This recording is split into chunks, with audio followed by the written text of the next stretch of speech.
cooperating? Ow.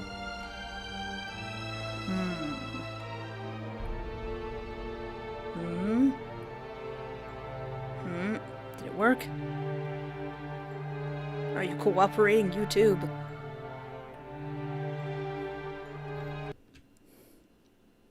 Did it work?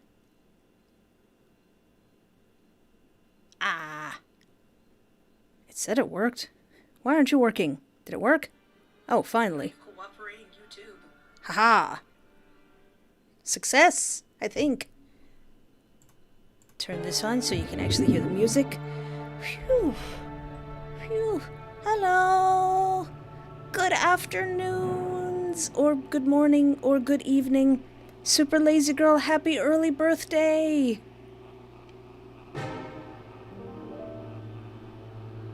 Oh, wowie. Bunny Freak 1, this is your first stream?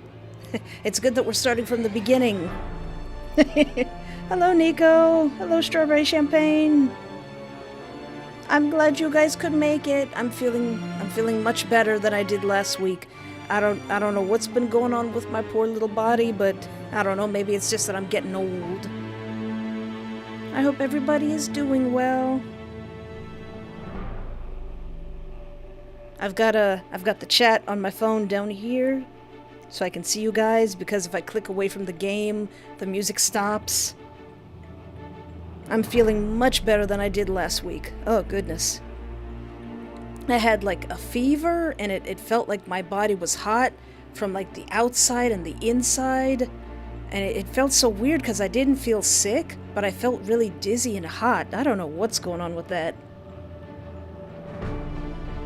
It's your birthday, too! Miko the Silly Goober, happy early birthday!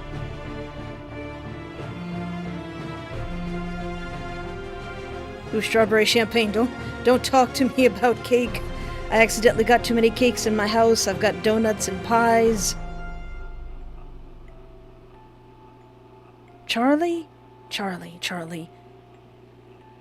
I get so many messages on TikTok, it's hard for me to tell them apart, but I really appreciate whenever anybody recognizes me on TikTok. It feels so unexpected.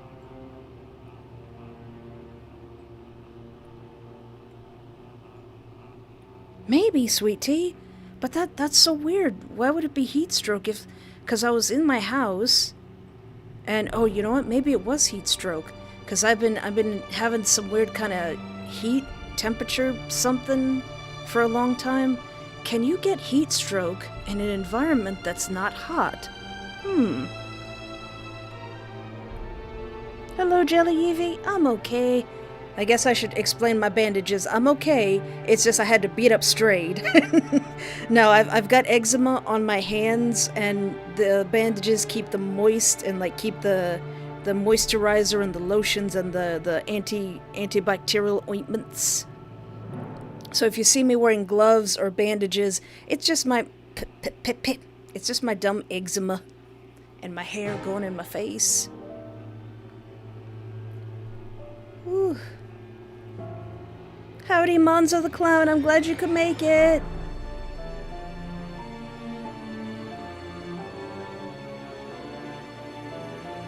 Ooh, so this will probably... Well, I don't know if it's the last time, but this is more Drops of Death. This is a game wherein the murderer is randomized. The murderer is randomized, but in the last week's playthrough, so we were romancing Edwin, sweet cute Edwin over here, our best friend, school friend, but we didn't know who the murderer was, so I don't want to spoil who the murderer ended up being, just in case you didn't see that playthrough. But now, after you beat the game, you can choose who the murderer will be. So in this one, I wanted to see what changes if we still try to romance Edwin if we know he's the murderer. So I don't know how that's gonna go. I assume it's gonna be mostly the same. But like maybe we'll find out what his motive is, how like if the knife actually incriminates him or something. Yeah, super lazy girl, I can fight. And by that I mean I can flail wildly. Ooh. I don't feel 100%, but I feel about 70-80%. So hopefully we'll be able to get this done, like, in one playthrough. And I am gonna read it over from the beginning, so I might be rereading some stuff, just in case anybody, like, didn't watch the other episodes, or if they're just joining the stream for the first time. Aw, thank you so much, Nikki! I do my best. Thank you, Dead Girl Gaming. Oh, really? You haven't been able to watch me in months? Well, that's okay, I'm still here. I'm still here. I think I've hit my, my 1000th video. What's in the galleries? We've re-unlocked. Oh.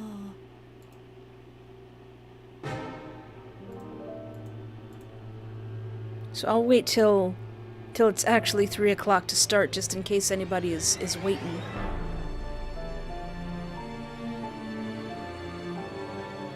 Oh, but I hope everybody's doing well. I hope everybody is rested. Oh yeah, I gotta make sure I gotta make myself small. Small. Small. Too small. Too small. That's good, I guess. I don't know. What? Nico, I would put up Halloween stuff. In fact, I should. I'd put up Halloween stuff right now. Oh, well, you get that milk, Miko.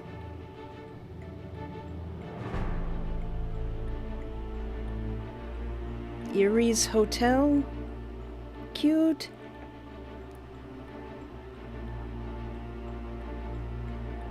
Oh, thank you so much, Monzo the Clown. I look forward to seeing it. Oh yeah, watch your cake, Strawberry Champagne. You gotta be careful with cakes. Don't forget to check it with like a fork in the middle to make sure it's done all the way, because my cakes are almost never done. What was your friend's game called? Is it Erie Hotel or Iris Hotel? I have so many games to play in my backlog. Like, if you go to my itch.io page, I've got like 600 games that I've added to a collection.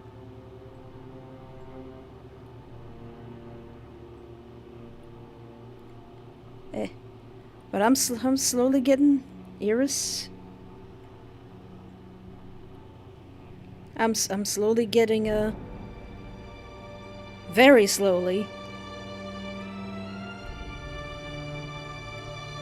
Ah, I found it.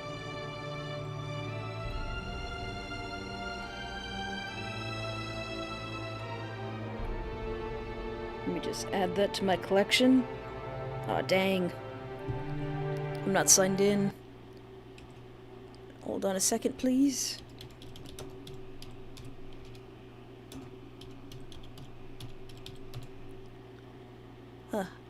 I have so many games in my backlog to get through.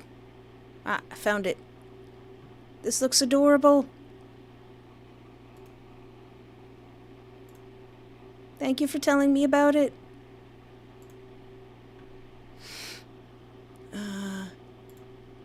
Okay. Hopefully I can get to that. Phew. Alright, it's 3 o'clock. I don't want to dilly-dally too much.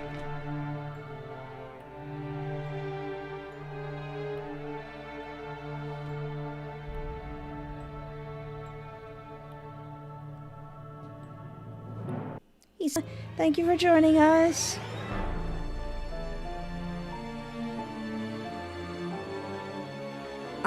I don't know, Nikki. So the last time I played this game, we needed to do it in 2 parts. So I want to try to see. I really like your name too, Charlie. Ashton's wife.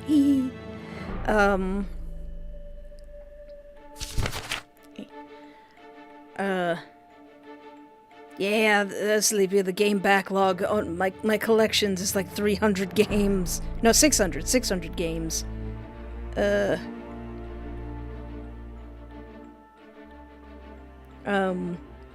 yeah, playing John Doe again was really fun, and I don't know how long this live is gonna be, Nikki, but, the last time we played it, it was, we had to do it in 2 parts. Yeah, it's cutting out for me too, Nico. I'm not sure why. Actually, my internet's been kind of a pain.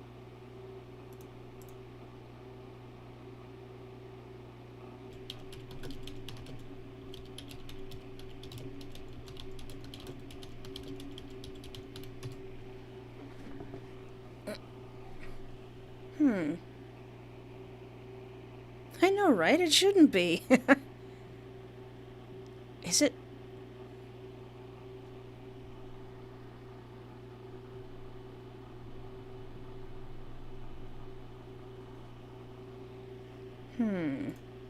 Eh?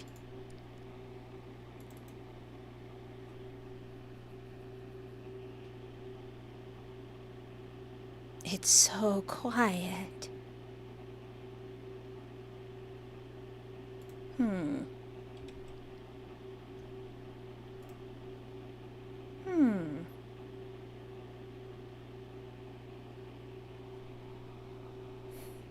I think it's working now. Okay, game's up. Hello?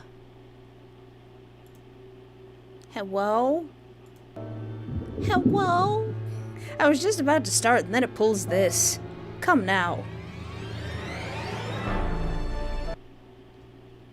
Alright, OBS is cooperating. YouTube, are you cooperating? No. Come on, guys. I want to see what happens.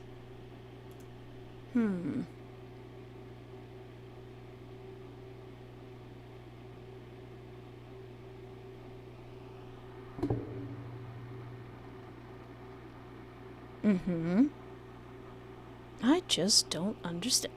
What? What? And now it says it's healthy.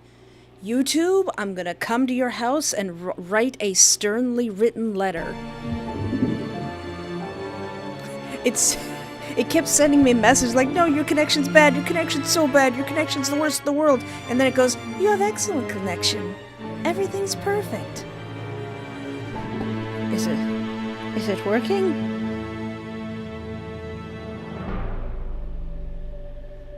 Alright.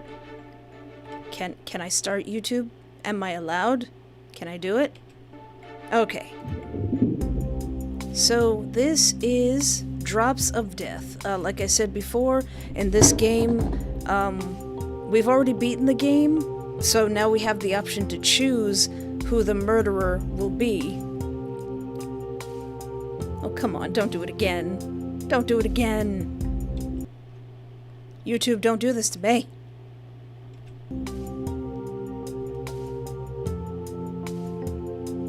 Because I'm watching the stream on my phone, and it looks like it's still buffering again, and I wish it wouldn't do that. Is it working?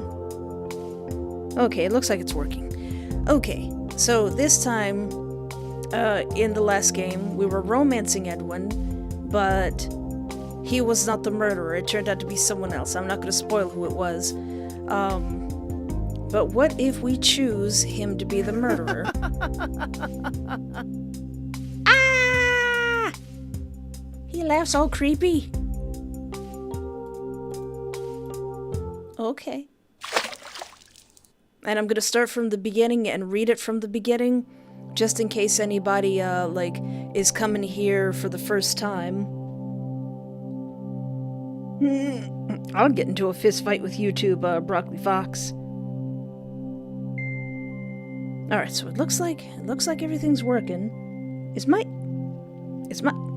gosh darn it, OBS. Why are you doing this to my shirt, OBS? How dare you? We talked about this. Just a second. How dare you? How could you do this to me?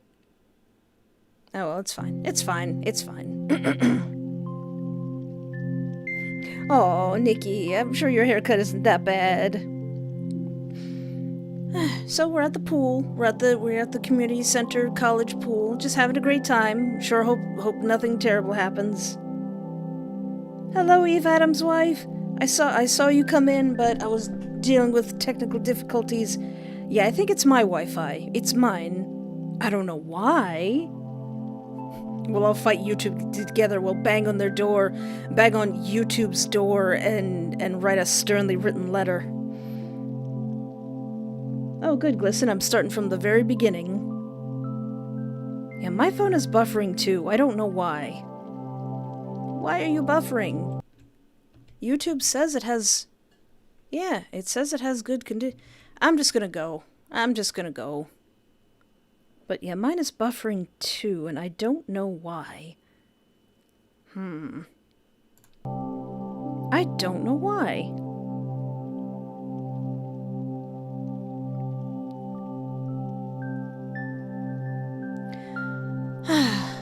Water splashes as I get into the pool. It's a chilly night out, but in here the air's warm and heavy with humidity, and the water is the perfect temperature. That's nice water there. I wish my apartment had a hot tub, but that will remain a dream for the foreseeable future. At least the campus recreation center isn't too far from home. I close my eyes and float in the water. With the air so warm around me, I feel like I could drift away. Right now, this is the sort of relaxation I need. Last week's midterms were awful, and I still have a migraine from the last-minute crunch. I really need to start studying earlier. People are trying to swim here, you know. There's plenty of pool, lady. I open my eyes. 3 girls stand in the water near me. The one in front looks annoyed, her arms crossed, while the other 2 just look embarrassed. Are you talking to me?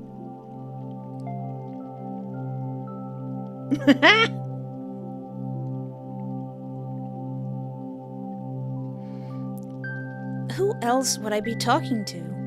Am I in your way or something? There's plenty of pool, girls. I glance around and wave my hand at the large pool. I doubt the 3 of you need all this space. We're here to do work, and you're taking up space in the pool just to lounge around in the water. Yeah. Listen, if I didn't know what was going to happen to you, I'd feel bad. Wow, I managed to run into a swimming pool elitist. I didn't even know those existed. I'm a student here, so I have just as much as right to this pool as anyone else does. One of the other swimmers grabs my arm.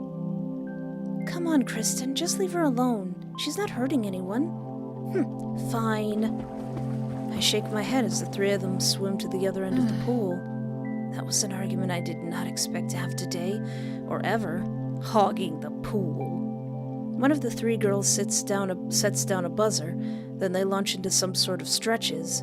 They must be competitive swimmers. My thoughts wander to a girl I knew in high school who was trying to become an Olympic swimmer but had little motivation. I wonder what she's doing nowadays. I doubt she made it to the Olympics, but you never know how people might change. Speaking of which, I need to make a change myself. Studying. From now on, I'll be on top of it. Maybe I'll talk to Edwin about getting a study group together. See you later. One of the regulars I see here at the recreation center says his goodbyes to whoever is still in the locker rooms, and walks past the pool towards the front. I probably should do the same.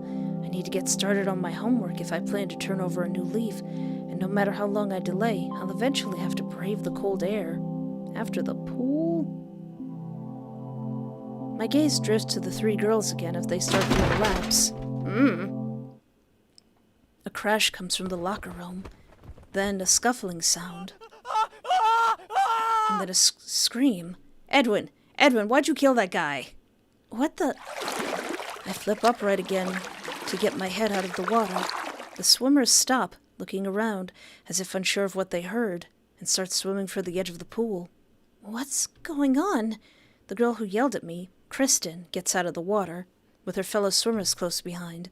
Someone emerges from the locker room, and I look up, expecting to hear an explanation of what happened. Instead, we see a dude with a knife. Instead, I see a figure in a hooded coat. In their hand is a bloody knife. Yep, that sure is a bloody knife. It's got a little symbol thing on it.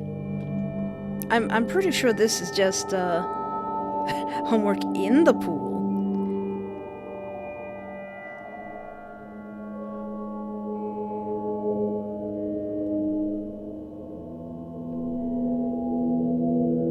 All right. Oh, it's all right, Georgia?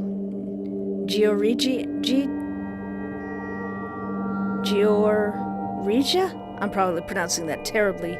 But I'm going to start from the beginning. So this is a game called Drops of Death where you can choose where the murderer, who does the murder, is randomized. But since we already beat it, we can now go back to the beginning and choose who the murderer will be. So I'm going to see what happens if we choose the murderer to be the guy that we were flirting with, and to see how that changes the story. Hey, mysterious hooded figure there, what have you got? A knife! No! Kristen doesn't even have time to react. The knife plunges into her stomach. The attacker rips it free with a spray of blood. What? The girl who defended me shrieks as the figure advances towards her. This is a stunt, right? Some sort of show. This can't really be happening. I feel dizzy. The world wobbles around me. Everything feels hazy and unreal. Why did I pick this night to relax in the pool? Why did I decide to stay as long as I did? Excuse me. Why didn't I leave when that girl picked a fight with me? The options run through my mind, all the different paths I could have taken, as I watched the scene with growing horror. The third swimmer scrambles out of the pool and tries to run. Oh, God. Fight? What happens if I don't do anything? What if I just freeze there?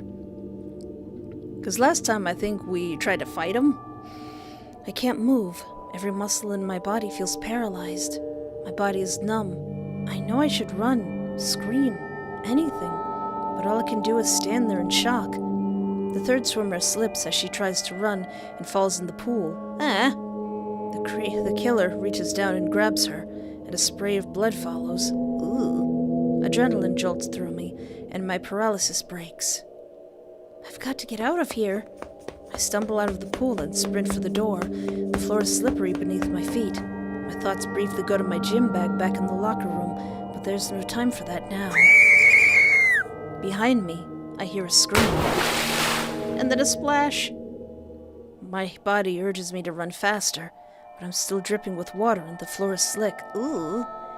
The image flashes through my mind over and over of myself slipping and falling to the floor like a victim in a horror movie, until my stomach swoops like it's already happened.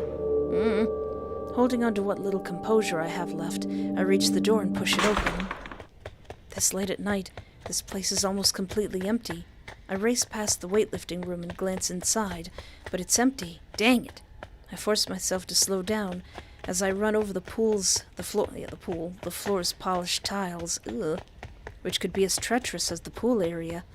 Large windows alongside me show it's snowing outside. Don't tell me I have to run out there like this. It'll be just my luck to escape a killer with a knife, only to die from exposure as I run through the snow soaking wet. Yeah. That would stink. The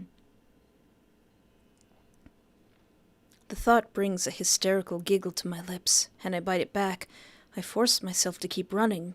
I'll take my chances with the snow if I have to, and pray I run into someone along the way. This hallway seems longer than it ever did before. I used to appreciate that our campus had such a nice big recreation center. Not anymore. Behind me, the door opens, and heavy footsteps follow. My heart leaps into my throat. I don't like this music. The footsteps sounds like they're going faster than I am. I quicken my pace to an all-out run. Someone must still be here, but can they even help me? Excuse me. But can they even help me? Will they even try? If I can make it to the front desk, I should have a chance. Someone should be on duty there at all times. Then again, should be doesn't always equal is. They could step out on break without leaving anyone to watch the desk. I round the corner and nearly trip. As I grab the wall to steady myself, I glimpse movement in the corner of my eye. The figure's gaining on me. Down the hallway, music faintly reaches us. It must be coming from the yoga studio, but that feels almost as far away as the lobby. Help me! Help me! Ah, help! I run towards the yoga room. I have to find someone, preferably a group, although I'm not sure what a group could do. The swimmer's last moments flash through my mind again. My heart's in my throat. I can barely breathe. The door's right in front of me. If I take a shortcut through here, maybe I can block it from the other side. I put on a burst of energy and throw the door open. The music comes from an old MP3 player in the corner, with no one nearby it. That should be a clue. Yes, Nico, in this instance, now that we've played the game again and we can choose who the murderer is, it is our Yandere boyfriend. Why is he chasing us? I scan the room for anything I can use. My gaze lands on a basket of thin yoga mats wrapped up in the corner. I lunge for it and slip one of the mats between the door handles. I make it just in time. The door strains as the killer pounds on it. It's holding for now, but I don't intend to wait around to find out just how long the mat will hold up. Just 2 more hallways to go before I reach the lobby.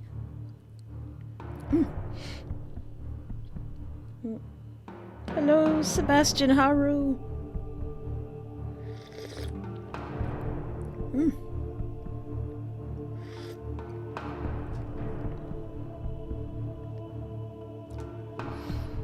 At last, I wrench open the sliding door that leads into the lobby. Help! Someone help me! The guy at the front desk jumps and peers at me. What's wrong? Oh. There. My exhaustion starts to overtake my adrenaline at last. Everything blurs as I stare at him. I can barely catch my breath, and my legs ache from running all this way. It doesn't feel real, but I know the killer is still back there. That gives me the jolt I need. At the pool, they killed? Call for help! He's already reaching for the phone, and the sight fills me with so much relief. I sag and clutch the edge of the lobby desk for support. I imagine if I ran that much, I wouldn't be able to breathe. Even when I hear the sounds of someone picking up on the other end, nothing has ever sounded more beautiful.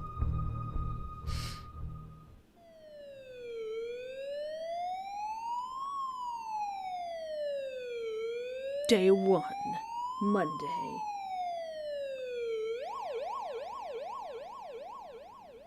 That's and a good. Sure, you couldn't see their face. That's a good one, Broccoli Fox. Me explaining my hobbies to all the Yandere boyfriends. So one of my favorite hobbies is being unhurt and not getting stabbed, and I also enjoy breathing. I don't know if Edwin, now that he is the murderer this time, if he's gonna do a violence to the MC. I'm afraid not. They were wearing a trench coat with the hood up. I couldn't make out anything else. That's about all we got from the security footage as well. There must be something, right? Something has to give them a clue about who it was. What about their hands? I think back, trying to remember the killer's hand. It's a blur. A black blur. I think they were wearing black gloves. I think the music... Yeah, I think the music was a little bit overpowering. The detective makes note of that. Oh yeah, since we didn't try to fight him, we didn't get slashed in the arm. Good point, sweetie. Also, I like keeping my limbs. These are some of my favorite things. The detective makes a note of that. It must be disappointing that the killer was wearing gloves, but he shows no reaction to the news. Maybe that was in the security footage too. Did you know any of the victims? No. I think they were competitive swimmers. Did you talk to them that night? Just briefly. Oh? What about? They yelled at me. My mind flashes back to our argument in the pool. It was such a silly thing to argue over, and it sends a pang of regret through me, even though that girl was the one who instigated it.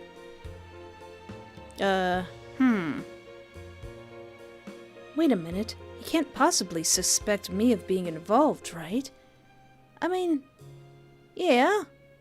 Right? We're not...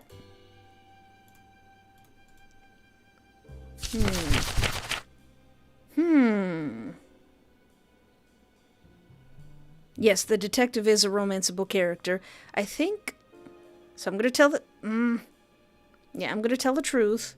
I'm gonna try to do mostly what we did last time to see if we can spot the differences. Because we're not a suspect. Actually, we could be a suspect. Because all the, Should we lie? I don't know. I don't want to diverge too much from what we chose last time. But yeah, the detective is a romanceable character. I wonder what his motive would be. No, I have to tell the truth. Even if it makes me look suspicious, lying about it would be worse. I have nothing to hide. We had an argument. One of the girls wanted me to get out of the pool since I was just relaxing in the water, and I refused. Is everything all right? What happened? Her friends talked her down, and they went to the other side of the pool. I see. He makes a note of that. What about this man? Do you know him? He shows me a headshot from a student ID of a young, toned man. His face doesn't look completely unfamiliar, but not familiar enough for me to even place him. No. I'm sorry, I don't. Is that who screamed before we saw the killer? Was he a victim too? That's fair. That's fine. Don't worry. Ah, Nico, you can't keep getting bit by spiders. That's not good for you.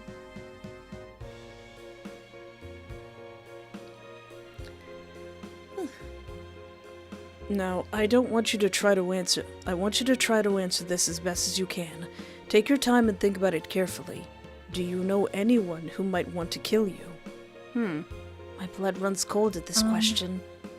You're not saying that the killer was there for me specifically, are you? Then they must be... If they were, they must really sting at their intentions, because I'm the only one who survived. Okay, Glisten. Have a good night. I assumed it was one of two things.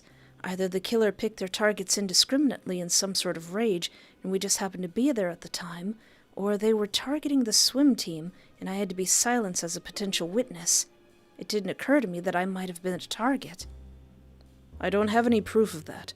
However, we need to keep every possibility in mind, so think carefully and answer the question. No, I can't think of anyone who would want to kill me. I don't have any enemies that I know of. Even saying that out loud feels like something from a movie. What about an ex? My last relationship was in high school. It wasn't a bad breakup, but we never talked to each other after that. That was years ago, though. A coworker, perhaps? I'm not currently working anywhere. A classmate you're on bad terms with? No. No, I don't know of any classmates who have anything against me. I shake my head. I really can't think of anyone. He makes another note. We'll have an officer monitor your apartment for the next few days. Please try to limit your activities outside of your apartment as much as you can and get home before dark. Considering it's November, that's easier said than done. It gets dark up pretty early, and I still have classes to attend. If we catch the killer quickly, you won't be in any danger. What if you don't? Yes, sir. Let's hope it doesn't come to that. He stands up. If you remember anything else, please call. Thank you. He escorts me into the lobby. By the way, what was your name again? Hello? Detective Singh. Thank you for your help, Detective Singh. I wonder if I'm pronouncing that right. He looks around. Where is Kim? I intended to introduce you to him next. Kim? Oh yeah, the psychologist. A psychologist. Talking to him might help, after what you've been through. Yeah, I'm feeling fine right now, but I have a feeling there will come a point when everything crashes in on me. At least I'm wearing my own clothes again. The police were able to get my things from the locker room for me so that I could change before the interrogation. Nick, there you are. You weren't in your cubicle. I sat there for like 10 minutes waiting. Cute and totally not suspicious. I do work away from my desk sometimes, you know. So his first name is Nick, is it? I glance from him to the young woman who came looking for him, and Sing sighs. Adrian, this is Fawn. She's a Not to mention a top-notch true crime blogger. Cute. Yes, that too. Fawn holds out her hand with a huge smile. It's nice to meet you. It's nice to meet you. Adrian, was it? That's right. Good to meet you. So? Did someone steal your wallet? Or maybe the neighbors got a little too rowdy? Someone tried to kill me. No. Oh. Her smile fades. Sorry, didn't mean to make light of the situation. It's fine. She was a witness to the murders at the pool last night. I just finished questioning her. She looks at me with wide eyes. If you came in last night, you must be starving. Did anyone get you any food? That's fine. Our coffee isn't the best, but it'll at least wake you up. Oh, and we have croissants and muffins in the break room. Lady, did you say croissants? They're from the bakery across the new sushi place, if you've never ever been there. Coffee and food both sound good at the moment. I'm not sure if I fell asleep last night or not after. On. Ooh, take one of these earplugs out so I can actually hear myself read. Coffee and food both sound good at the moment. I'm not sure if I fell asleep last night or not after the cops arrived. Everything's such a blur. By tonight, this morning will probably have blurred together with the rest, too. I like their muffins. I'll bring you a plate, then. He walks off briskly towards another room, leaving me alone with Fawn. So? You're a student at the university? Yeah, I'm a junior in integrated marketing. Oh yeah, we're a business person. That sounds, cool. I took a few courses in creative writing there last year. Oh, yes, you said something about a blog? Yep.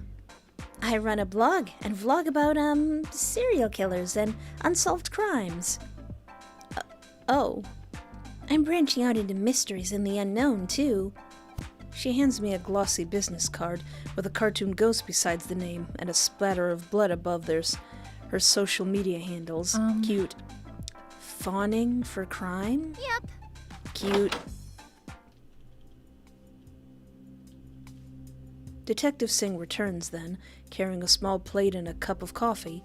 The smell of the coffee reaches me the moment he enters the lobby, and as he gets closer, I see the plate contains a muffin, bagel, and cream cheese. Thank you.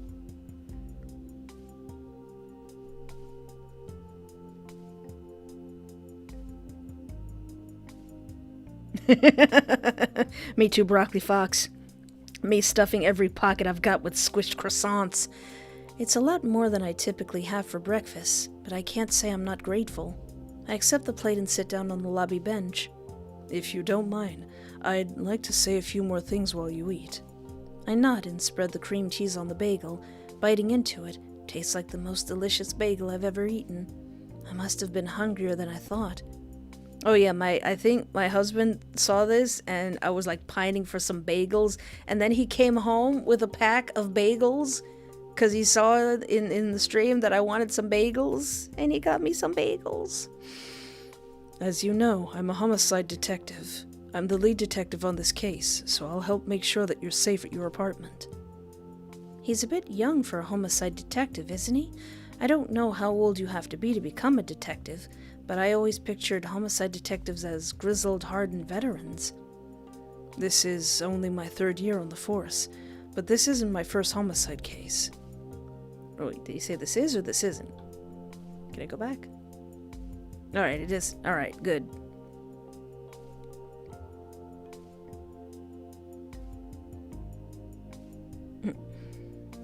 Wow, Nick, you can't compare a case like this with that last one. What was the last case? True. The last homicide case I worked on was a jealous ex-boyfriend. Easy enough to track him down and catch him. This one, however...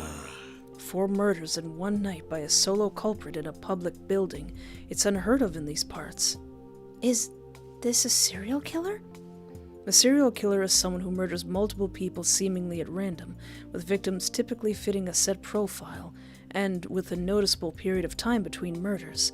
We need more evidence before declaring a case to be as such. Right now, I would be more concerned about the potential that this is a spree killer. He must notice my blank look, because he lifts his hand and shakes his head. I apologize. Apologies. I'm sure the precise terminology doesn't matter as much if you weren't in the business. Don't be stupid. Don't put it like that, Nick. Saying you're in the business makes it sound more like you're an assassin than a homicide detective. He ignores her and continues speaking to me. Regardless of what profile best fits this criminal, it's best to be cautious. After all, even if this was an isolated incident, the culprit might see you as a loose end. And send me a creepy doll or something. Exactly, Broccoli Fox. Last case, who stole all the fluff and croissants? It was me. Right. We'll find them. Don't worry. Oh, there you are. Ah, Dr. Kim. I was about to go looking for you. This is Adrian. Dr. Kim's great. I kind of wish he had more to do in the story. It's a pleasure to meet you, Adrian. I'm Kim Tae-young, our resident psychologist. Hi. If you feel stressed or anxious, I'd be happy to arrange a time to meet with you. On the other hand, you don't have to. I'll get paid either way. Kim? Kidding. He clears his throat and adopts a more serious tone. You might feel okay now, but grief and stress can sneak up on you, especially in cases like this. Trauma has a funny way of showing itself. I highly recommend an appointment. Perhaps sometime tomorrow? If you don't like talking, I can just prattle on. Sure. I can't tell when he's being serious and when he isn't. Then again, maybe that's a good thing. It might help me relax. Let's see. Anytime after 4 should be fine tomorrow. Great. I'll see you then. Of course, if you have any concerns, I have a few minutes right now. No. Not really. Well, there is the matter of my memories. Everything from last night just feels like a blur. This is natural. Don't worry. That's normal. Nick, how many bullets did you fire at that domestic dispute call last month? What? Our brains are hardwired to protect ourselves. When cops are in the line of fire, sometimes they recall things in perfect detail, and other times they completely mix up events. Not necessarily. It's not uncommon for someone to recall shooting 2 bullets, but have 5 missing from their gun. You can't use me as an example when that was over a month ago. Also, the answer is 1. I fired 1 warning shot, exactly as I wrote in my case report. Sure. Anyway, my point is that our brains will try to protect us from traumatizing memories. I'll keep that in mind. See you tomorrow then. Oh. Will you be heading home now, Adrian? I thought about it, but I'm not sure I want to be alone for that long. I think I'll go to class instead, try to keep my mind occupied. That's fair. Aw, Nikki, I still see you. If you need to sleep, Nico, you get some sleep. Will this be on the news? Or what happens now? Yeah, what does happen now? We'll investigate the crime scene and look into potential suspects. For your part, all you need to do is stay safe and let us know if you remember anything. I'm not entirely sure. Right now, we haven't found any other witnesses, although we're still asking around. He starts to say something else, but then the lobby door opens, and he glances over as a young woman is escorted in. Oh. Detective Singh, Natasha Diadrio is here. Very good, you may go. The officer nods, and the newcomer, Natasha, approaches us with an uncertain look. I was told you need to talk to me about something. Pretty. Did no one tell you the news? Well, I suppose it will have to be me then. Aw. He turns back to me. Here's my number if you need to contact me. I need to take care of something now. He hands me a card with his name and phone number on it, and then he ushers Natasha into the interrogation room. I watch, slightly uneasy, unable to help wondering if she's part of the case. See ya.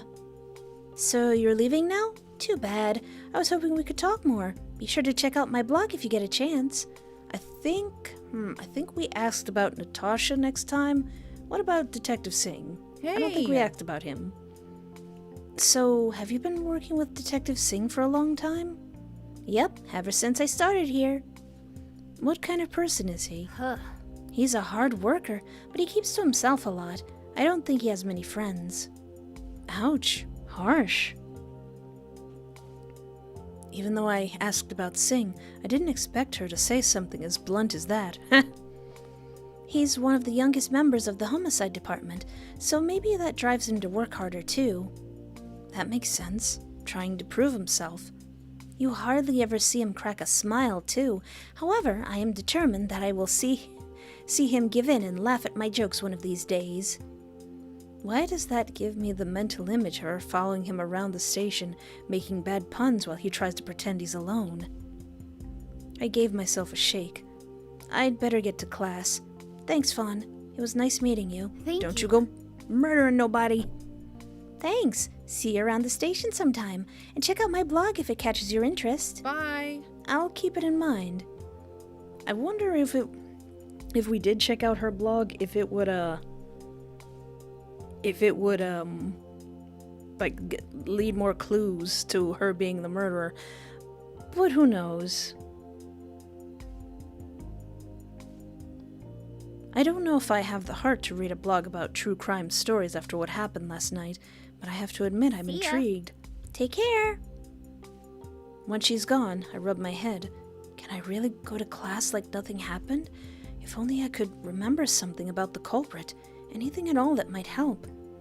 I close my eyes and concentrate on my horrible encounter with the killer, yet I caught such brief glimpses of them, I have no hope of figuring out who it was. Lost in thought, the sound of the interrogation room door being open made me jump. Have a good day. If you think of anything that might be useful, no matter how innocuous it seems, please call.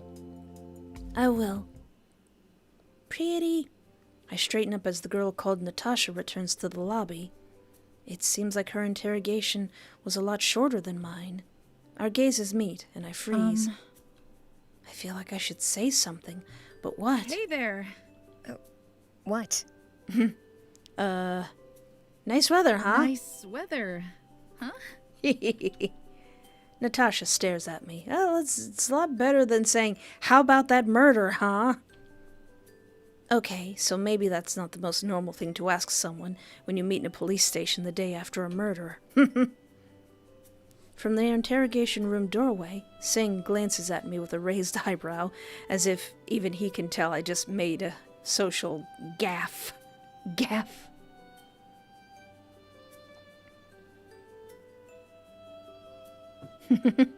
Natasha frowns at me and tilts her head. You. Must be the witness. From the incident last night. That's me. Yes. I used to practice with those girls. Oh, I'm so sorry. Oh, you're very welcome, Sandra P. Ben, no, I'm not the culprit. I didn't do it, I swear. I should be leaving.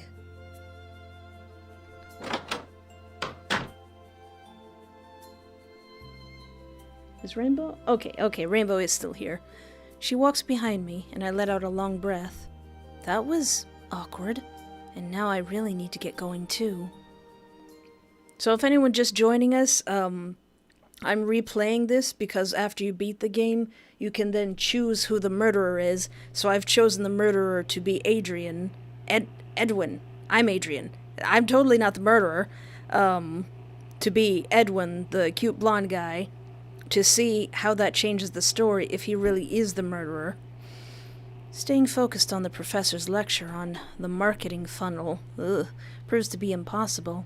The consequences of being up all night are finally hitting me. There he is.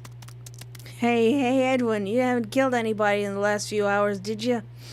Next to me, my friend Edwin has no trouble typing notes on his laptop the entire time. Of course he wasn't running for his life last night. Probably.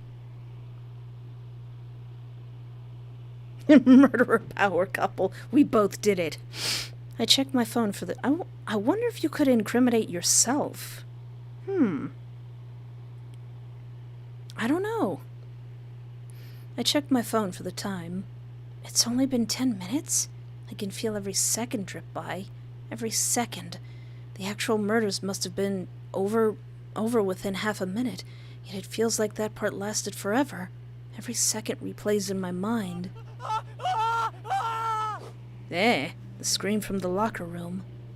The hooded figure. The knife. The attack. Blood spraying. When I think about it, it doesn't feel real. It feels like I should be able to go back and change things. Something like this can't have happened. If only I'd realized what was happening when I heard that scream. Could we all have gotten out in time? My thoughts began spiraling out of control. The killer could walk through that door right now. Would I react? Would I be paralyzed and watch the whole situation happen all over again? Would the killer recognize me? Would they ignore the other students and go straight for me or cut them down first? Oh, thank you so much, Monzo the Clown. I love the cute little corgi.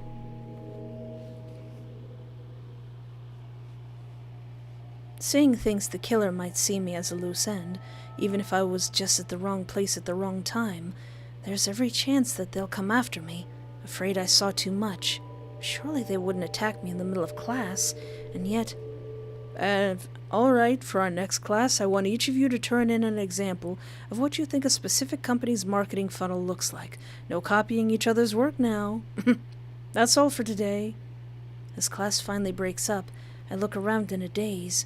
Fears and worries are still crowding my mind. Earth to Adrian. Earth to Adrian. What's up, killer? Hey, what's with you today? Did you spend all night partying or something? I never thought you were the type. He peers directly into my eyes. His gaze seems so vibrant today. I can't help but feel like my own gaze must be the exact opposite. Hey, is everything okay?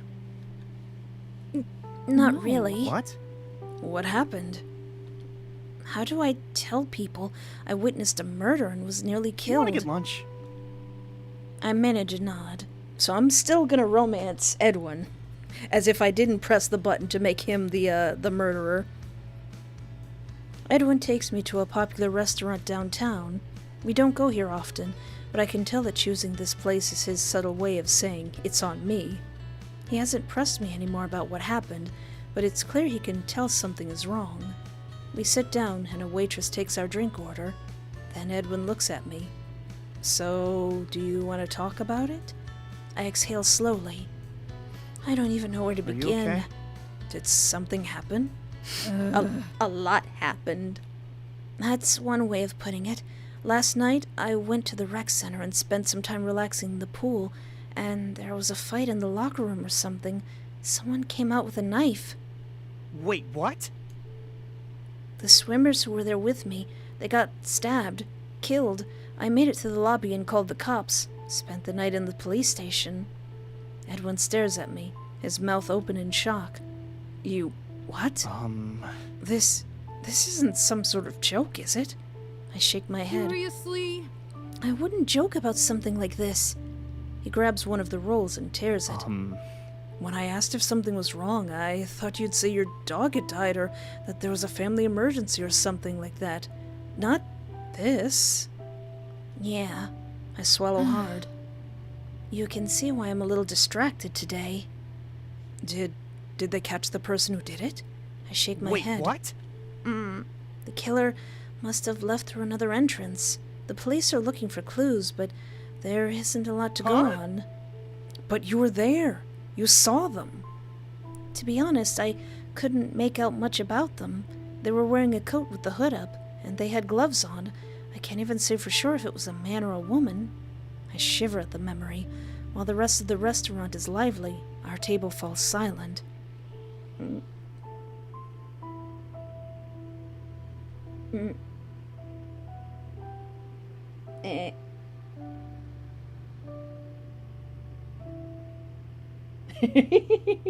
Is Sandra P. Is Bob 7 feet tall? Golly.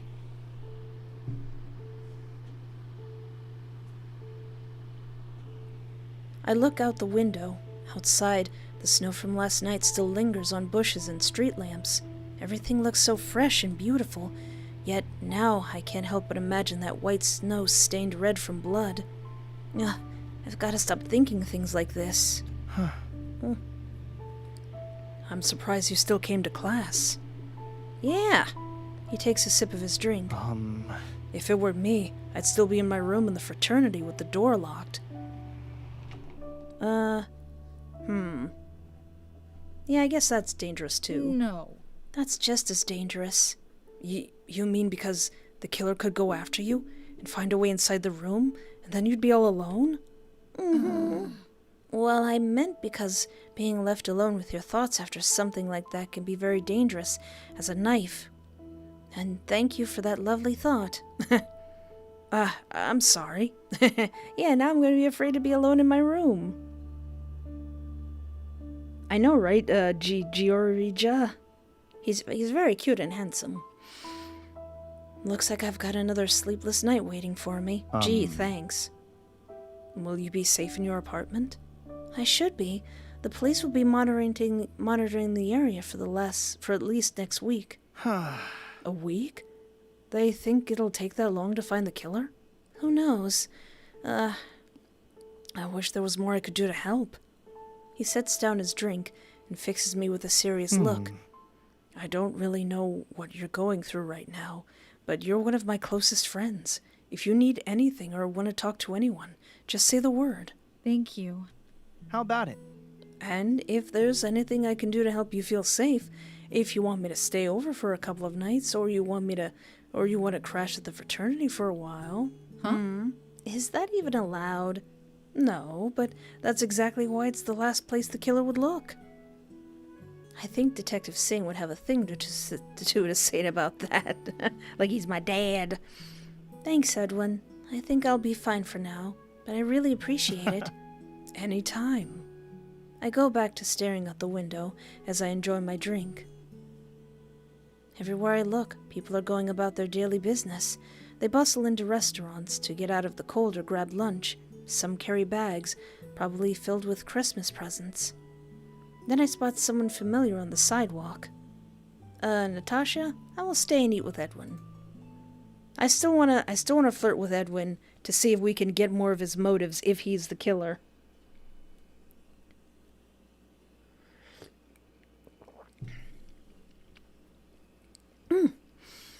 I turn away from the window and give my head a shake in the hopes of clearing out these strange thoughts.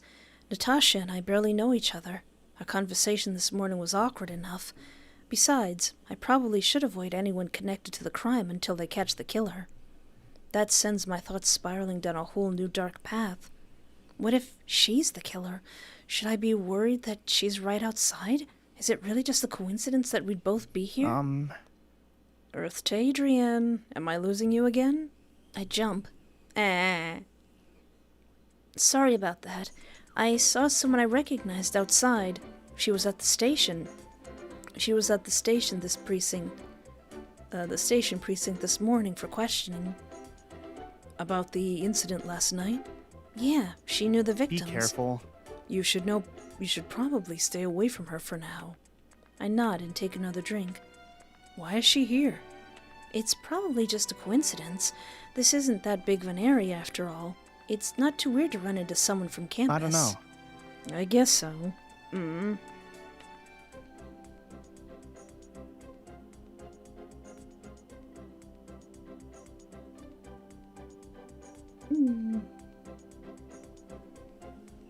Oh, I appreciate that, Sandra P.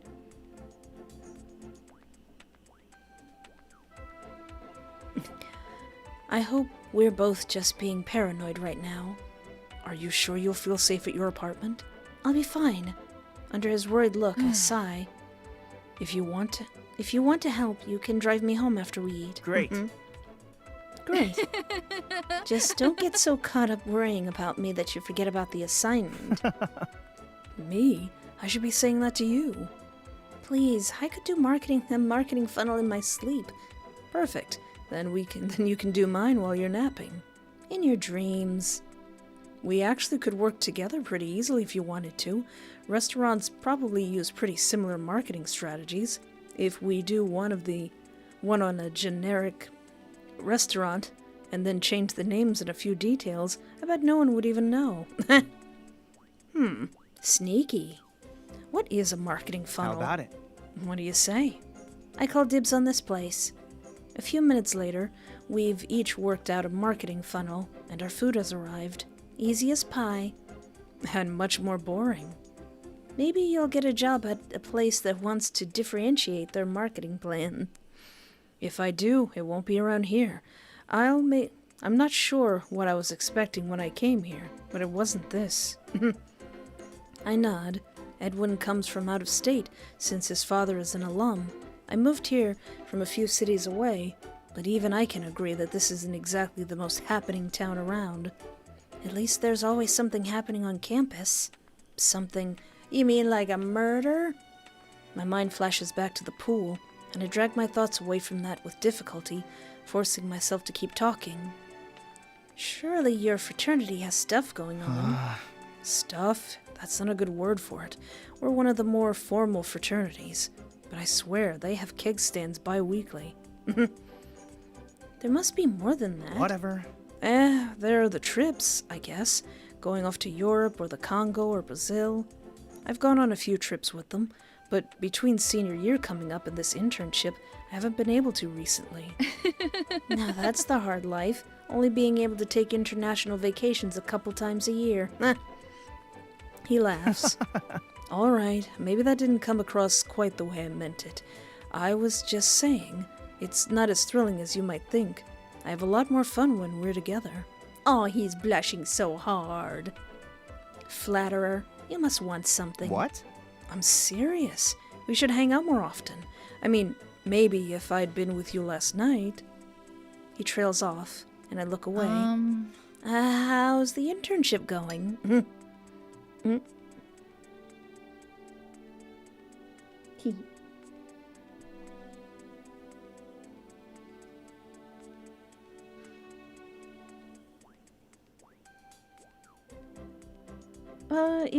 Sandra P, if you at me, I get like a message, mentions notification. If you like at Espoir du Vide, I think. And then I can see your picture. But yeah, you can take some pictures of, I guess, some, print screens for a thing. I would be very flattered. It's the most forced way to change the subject that I can think of, but Edwin doesn't comment on it. He takes a bite of his salad and considers the question. It's fine. Well, thank you for that insightful commentary to keep this conversation going. I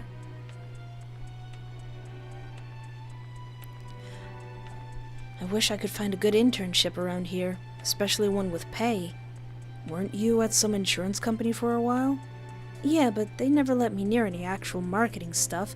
I was just running errands and looking over basic material I'd already learnt in marketing and management. What's even the point of an internship if it's going to be like that?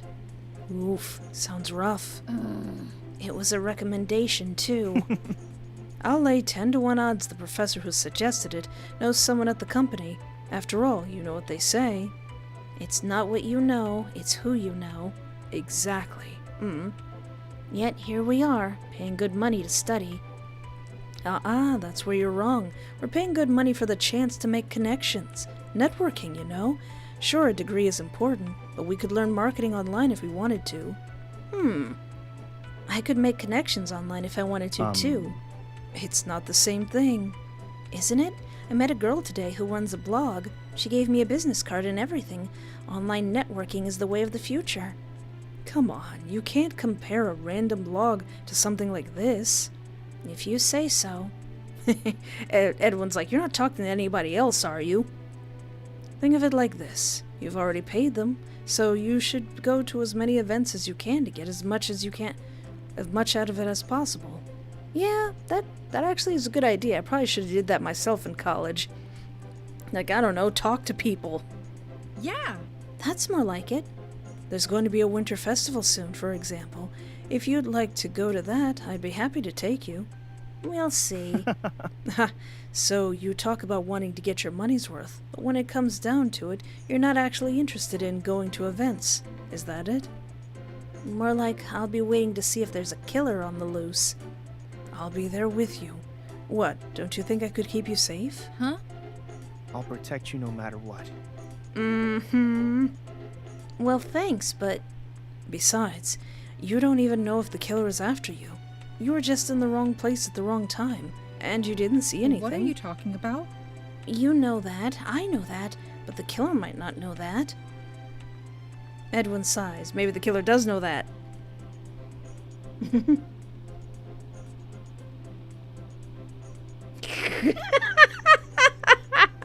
Exactly, Broccoli Fox. Talking to people is dangerous. What if they're a hot yandere who wants to grab my toes?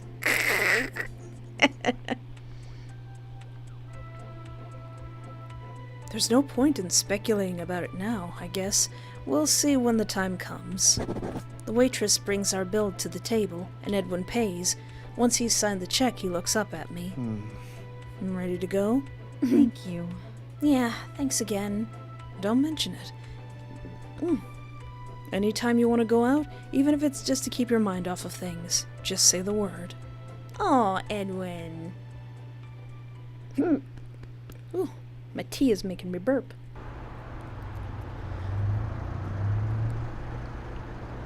Edwin parks just outside my apartment building. He peers out the window at the building with a worried frown. Are you sure you'll be alright here? Come on, quit it. At this rate, you'll make me even more paranoid than I already am.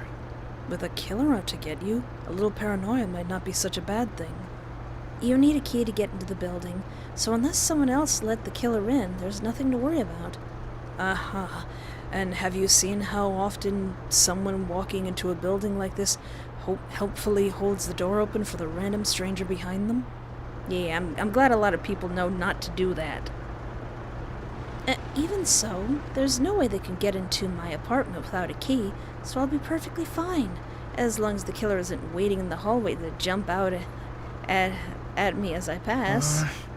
He's like, you're not making this any easier. He rubs his forehead. I can't believe this is happening. Look, I'll wait out here just in case. Wave to me once you get into your apartment so I know you made it in, alright? Alright. No one is waiting in the halls to jump out at me, so despite my harrowing journey up the stairs due to my Edwin-induced paranoia, I make it into my apartment to the front door, and where I see today's paper sitting at the door.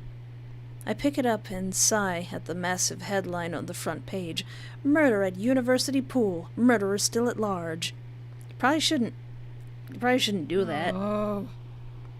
Great. I make my way into my apartment. You know, Edwin has a point. Like the famous quote goes, just because you're paranoid doesn't mean they aren't after you. And when you have a legitimate reason to think someone is out to get you, it pays to be cautious. I walk to the window and look out. Edwin is still parked down below, so I wave. He waves back, and a moment later I hear the engine start up. Come to think of it, what was the plan if I didn't wave? He'd wait a few minutes and then come up after me? He probably would. I exhale slowly and walk through the apartment to check each room, just in case. Usually it's nice having the place all to myself, but just this once I wish my roommate was here. The quiet stillness of the apartment feels staggering, yet each little noise plays on my nerves. The sharp ringing of my phone cuts through the silence. And I nearly jump out of my skin. Heart hammering, I take a breath to compose myself and answer the phone. Hello? Hello? It's me, Dr. Singh. You know the detective from this morning? How bad does he think my memory is? I remember you. Is everything alright? Did something happen? You sound like you're out of breath. The phone ringing just gave me a start, that's all. I apologize. Oh, sorry about that. I just thought I'd call to make sure everything is alright and let you know that the officer watching the apartment building will be changing shifts soon. Alright, thank you. I didn't even notice the surveillance when we drove up. I walk to the windows and look out again. It takes a bit of scanning, but this time I noticed the police car parked nearby. I think last time I asked if there was any new leads, so is it normal to have guards? Is that a thing you guys do? Is it normal to have guards in this situation? For a witness, no. That's where we come back to the trouble of not knowing the killer's motive. We can't rule out the possibility that you're a target. Plus, we're not short on officers. The campus police are aiding us, and we'd rather have a few officers stationed here, just in case. Alright.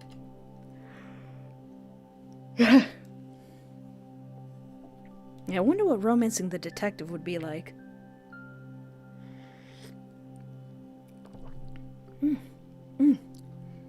His response leaves me with mixed feelings. On one hand, he makes it sound almost like a courtesy out of convenience. At the same time, he mentioned again that the killer could be after me specifically. That can't be, though. I don't know anyone who would want to kill me. Before I let you go, there is one last thing I need to know. Where's your roommate? The officers monitoring your place should be given a description of your roommate so they'll know who to look for and not to raise the alarm. No. She doesn't stay here much, to be honest. She's graduating. She's graduating this semester, so she's only taking a couple of classes. She has short red hair and drives a black car, but I doubt she'll be back any time this week. I see. I'll pass along that description regardless. Now, I think that about covers it. Unless there's something else you need. No, but thank you again for all your help. I'll talk to you soon. I'm just doing my job. Try to get some sleep. You're in good hands. I hang up the phone and let out a long breath. If nothing else, at least Singh's call reassured me that I'm safe in my own apartment. Hello, Jana. Welcome to the stream. Exhausted from a day of worrying, I collapse onto the couch. Here's hoping to catch the killer soon. So far everything seems to be the same. Tuesday. But it's only Tuesday.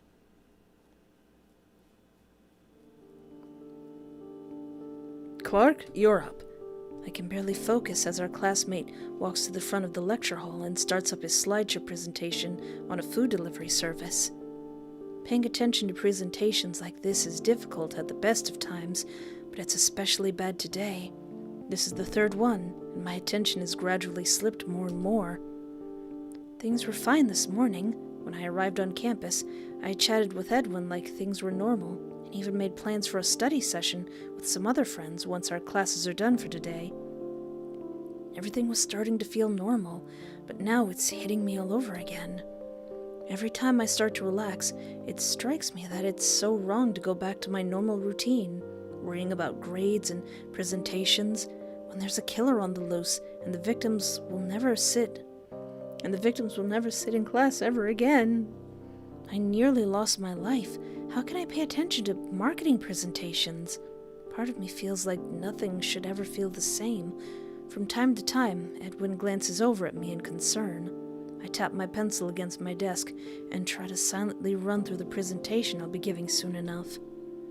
And that's how they might leverage these tactics to target new audiences in the future without losing their established base.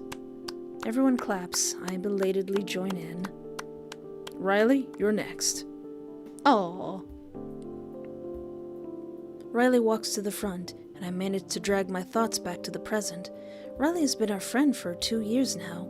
I owe it to him to pay attention, even though I know this will be hard to watch. He's nice, but he's terrible at public speaking of any kind. Marketing is only his minor, but that still means he needs to take these classes and do these presentations.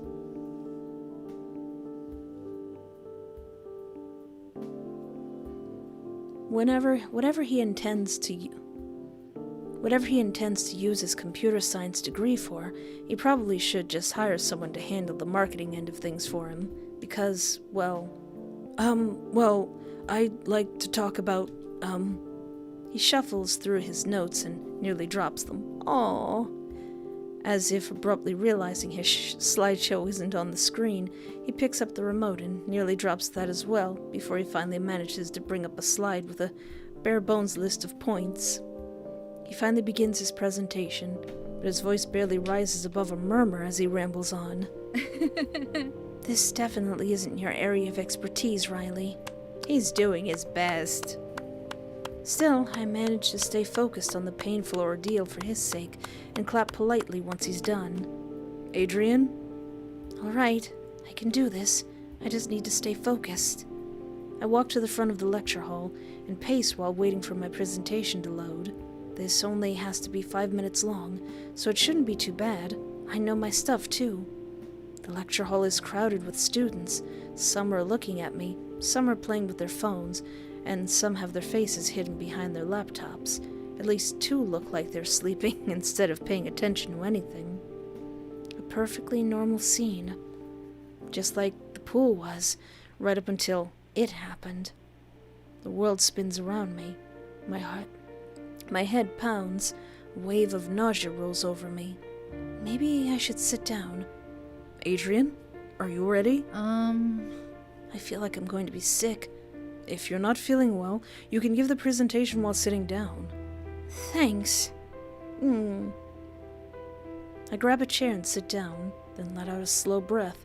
Edwin and Riley are both watching me with concern. Sitting helps, and as much as I don't think I could stand now if I tried, I put my head in one hand and focus on breathing.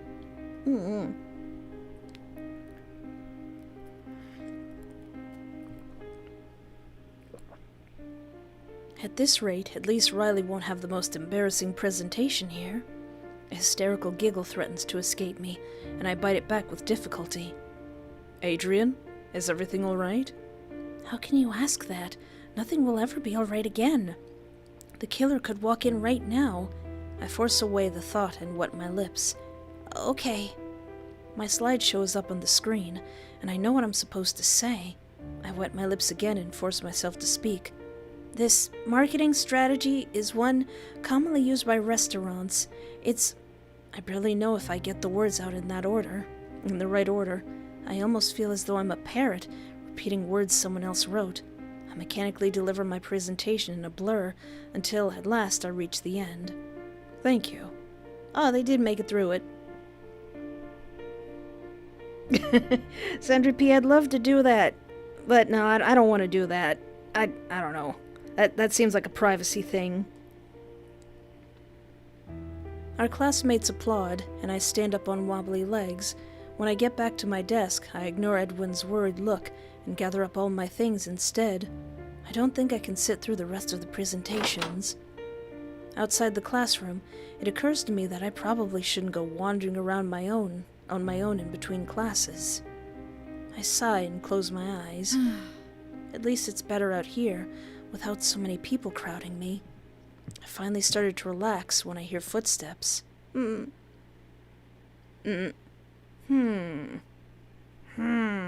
I still want to go full Edwin. Natasha is walking down the hall, her books clutched close to her chest. I'm gonna let that beautiful devil go about her business. I don't know if they have guidance counselors in universities, college, or something. I can't think of anything I would say to her, so I get out my phone and pretend to be looking through something until I'm sure she's passed. When my phone rings, I nearly jump out of my skin. The number on the screen is one I recognize right away. The number Singh told me to contact if I remembered anything. Did they catch the killer? I answer. Hello? Hello, Adrian. This is Detective Singh. Yes, I recognize the number. Have you made progress on the case? That's what I'm hoping you'll tell me. Huh? What? Listen to me carefully. We've identified some suspects who were in the area around the time of the crime, and we'd like you to look at a lineup. Can you drop by at the station? You want me to come down there? After what just happened in class, I'm not sure that's a good idea for me to drive. Are you on campus? I can send an officer to pick you up. That'd be great. Thank you.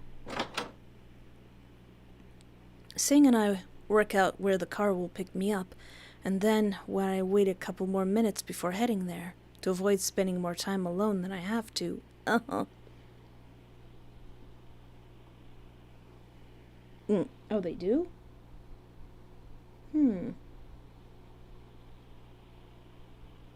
They should have guidance counselors in a college. Sing and I work out where the car will pick me up, and then I wait a couple more minutes before heading there, to avoid spending any more time alone than I have to. A lineup, huh? So he wants me to try and identify the killer. The thought sends a shiver through me, but it isn't as though I can refuse.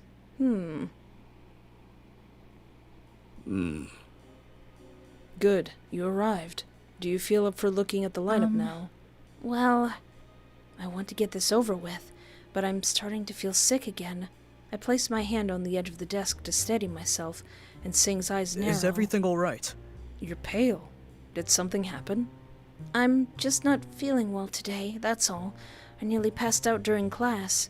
Every time I think I'm okay, I remember what happened and... Do you think eating something would help? Some crackers, perhaps, or a soda? I prefer for you to be fully alert while looking at the lineup. Crackers might help. Do you got some butter crackers or some cheese crackers? He nods and leaves. While I wait, I sit down and clasp my hands together. Sing wanting me alert just makes me even more anxious about the lineup. Yeah, more croissants. I've seen police lineups in movies. They line up behind one-way glass and I have to look at them and try to identify the killer. But the killer didn't have any identifying features, unless there's an obvious height difference in suspects. I'm not sure I'll even be able to narrow it down, let alone pick the right person. Back already, are you? Why does it still sound like the music's too high?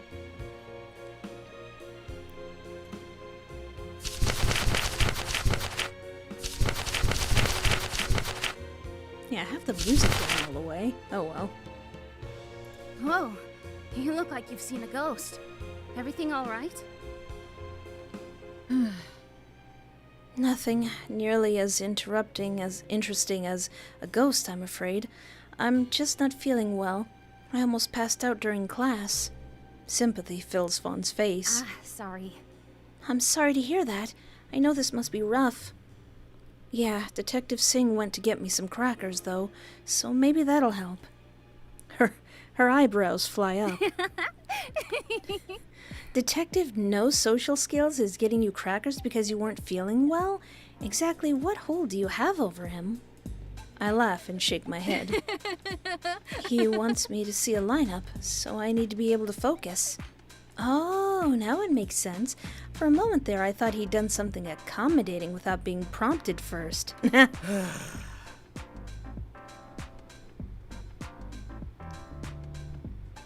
don't know what.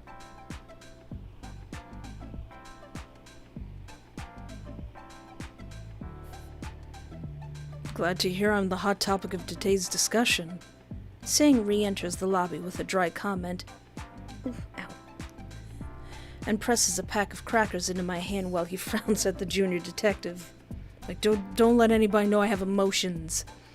Be honest. You wouldn't have thought to offer crackers if you didn't need her mind sharp. That's not... He cuts himself off and looks away with a frown. I just hope it's enough.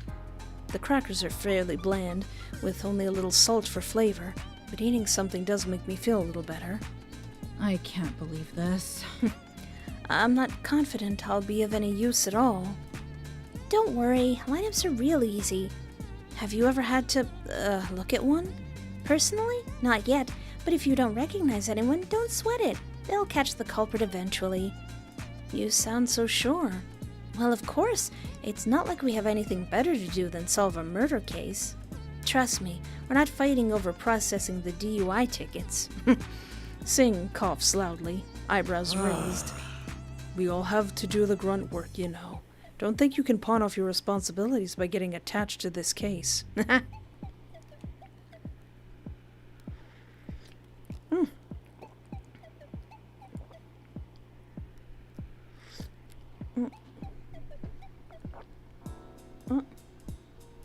Hello, Swad Amjor? Hello, welcome to the stream. Fawn pouts and lifts her hands in an exaggerated gesture. See ya. Back to work I go then. Adrian, are you ready to get this over with? Anxiety flutters through my stomach again, but I'm as ready as I'll ever be. Yeah, let's go. I don't know any of these fools. Like I imagined, a glass wall separates the room in half. A group of men stand lined up on the other side. One-way glass, right? Right? They can't see me, right? Yes, exactly. You can see them, but they can't see you. Does he have a bit of an accent? That makes me feel better, but this is still nerve-wracking. I can't tell anything about them at all. A couple of the guys are way too burly, and another is so slight it looks like he might snap in half during a fight. I'm able to cross them off the list. The rest, though... I'm sorry. That's about all I can tell. Alright, thank you for cooperating. If you do remember anything else... You'll be the first to know. Unless I'm incriminating my sweet boyfriend. Yeah, did he have an accent this whole time and I didn't notice it? Fawn is waiting for us when we return to the lobby. So, How did it go? I glance at Singh to get his assessment, but he walks to his desk as though he assumes the question isn't for him. I shrug. Okay, I guess. If I'm honest, I don't know if I helped at all. Picking out 3 people who didn't do it doesn't exactly feel like we're narrowing things down. Are you going to be alright getting home? Do you need an escort? I'd be happy to walk you back to wherever you're going. Oh, alright. Singh rejoins us, his brow furrowed. I sent someone to pick you up at the campus, so you'll need a ride back. I can drive you. interesting. Offering to drive her? Someone must be awfully important to this investigation, huh? I could handle it if you have important senior detective stuff to do. He shoots her an irritated look, but she just beams back at him. So last time, I did ride home with Singh, but what happens if I wonder what kind of lore do we get with Fawn? Thank you. Thanks, Fawn. I'd love to walk back with you. I see how it is. See ya. See you later, detective. He got the first one. Outside, Fawn looks up and down the street. So, If we're heading to your apartment, I might need directions. I'm heading back to campus, actually. In that case, I know where we're going. Fawn and I start down the sidewalk together in the direction of the university. Nick didn't cause you to miss classes to see the lineup, did he? Nick? Oh, right. That's Detective Singh's first name. No. No, don't worry. I'm only going back because I have a study session today with some friends. That sounds like fun. Does it really? Well, anytime you get together with friends is fun, isn't it? Even if you're doing something dull like studying. I guess that's true. Just don't let yourself get too distracted. One time, a group of us detectives got together to share investigative tips, and we had so much fun exchanging stories instead. Not a single thing was learned that day. I rode home with Singh last time. I want to see what happens if I walk home with her. Maybe we get more evidence, which is essentially just collectibles. Really? Really? I suppose it's nice to know things don't change too much once you leave school. Then again, as a member of the public, that's not the most comforting story to hear. Like, yeah, aren't you guys supposed to be working? Oh, don't worry too much about it. There are plenty of guys like Nick who couldn't have a good time if they tried. I laugh in spite of myself. He doesn't seem that bad. Let's just say that social gatherings are not his strong point. I have some friends like that, actually. I shake my head. But whether we spend the day studying or socializing, I'll just be happy to get my mind off the case. Do you want me to give you some business cards? huh? I glance at her, bemused by what seems to be a sudden sharp turn in the conversation. Why? She taps the side of her forehead with a smirk. It's a tried and true tactic to divert attention. If someone at the study session starts asking you about the case, you simply say, I also met a junior detective who runs a blog about true crime stories, and hand these out. Fawn, you're making me be your free advertisement. Then they'll start talking about my blog instead of your case. Why does this feel like useful advice? Why does this feel less like useful advice and more like an excuse to get me to pass around your business cards? She laughs. Hey, it was just an idea. Despite my doubts, I accept a handful of business cards from Fawn as we reach the campus. Thank you. Oh, thank you, Nikki, for drawing me.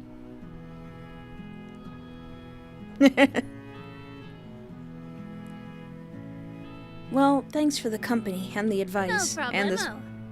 buttload of business cards. Good luck.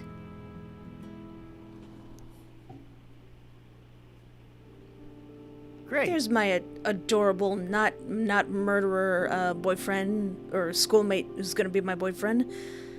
Let's get started. The library lounge has a warm, almost cozy atmosphere that makes it easy to relax in. There have been times when I've come here just to get some peace and quiet and have time to focus on my thoughts. With the door closed, it's almost like being a part of a separate world. A small group has already gathered. Mainly friends from my classes. That's good. Knowing everyone here makes me feel better. Riley, you already started chapter 8, right? Yeah, I didn't get too far, but I'll finish it. Clara, if you can take chapter 10, I'll handle 9. Got it. Adrian, are you good with working on chapter 11? Edwin's voice sounds like it's coming from far off. I blink at him, slowly, as I realize he asked me something. Something about chapters. Are you okay? No. Right. That's fine. Chapter 11. I'm on it. I open the textbook and get out my notes. My notes from the last couple of days are a disaster, but hopefully I can do better on that front now. Edwin pulls up a chair next to me. His voice is quiet, so low as to not be overheard by anyone else nearby. Are you sure you're okay with being here? I glance around, but none of the others pay us more than a quick glance. They probably assume we're either discussing the assignment or chatting about normal things. I'll be fine. I'll be fine. I'm glad I made some tea before this.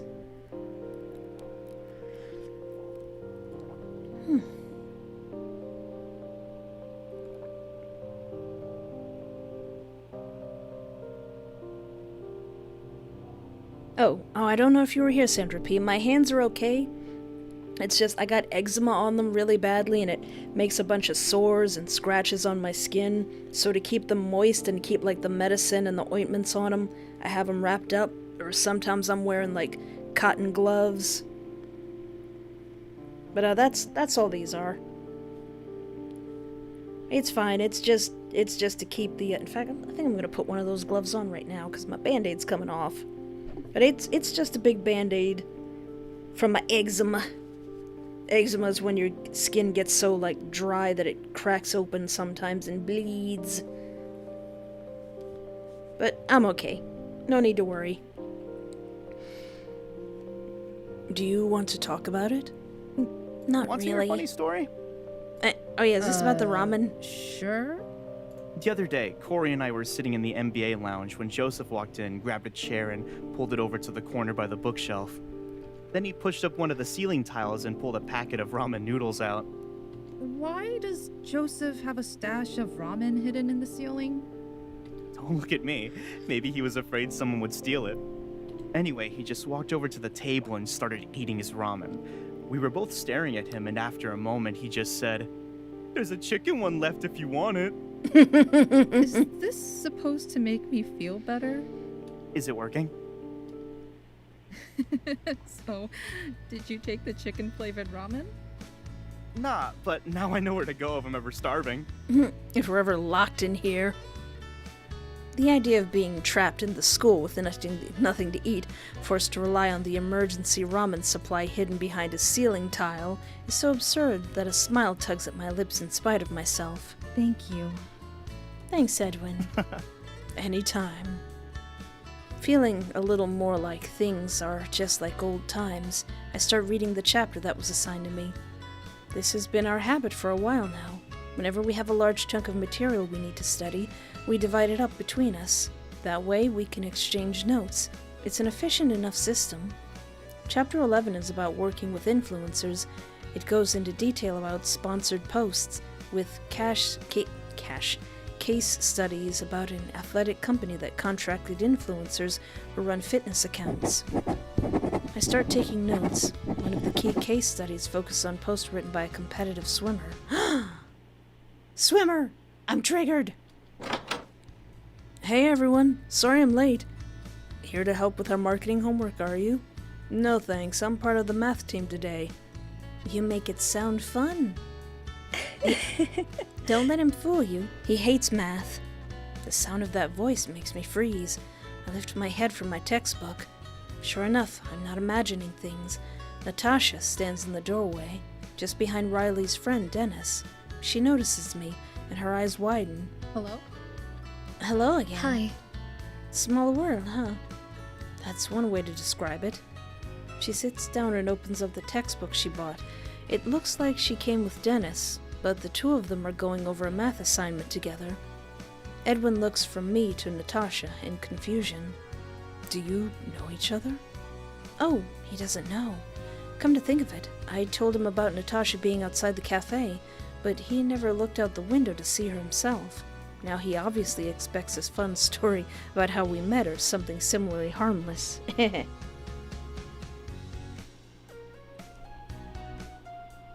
Nico, so far, Edwin's not doing anything suspicious.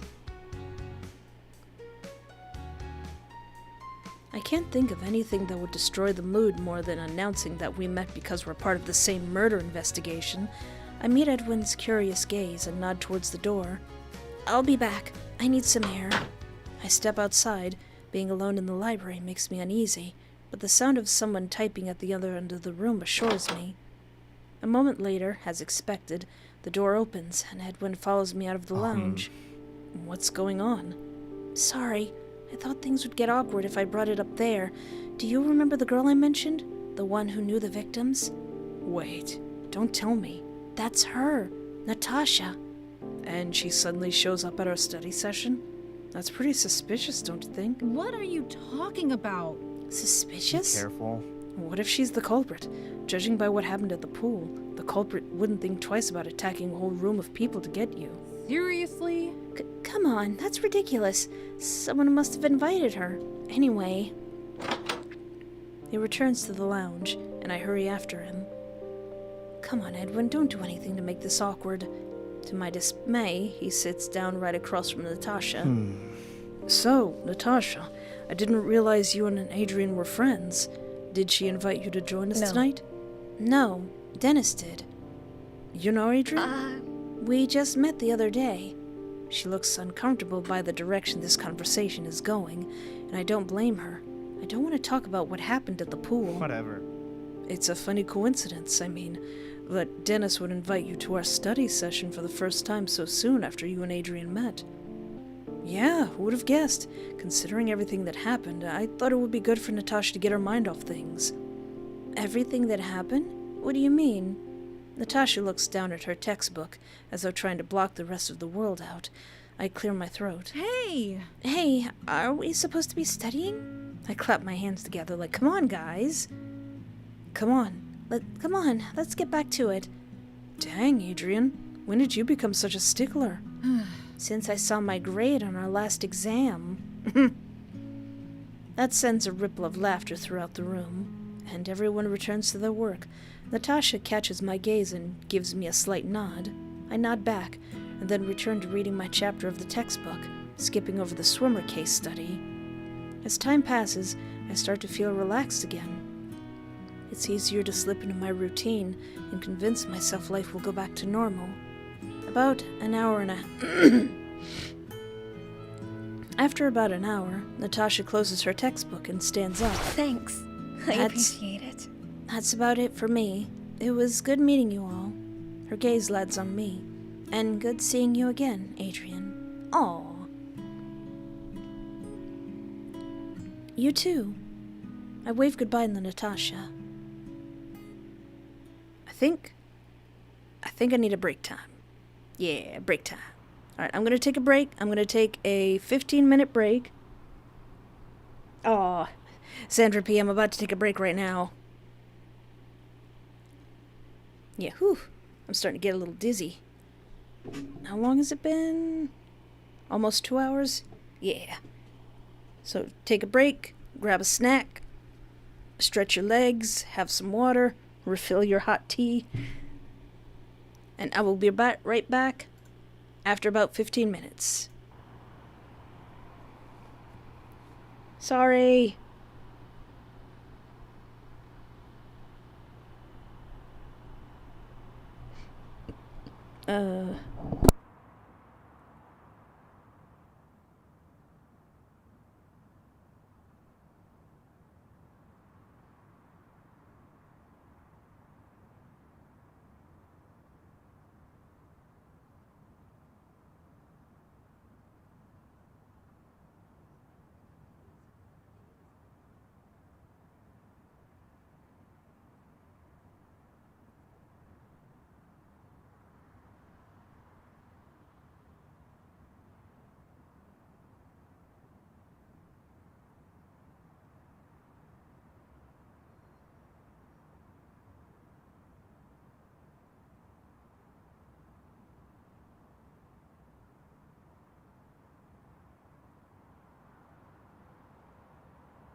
Okay, I'm back.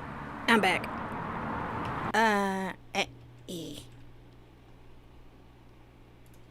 Oof. Hello.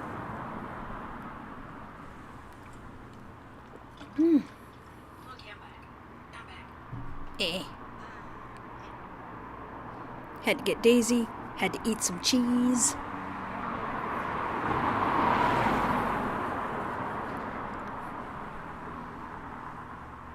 Daisy was out sunning on the porch. She should be yelling at me pretty soon. Oh, my nose.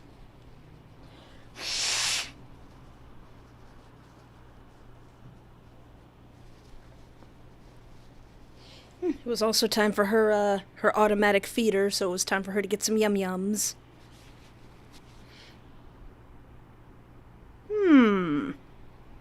Smash or pass Ursula the Sea Witch. Now, Ursula was actually one of my first favorite Disney villainesses. My first favorite Disney villains. Yeah, Smash. Yeah. Yeah, I would have to say, yeah. She's one of my favorites. Oh, that reminds me, I have a very fun game, a fun visual novel that I have planned. It's funny you should bring up Ursula. It's not Twisted Wonderland. I don't want to get anybody's hopes up. But I found a Disney themed visual novel that looks really, really fun. Yeah, I loved Ursula when I was little. I was just about Uggy Stubby, you knew. Now, I don't know if I would smash Cruella, because I don't think Cruella smashes. I think she might be asexual. But, yeah, Cruella is my other favorite, is my other, like, top favorite Disney villains. I fully understand Sleepy Bug. I fully understand Kovu. Fully understand. No, it's not Twisted Wonderland, but I should see... Is there a Steam version of Twisted Wonderland? It's not as good as Twisted Wonderland, but it looks really fun. I need to start recording it. Or maybe I could play it for the next stream. Yeah, I think, if we can finish... Cruella's bones would... Maleficent? Ooh, I really like Maleficent. Yeah, smash. I would smash Maleficent. If she would let me. I would smash the mistress of all evil. I don't know if Cruella F's. I don't know. In the books, she does have a husband, but I don't know.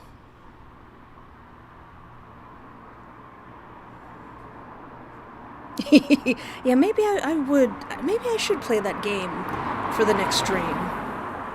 Yeah. It's a visual novel. I've heard it's very easy, but it's Disney themed. Yeah, so if we can get through this,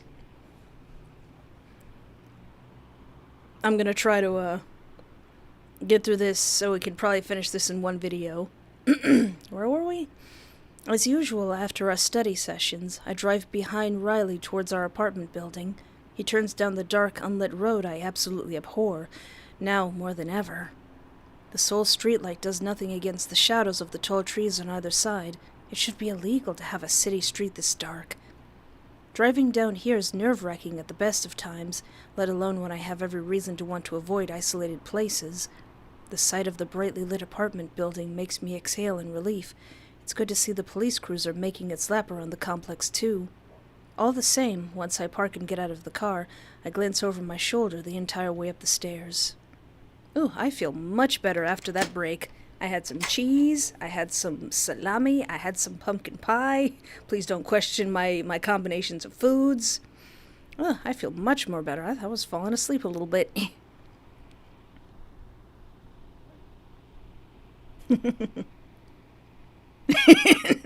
Yes, Ladybug, I think we both would have to beg Maleficent.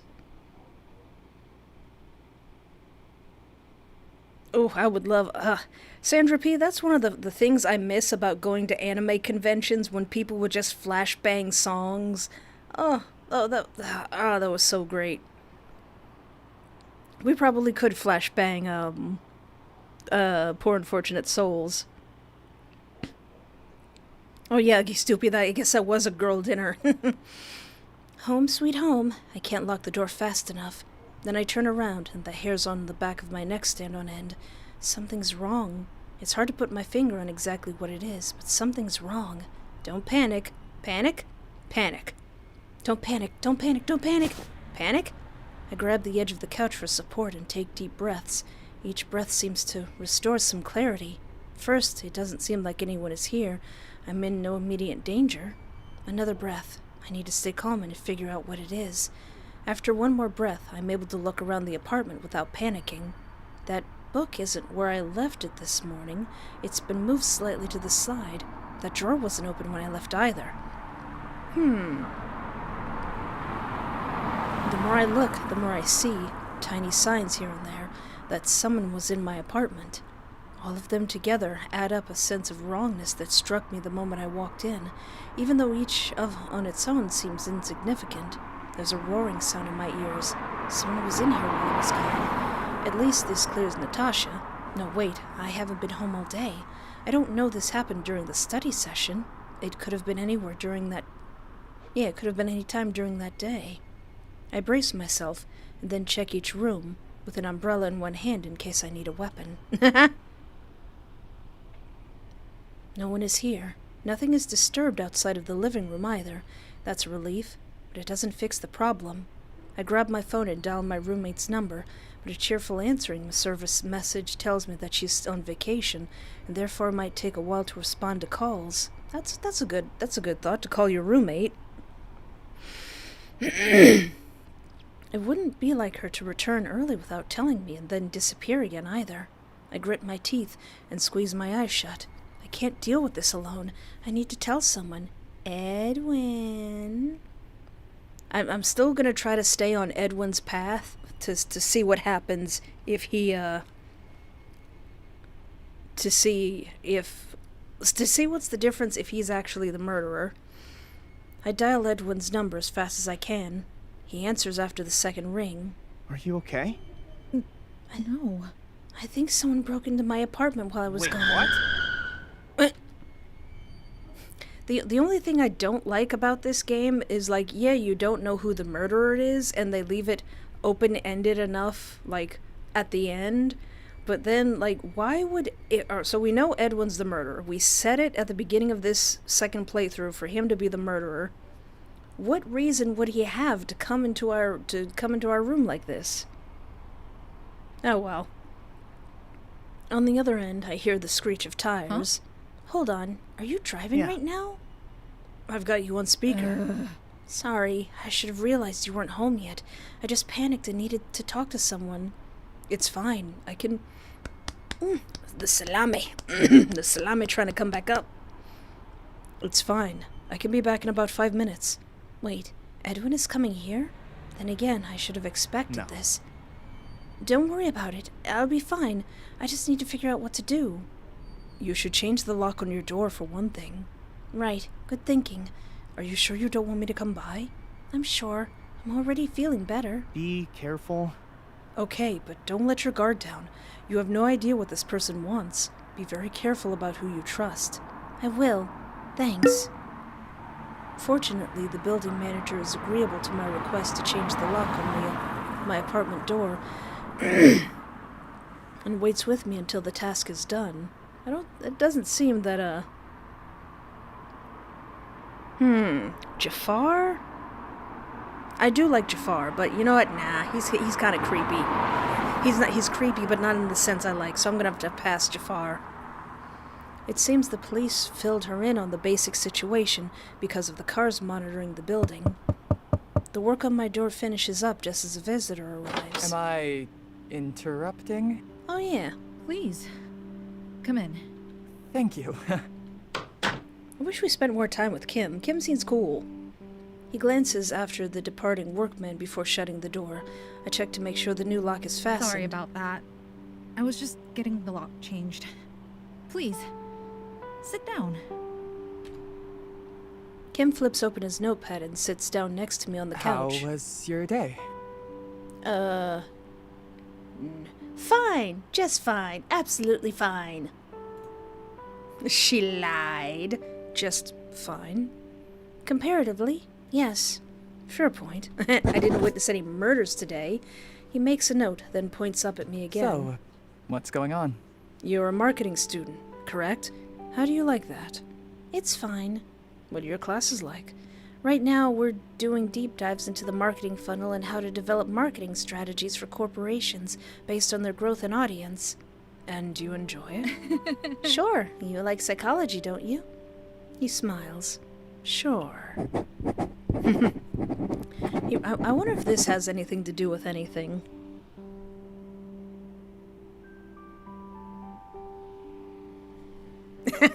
He kind of does look like Uncle Roger. He writes something else on his notepad. I fight the urge to try and see what he's written about me so far. What do you think? What do you think of the business department? Is he creating a psych profile for me or something? I think I'm doing pretty well. I fit right in. There's a vocal few who look at everything like a competition, but I appreciate being around dedicated people. With everyone trying their hardest, it really pushes me to do my best, even when I'm tempted to slack off. I see. So while you criticize classmates who view things as a competition, you don't mind the competitive atmosphere itself. Right. I don't believe in working yourself into an early grave, but if you put enough time into something, your label will be rewarded eventually. It's not a competition. It's about being the best version of yourself that you can be. Kim nods and writes something down. How are your classes going? Well enough. Good to know. So, of course, the main reason I'm here is because of the incident the other night. My stomach flips. Now that the time has come, part of me wishes we could delay this conversation longer, after all. When the incident occurred, how did you feel? I was angry. Oh? At who? Oh. The killer, of course. How could someone do something like that? I hesitate. And also, at the world in general, corny as that sounds, I just kept asking myself why something like this had to happen to me. He nods and makes a note. Do you think that anger has fueled your desire to see the culprit get caught? Maybe. I can't deny that part of me wants whoever killed these people to suffer. Mostly I just want this to be over. I see. I guess then, when the killer is revealed, it'll then turn out should we turn him in or not. That's good. You should focus on that. Wanting the culprit to be caught in order to protect yourself and others. Becoming fixated on the idea of revenge is never a good thing. What? You think I'll become a vigilante? You give me too much credit for courage. Who do you think I am, Batman?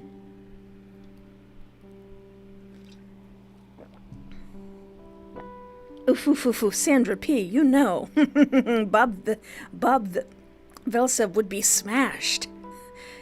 He is a ride I would not survive. He's officially on my husband list. Like, yeah, he killed me without even thinking about it, but he's cute. He shakes his head. Not necessarily. No, that's not what I'm implying. Only that anger can cloud your judgment. You should not try to take it upon yourself to catch the culprit, no matter how much you want to see them caught. Right, that makes sense. Do you have an email address? I'd like to send you some materials I think will be able to help you. Oh, sure. I write down my email address for him and hand it over. Thank you. I think that's enough for a first session, but we should meet again soon. Is there another day this week that would work? Thursday night at this same time should be fine. Good, I'll see you then. Hopefully by then they'll have caught the killer. Nope, we gotta wait till like Friday or Saturday for that. The pie was delicious. Georgia. It was delicious. It was pumpkin pie. Perhaps. Is this your first time on a murder case? In this sense, yes. It's not my first time delving into a murderer, though. What do you mean? When I was a student, one of my professors set up a surprise webcam talk with a guy on death row. It was a surprise for us, I should say. You know what? I'd rather not hear the No. details. We heard him last time. I'm sorry. Of course. I understand. He stands Until up. our next session. Okay, so it just skips over that little story.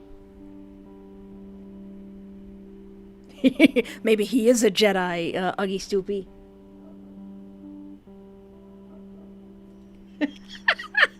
I have seen that, Sandra P. Did you know you can taste through your, what was it? Testicles? Okay, Sandra P. Thank you so much for coming. Nico, nothing much happened. We did our first session with Mr. Kim. Thank you. Once Kim leaves, I check the lock again, and then sit down to finish up my remaining homework. The assignments are simple enough for a change, and I finish with time to spare. I turn my laptop on and see that Kim's email has arrived. I downloaded the documents he sent me to read later. I wonder. Before I can think better of it, I find myself on the university website. I click around until I find the swim team's page. There they are. My throat tightens as I recognize the girls from the pool. In the photo, they have bright smiles for the camera, not knowing what will happen to them in the future. They thought their whole lives were ahead of them. In a few days, they'll be put in their final resting places, without any future at all. If Natasha used to swim with them, she should be somewhere in these photos too. There's a page for photos of events. After scrolling back a few months, I find her. She's standing with the girl who tried to run. They're smiling. Natasha Diadrio and Rebecca Lyle. Rebecca was a nursing major sophomore year. Another page contains brief news posts about the swim team and their competitions. I scroll numbly, though. They drove to a swimming competition. Why am I getting all tongue-tied?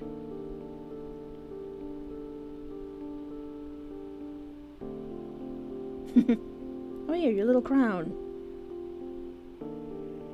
The music was kind of low, or the music was kind of high, so I turned it down again. You could barely hear it over the voices.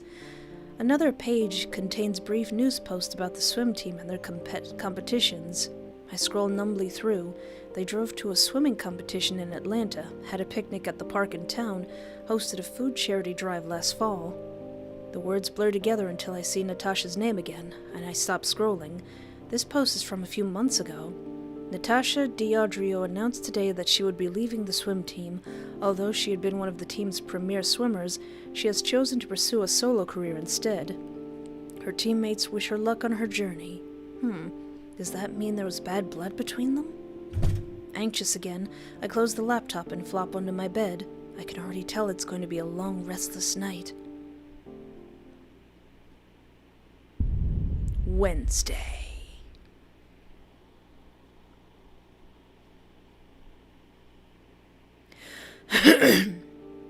It's been over 24 hours and they still haven't found the culprit.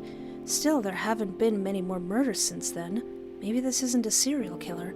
Maybe the culprit had a specific grudge against someone at the pool that day. Maybe I was only caught up in this by chance after all. Maybe the culprit doesn't see me as a threat. Maybe I'll be fine.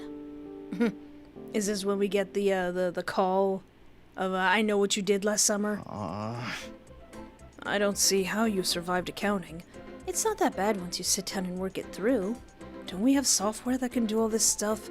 You should still understand the basic principles. No. Yeah, no thanks. I'd rather just let the computer handle it. Be glad you don't have to take any programming classes. You drop out after the first day. Not a chance. He pouts and takes a bite of his spring roll. I'll get it done, even if it's a waste of time. As long as it gets done in the end, I suppose it doesn't matter if you complain about it the entire time. Are you okay? That's his motive, Broccoli Fox. So, how are things? I make a non-committal noise and take a bite of my own roll. Don't worry, you'll be fine. Just don't go out at night and try to avoid being alone as much as possible. That's easy to say, but it's a lot harder in practice. It's not like I can call someone up whenever I want to step out of the apartment for a minute. Why not? Are you kidding? Once or twice might be fine, but eventually I'd just be a pest. Although, personally, I'm hoping all of this gets resolved before it comes to that. I don't relish living the rest of my life this way. I'll protect you no matter what. Oh, I wouldn't mind. Trust me, eventually I'd even start getting on your nerves. Or are you thrilled by the idea of me calling you up for a trip to the gym? You know, I was saying to myself just the other day that I should get back to working out. Since when have you worked out? I used to go to the gym at least once a week, thank you. Really? I had no idea. Well, I'd rather use the tiny gym at my apartment for now anyway. After what happened at the recreation center, I don't think I can handle going to a big gym again. At least not for a while. Yeah. I stab a fork full of salad and have it part way in my mouth when a group of campus and city police enters the dining hall. Even with students milling about, they stand out. 1 or 2 campus officers walking around is normal enough. Sometimes they'll even have dogs, just taking them out for a walk around campus. It's less typical to see the city police here, though, and they walk with purpose. My heart leaps. Did they find the killer and are coming to tell me? Even as the possibility crosses my mind, my stomach twists. Singh probably would have called me if there was a breakthrough, and it wouldn't take this many officers to break the news.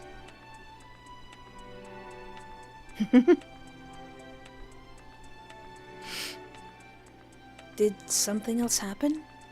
The officers weave their way past cafeteria tables until it's clear they're heading straight to ours. I look up with mingled hope, dread, and confusion. They stop at our table. Are you Edwin Anderson? What? Yes. What do you need? We have a few questions to ask you in regards to the deaths of 4 students Sunday night. Will you come with us? Hold on. What's this all about? What are you doing? Are you running checks on all her friends? We just have a few questions for you, Mr. Anderson. Please come with us to the precinct. We'll also need you to hand over your knife. Huh? Knife? Edwin owns a knife? I don't think it's that weird to own a knife. I don't bring a knife to my classes. You can search me if my word isn't good enough. That won't be necessary, as long as you cooperate. Whatever. Fine. Edwin. Don't worry, this won't take long. I'll answer whatever questions they have and they'll realize I'm not involved. But you are. My heart thumps in my ears. The world is spinning. I can't believe the police want to question Edwin. They're threatening him, like a potential suspect, no less. I'm coming with you. You can't accompany him into the interrogation room. I know. I'll wait in the lobby. Adrian. You'll get this all cleared up, and then we can walk back to campus together, all right? Thanks. I appreciate it. The officers look at one another and shrug. Fine.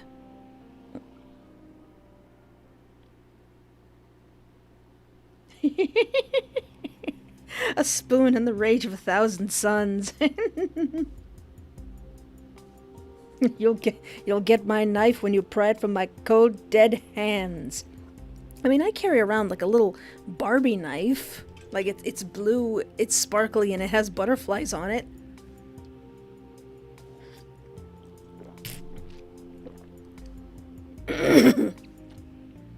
As soon as we reach the station, the officers escort Edwin into the interrogation room. The lobby is much more crowded than it was on my previous visits. I'd never considered a police station to be a public place until now. I always thought I'd go my whole life without ever entering one. Numbly, I sit down and watch people come and go. They said Edwin has a knife. I'm guessing they didn't mean a kitchen knife. Did they connect his knife to the crime somehow? Would that even be possible to trace back to him? This can't be happening. Once again, I feel like I'm in a nightmare. Hey there! Ah! Fawn's voice makes me jump, despite already startling me. She sidles my way as if trying to be covert. At this rate, you'll have to get your own desk. I'd rather not become such a frequent guest here. Hey, it could lead to good things. There was this one murder case on the summer of '89 in New Hampshire where a man's death led to his wife learning he was cheating on her. I'd rather not hear it, dear. No. I know. Why does everyone seem to think I'd enjoy murder case stories right now? Well, the point is just that good things can come from bad situations. A lot of the cases I've looked at have had some interesting turns. Reality really is stranger than fiction. So they say. I sigh and shake my head. I can't believe this. Right now, I wish this particular case would stop being so interesting. They've hauled in one of my friends for questioning. Really? You didn't know? Nah. Nope. That explains what got Nick so worked up, though. He got a report back from the lab and then started making phone calls. I figured it might be the big breakthrough he was looking for. I sure hope not. Not that I don't want this case wrapped up as quickly as possible, but Edwin? I just don't believe it. Did they arrest him? No. I don't think so. Just brought him in for questioning. Then I wouldn't worry too much about it. Unless they have decisive evidence, there's still a lot of possibilities. I clear my throat and search for a way to change the subject. You cover a lot of different unsolved crimes on your blog, right? Got any interesting non-murder ones you'd like to share? Oh, there's so many! You really should check out my blog, you know. How can I even pick one to share when they're all so fascinating? Like the one about a man who bled to death in a locked hotel room after making a series of strange phone calls, or a hiking group that ran away from their tent in the middle of the winter and froze to death. Fun. And of course, they aren't all morbid, like that guy who hijacked a plane and asked for millions before parachuting out, and they never found him. Yeah. I've actually heard of that one. Big mysteries like that one have been studied extensively. That's why I like to focus on ones closer to home. There's no shortage of unsolved cases either. How can a crime just go unsolved? Theoretically. It depends. If there's enough evidence to solve it and it still doesn't get solved, then it's usually the result of police incompetence. Should a junior detective really say things like that? You know, crime scenes getting contaminated, investigators not talking to all the witnesses, evidence getting lost. She shakes her head. But don't worry, our country's clearance rate, meaning the rate that crimes are marked as solved, is higher than average. Your case also has a bit of media attention, so that will help. Thanks. Let's just hope this isn't one of those cases where there isn't enough evidence, then. A group of officers emerges from the hallway to the interrogation room, and I lift my head, but Edwin isn't with them. Oh yeah. However, Natasha is. Fawn follows my gaze. That girl was a swimmer on the same team as the victims, but she had left a month ago. There are rumors that they didn't leave on entirely good terms. Yeah, I did a little research myself. Be careful around her, just in case. Natasha is already walking out the door. Yeah, we'll stay here. We'll stay here. I'm still gonna go for Edwin. I'm still gonna pretend that I believe Edwin. I'd sure like to talk to her again, but I did tell Edwin I'd wait for him. I was hoping to ask Singh for updates on the case, too. No, I should wait for Edwin. He needs me right now. Even if that means sitting... Salami! Salami trying to get me. Even if that means sitting here for another hour.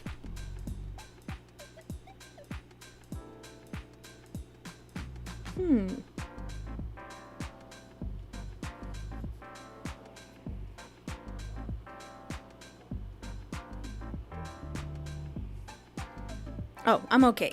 If it's about my bandages, I just got eczema. It makes my hands all like dry and it makes my skin peel and bleed. So I've got like gloves and stuff to keep my hands moist so it doesn't gets all dry. And so I don't scratch it too. So this friend of yours who was called in for questioning, Edwin? She tilts her head and squints at the ground. He's not a swimmer, is he? Definitely not. Does he belong to a fraternity? Yeah, why? Is that important? Interesting. I'm gonna go look something up, okay? Just sit tight. Fawn leaves in a hurry, while I stare after her in confusion. Guess there's nothing to do but wait. At least I can get some homework done. Sometime later.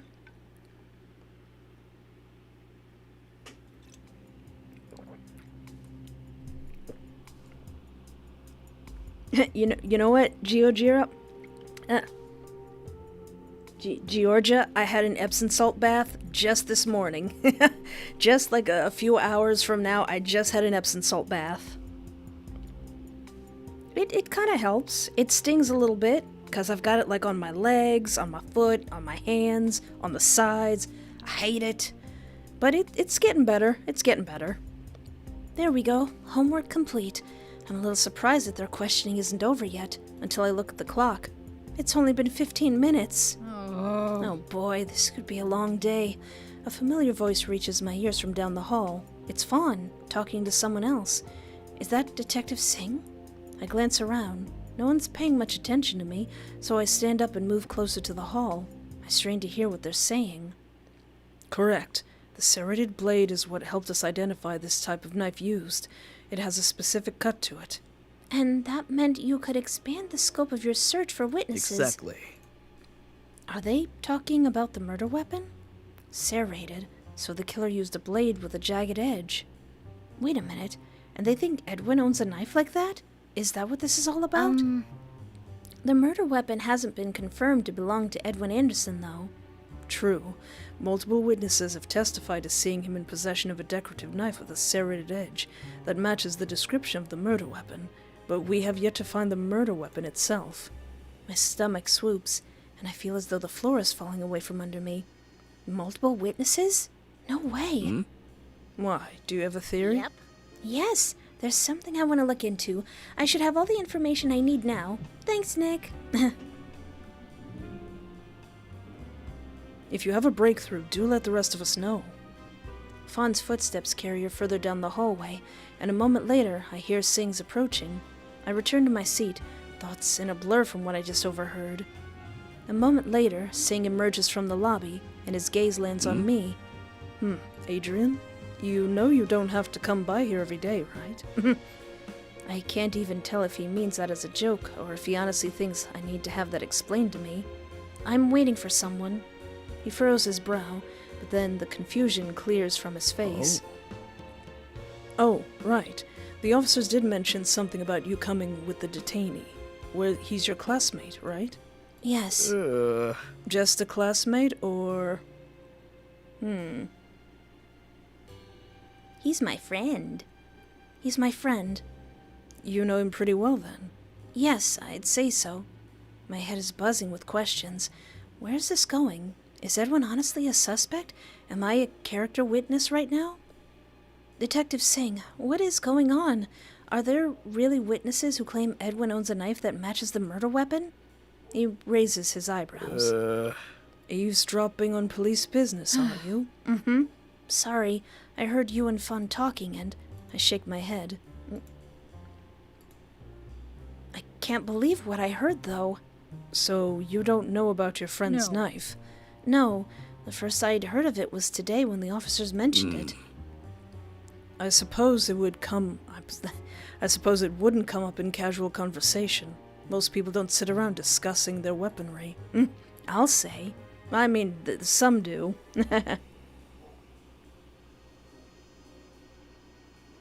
Exactly, he's my homeboy, my sweet cheese. My rotten soldier, my good time boy. No, I have a few more questions for you. About Edwin? Yes. How long have you known him? I guess it's been about 3 years now. We started talking as freshmen and eventually became friends. Now we hang out pretty regularly. What kind of activities does he do? Any sports? Clubs? He sometimes goes to parties or takes trips with his fraternity. I don't think he does anything sports-related, although he mentioned that he used to go to the gym. Do you know where he was the night of the murders? All of these sound like questions he should have asked Edwin, not me. Unless he's trying to match up our answers. I don't know. His fraternity members might be able to tell you. Do you know any of them? No. Not personally. That's fine. And don't worry, we'll release him soon. He's not the only suspect. Just one who has a bit more attention on him right now. Is there anything else I can help with? Eager to get your friend cleared? Well, yes, but I'm also just worried. It feels like it's taking us forever to close this. Yes. Is that normal? Shouldn't you have more leads by now? He rubs his forehead. This would be a lot easier to explain in the crime lab than out here in the lobby. If you don't mind hearing descriptions of the crime scene, that is. The way he says that makes me think this conversation won't be pleasant, no matter where we have Hey it. there. Oh good, you're still here. Fawn pops up so suddenly I nearly jump out of my skin.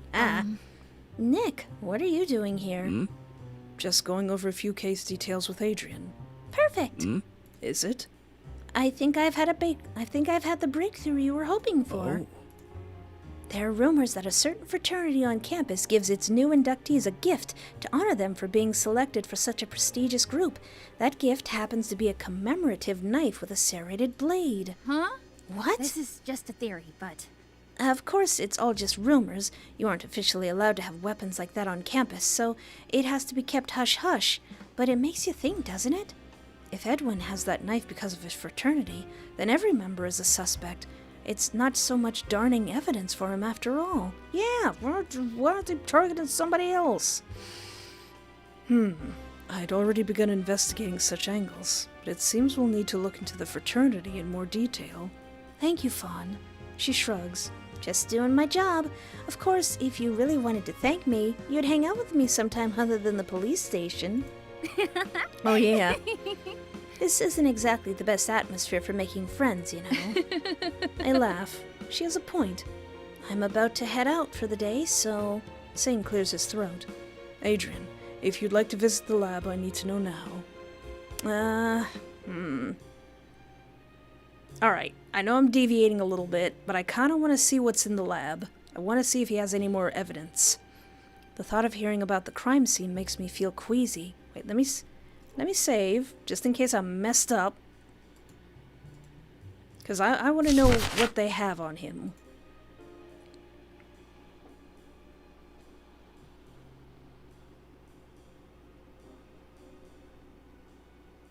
Yeah, I know, Broccoli Fox. That seems like a weird commemorative gift to give like a bunch of guys in your fraternity. The thought of hearing about the crime scene makes me feel queasy, but if it could help bring an end to this, I can't refuse. Sorry, Fawn, but Detective Singh wants to explain something to me at the lab. Oh, don't let me get in the way of this high-stakes detective talk. She winks, and Singh rolls his eyes. Follow me, Adrian. Right. I hope Edwin isn't going to be mad that I left him. We're in the lab with a pen and a pad.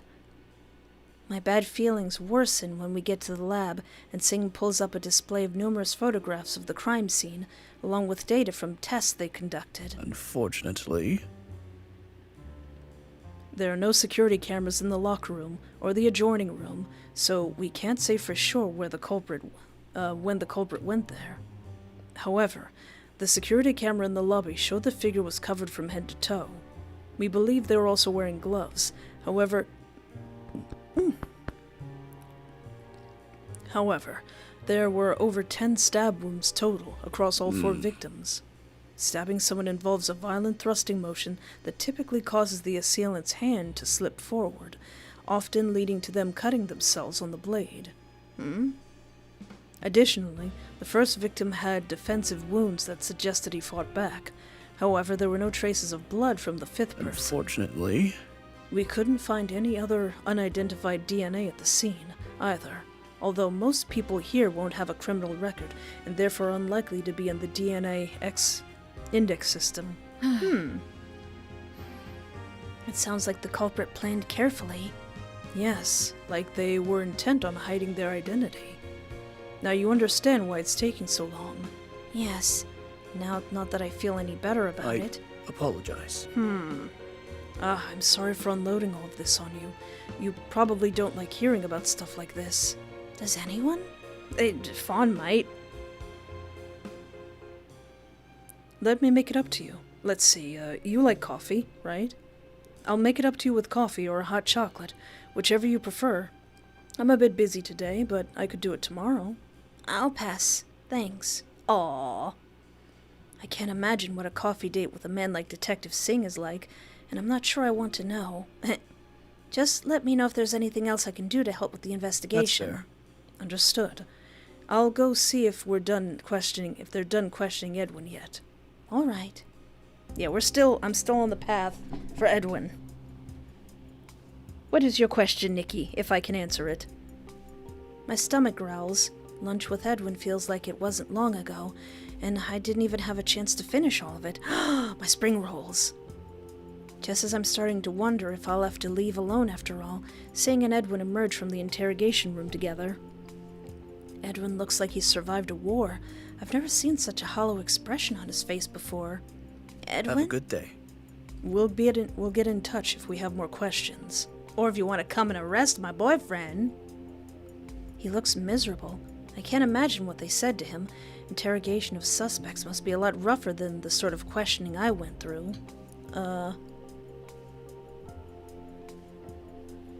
I will support him as much as I can. Don't you worry, Pookie. Edwin. Thanks for waiting for me. Don't mention it. Come on, let's get out of here. I think it's my turn to treat you to some food. Aww.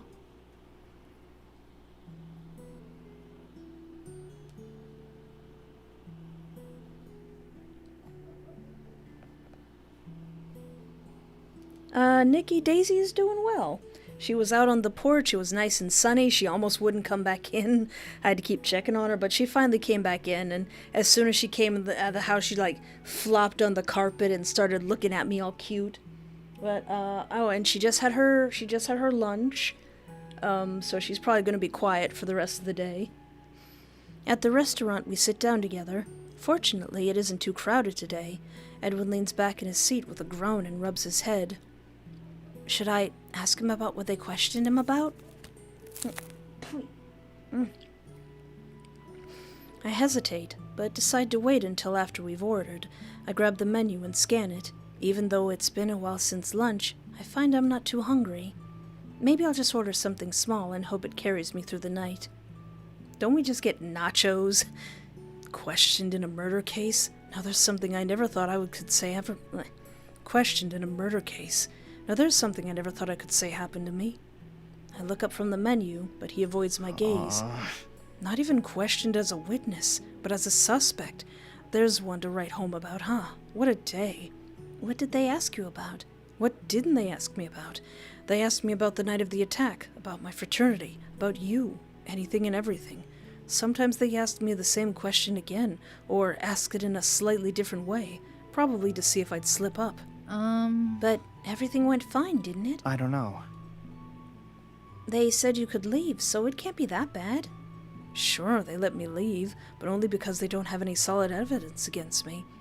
I answered all of their questions as best as I could, but I couldn't shake the feeling that I'm one of their prime suspects.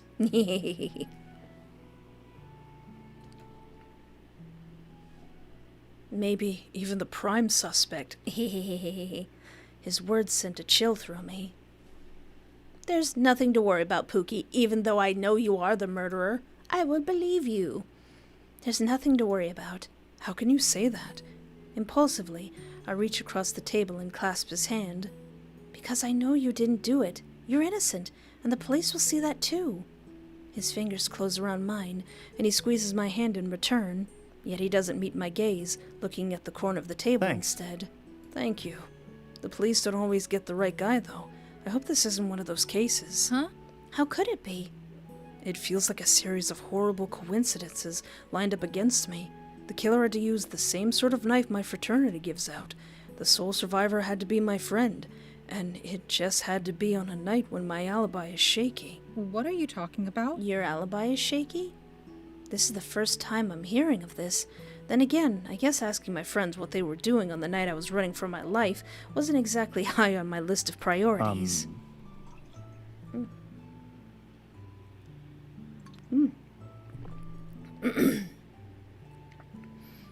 We were having a party at the frat house that night, but I left partway through and went to my room. Some people can say I was there, but not at the exact same time as the murder. And presumably no one can confirm he went to his room. Of course the police are skeptical of an alibi like that. While I'm still searching for something to say, the waitress comes and takes our orders. I order nachos and cheese as a small snack, and Edwin orders the same. Much to my surprise, either he's not paying much attention, or the questioning left him without much of an appetite.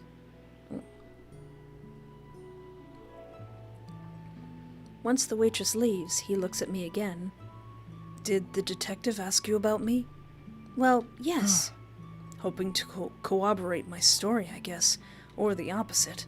I told him that we're classmates, and that I don't know any of your fraternity brothers, and... He's your classmate, right? Yes. Just a classmate, or...? And just a couple other details he was curious about. Aw.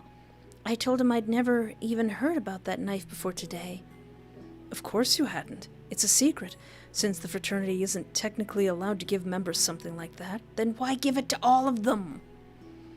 I bet they never thought it would come up at a time like this. Seriously? They really give inductees a knife with a serrated blade? It's more of a commemorative thing than anything else. I mean, no one takes it to expecting to actually use it. It's a pocket knife, so it's pretty small. Picture a decorative Swiss Army knife, a bit fancier than the usual kind with some rivets in the blade. It certainly wouldn't be my choice in a fight, but I guess if you struck first, then the world around me constricts. Eh? I see the killer stabbing the knife forward towards an innocent victim. The spray of blood. My vision tunnels, and I'm only distantly aware of a voice. Adrian? Adrian! A warm hand on my shoulder snaps me out of it. I blink at Edwin, stretched halfway across the table towards me. He squeezes my shoulder and looks into my eyes. I'm sorry. Sorry. I don't know what I was thinking, talking like that. You don't want to hear details about that. I just got carried away. I forgot for a moment there that you saw it. That you... He shakes his head. I'm really sorry. Thank you. It's all right, Pookie. I manage a smile, and he slowly settles back into his seat. Concern fills his gaze, though, and I inwardly chide myself. It's all right for that you got triggered. Hello, noxious chocolate. So what we're doing here, we're replaying Drops of Death, but we've set Edwin to actually be the murderer. So I'm doing the same thing I did last time, but to see what changes if he actually is the murderer. We came here so I could console him after his ordeal, and instead he ended up consoling me. Keep it together, Adrian. So, where's your knife now? In my room at the frat house, probably. I'm sure the police want to confiscate it, to compare it to the wounds and all that. Then again, any of our knives would do. They'll probably investigate everyone in the fraternity. I wonder how long it'll be before they realize the killer could be anyone. They haven't narrowed down the search at all. Huh? You know, there was another victim besides the swimmers, right? I swallow hard. Yes, the guy in the locker room. I knew that guy.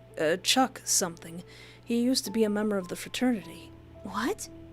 He was kicked out about a year ago after being caught with drugs. Of course, he was supposed to return anything he got from the fraternity, but it's hard to enforce that. No. You mean he had one of those knives?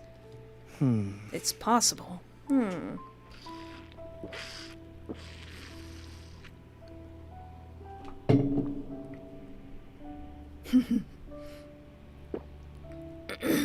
It would be hilarious if you could, if you could be the murderer in this game. And you gotta try to get other people off your tail.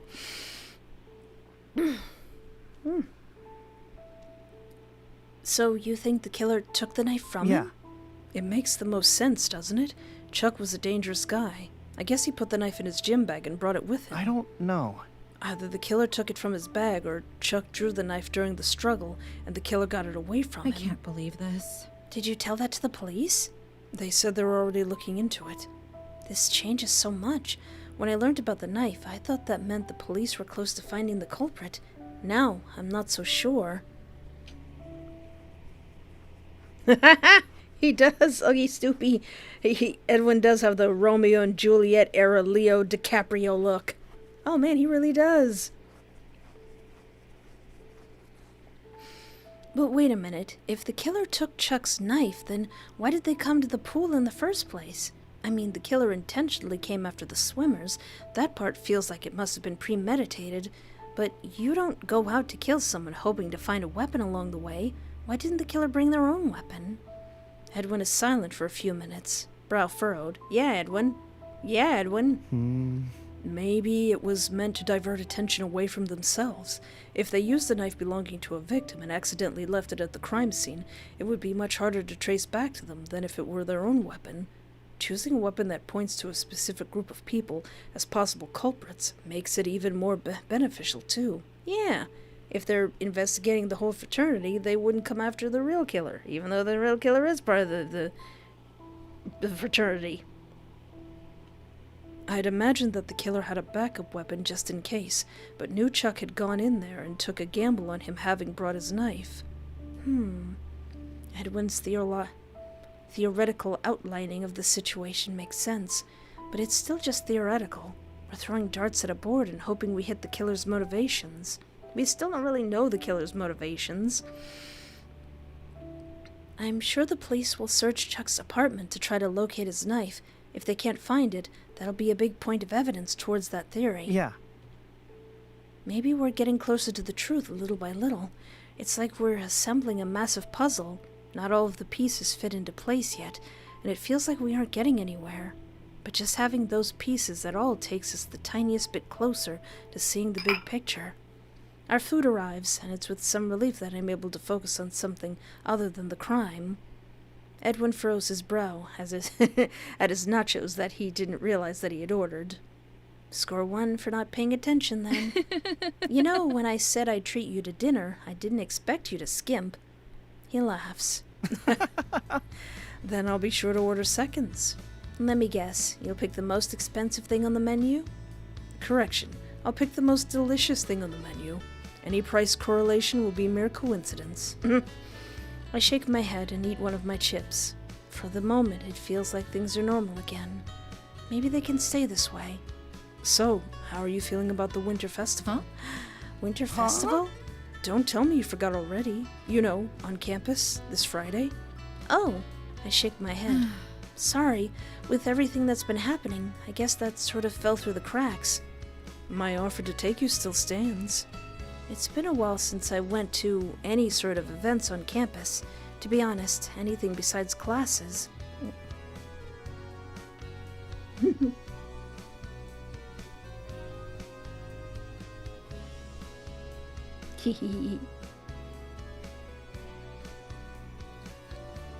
And there's a good reason for me to avoid those events nowadays. Yeah, there's somebody coming after me.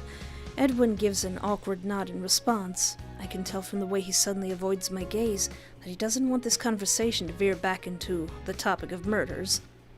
Let's see, aside from parties, I think the last campus event I went to was a business presentation for extra credit. It was interesting enough, but not the sort of thing I'd attend on my own. Oh, wait, I went to a pitch competition a few weeks ago, too.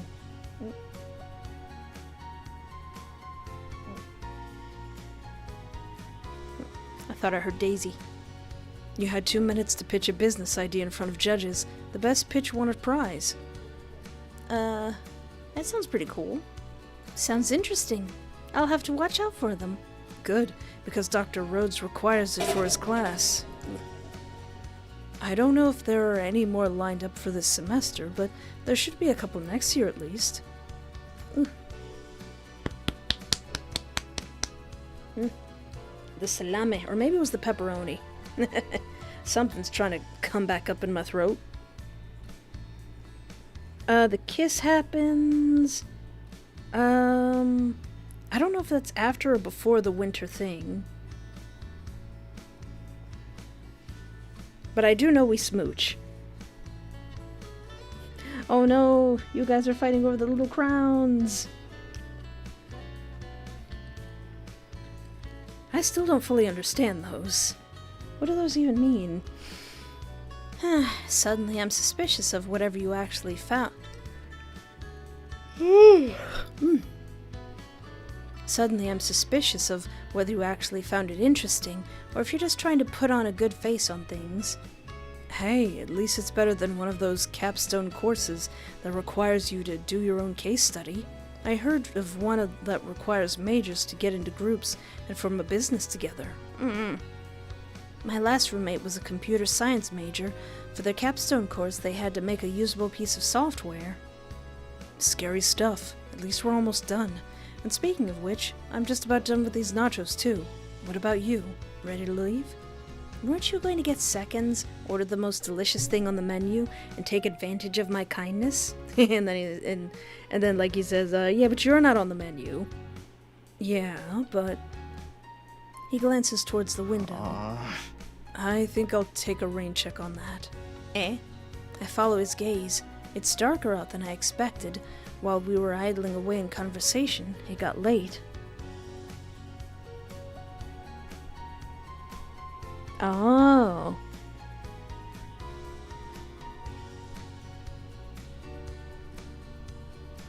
Oh, they're XP crowns? Neat.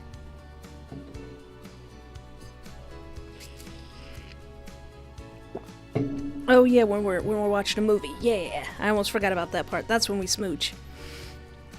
My stomach flips. Chatting with Edwin about classes was so normal, so routine, that I almost forgot my situation. There's a killer out there somewhere. How about it? If you want, we can come back to the camp. We can walk back to campus to get my car, and I'll drive you to your apartment. I'd hate to think of you walking back alone.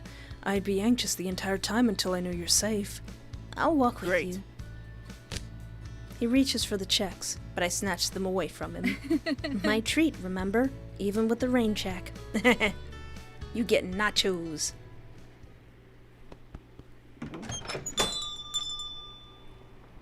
The night air is cool, but not freezing. Still, I'm glad I have a coat. We aren't the only ones walking down the sidewalk. Fortunately, people are entering and leaving restaurants, entering shops or going window shopping and more. A couple passes us with a barking poodle that strains to run at us, and I can't help but smile. Aww, it's not gonna do nothing. Then we reach an empty stretch of sidewalk. No one is around us. It suddenly feels colder. Hey, do you remember what shop used to be in here? Huh? What? Oh, some sort of boutique, I think. I never shopped there. Same. The buildings around us become houses and apartments as we walk towards the campus. Most of the windows are dark and quiet. Cars pass by, but as the sidewalk veers away from the road, they grow distant. Ooh. The longer we walk, the harder it becomes to avoid areas that aren't well lit. Edwin knows these streets better than I do, so he's probably chosen the fastest path. It makes me nervous nonetheless. I can't help but move a little closer to him. Suddenly, he pauses and looks around. What's wrong? You better not say you think we're lost. My attempt at levity falls short, as the words sound hollow in the wind whipping around us, especially when I see Edwin's drawn expression. I think someone is following us. He strode across the room, murderously. What are you talking about? I look over my shoulder, but the street seems as quiet and empty as it did a minute ago.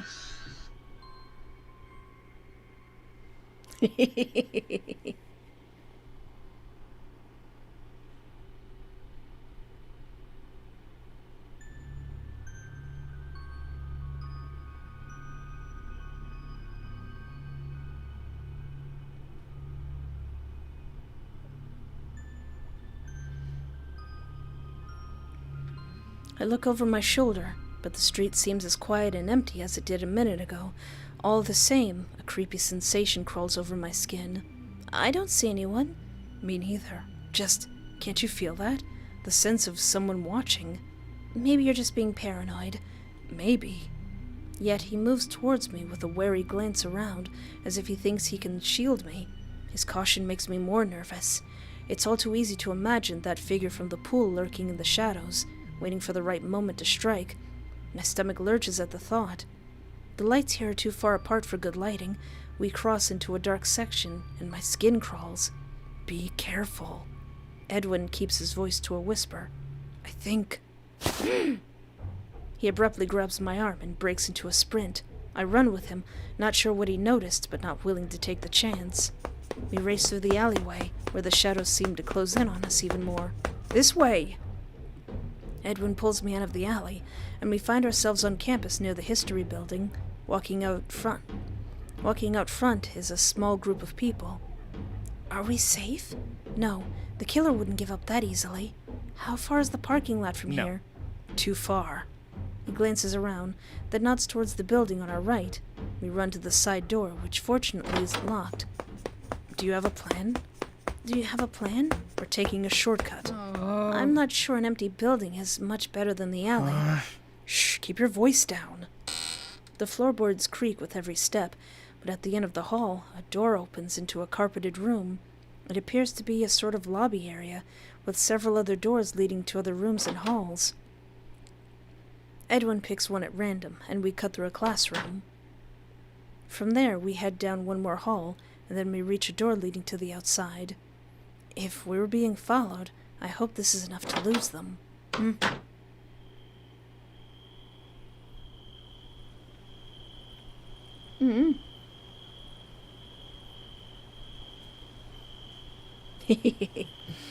Outside, we continue at a brisk pace. The wind picks up, but I don't hear any sign of pursuit. Soon we reach an area with more people. Edwin heads towards a line of fraternity houses. As we near them, he slows down. The road curves, and his house appears around the corner. It's one of the older buildings on campus, and has retained its original style, despite having been renovated a couple years back. It sure looks fancy. I wonder what his fees are like. Wait, why am I thinking about things like this when there's something about this fraternity has become much more important to me recently? Yeah, there could be a murder in there. No idea who it might be.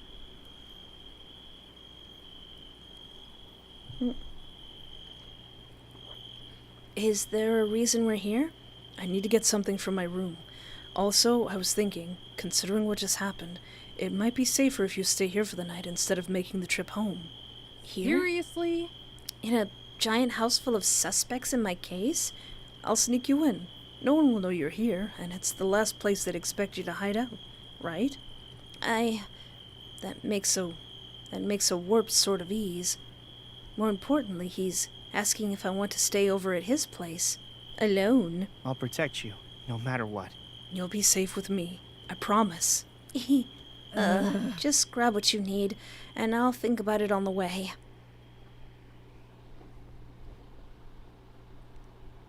Oh, that would be nice to room in a big old fancy house like that.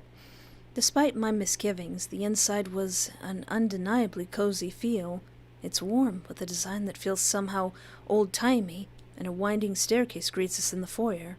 Several hallways and community areas spread out beyond it, with a big group of students sitting off to our right, drinking and playing cards. You don't see the girl that I'm sneaking in. It's nice here, a lot nicer than my apartment. Edwin hustles me up the staircase before I can look around. So when he said sneak, he meant hurry up the stairs as fast as possible and hope no one sees me, huh? On the second floor, he walks up to a door and fiddles with his keys. Actual keys, not electronic ones like my apartment uses, or like I've seen for the dorms on campus. This must be one of the things they didn't update in the renovations. Footsteps down the hallway make me glance over my shoulder in alarm, but Edwin gets the door open and pulls me inside. Do we spend the night at this part?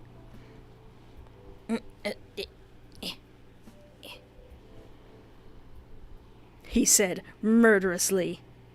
Phew. For the record, that wasn't sneaking. He groans and runs a hand over his face. It's not like I've done this sort of thing before. I figured I'd just do what I've seen other girls do when they want to sneak in a girl. With each subsequent word, he falters more and more, until he finally looks away, his cheeks flushed. You're this cozy about sneaking in a girl, but not for Moida.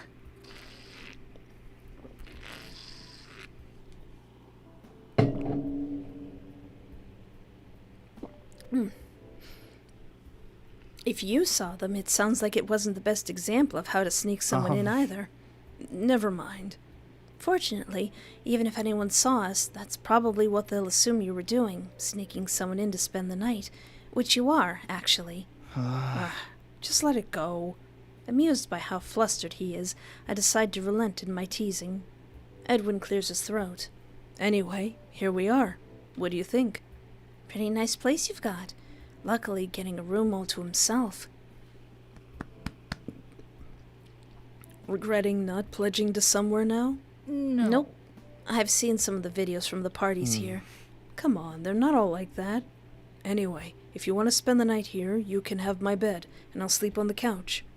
Or I can sleep in my bed while you sleep on the couch, whichever. Or we could both sleep on the bed. Didn't we come here because you needed something? Oh. Well, you get whatever it is. I'm going to call the police. What for? Not on you, you idiot.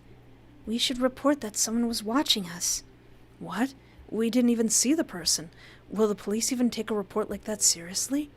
Now, I know that this is just following what he would do whether he was the murderer or not, but him suddenly conveniently dragging us to his dorm, his fraternity house, because he thought someone was following us. Like, someone's following us. We should totally go to this place that I want you to be in. That makes him seem suspicious.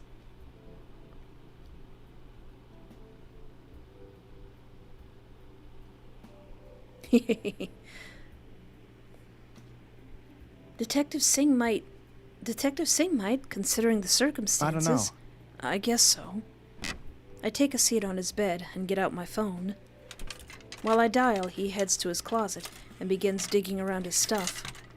Singh isn't in at the moment, so I leave a message explaining the rough details of what happened. By the time I finish, Edwin is also done. He watches me from the closet door until I put my phone away, then sits down beside me. On the bed.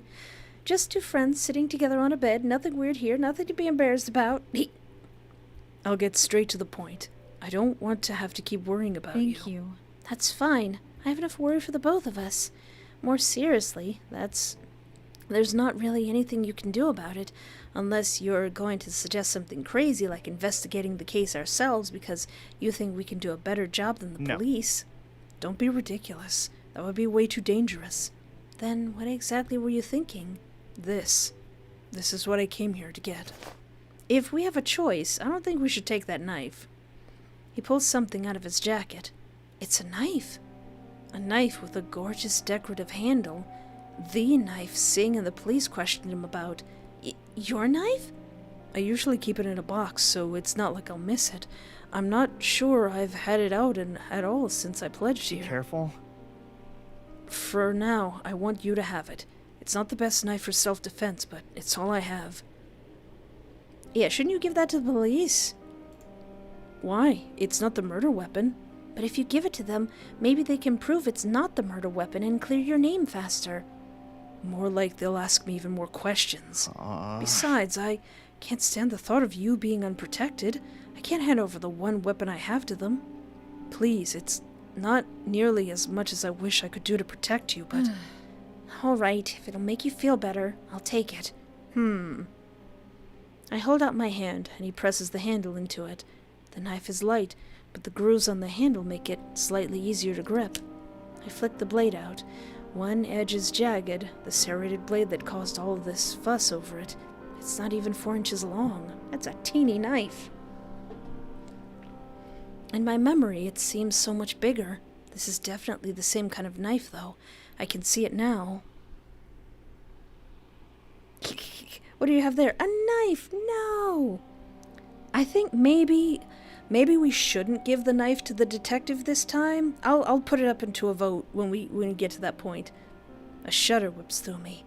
Something this small killed 4 people. Edwin places his arm on the bed behind me and leans closer. I'm sure this will be over soon, but until then, I want you to have some kind of protection for when you're alone. Just when I'm alone? Well, when you're with me, I can protect you. Remind me again who has me hiding out in a building full of suspects? Being here with me is safer than being home alone, isn't it? Even with a patrol car outside my apartment? Speaking of which, I hope it doesn't cause a problem when I don't show up tonight. I mentioned in my report that I'd be spending the night at a friend's place, so hopefully that message will get passed along to the right people. The last thing I need is to get home and learn I'm considered a missing person. I clear my throat. Yeah, it kind of feels like he is framing us, but it's not the murder weapon, so... Anyway, I'm only staying for one night. Things are safe enough at my apartment that I should be fine there. How are you so calm about this? Would you prefer I freak out? Well, it's not like I want you to be upset, but that'd be the normal reaction, wouldn't it? Your nonchalance makes me worry you aren't taking this seriously. Didn't it ever occur to you that I'm trying not to panic? I know, it's just, I want you to know that I'm here for you. You can talk to me, even when you're feeling down. Especially then, in fact. I want to be someone you can rely on. Thank you. He shakes his head with a rueful laugh. You thank me, but that doesn't mean you'll listen. Despite his words, his expression is soft. He leans a little closer in. He's close enough now that a hint of his cologne reaches me, a subtle scent with a hint of spice. I can't remember ever smelling it before, so it must be new. That should be a clue. Or maybe we've just never been this close before. Embarrassed, I clear my throat. So you're going to protect me without your knife? I never used it anyway. Somehow I never had you figured for fisticuffs. He snorts. I'll protect you no matter what. I don't need to beat up the killer. I just need to protect you long enough for you to run to safety. And by safety, don't tell me you mean... The ghost of a smile dances over his lips. My room is always a good option. Right back to hiding in a building full of suspects, huh?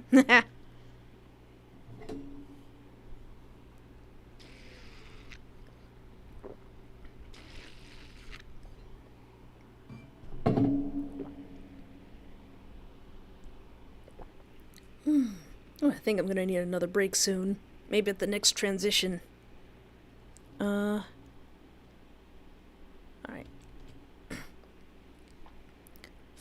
Fine. Then I'll learn how to fight. I'll do whatever it takes to protect you. The seriousness in his voice takes me aback. You're really worried, aren't you? Of course I am. Adrian, do you remember when we first met? Let me see. That would have been in intro to... Wait, no, it was at orientation, wasn't it? Yep, you lost your schedule, so we ended up sharing. Hey now, get the record straight. I didn't lose anything. I dropped it in a puddle on my way inside. Why it had to rain on so much on our orientation day, I'll never know. I know, right? We shared an umbrella after that, too. Not that it helped much. My umbrella was only designed for one person, so it could only keep each of us half dry. We were both soaked by the time we got across the campus to the dining hall. A smile tugs at my lips. The weather was miserable, but I had fun. I was so nervous about coming here, you know. Wait, you were? You? I find it hard to imagine Edwin being nervous about something like that. He seems to get along with everyone. Enough to even join a fraternity. Yet he nods with a slight laugh. You don't know how much of a relief it was to make a friend that first day. I had no idea. We've been through so much since then. I've spent more time with you than just about anyone else on campus. I suppose we've had our share of adventures. There's no one else like you, Adrian. Oh, that's such a Yandere line. You're irreplaceable. I don't want you to be alone. Not even once this is over. I want to be there for you. Always. In what way does he mean that? His voice carries hints of something more than friendship. My heart skips a beat. Edwin, do you... Yes! I hesitate. I can't ask him like this. Not tonight. Sure you can.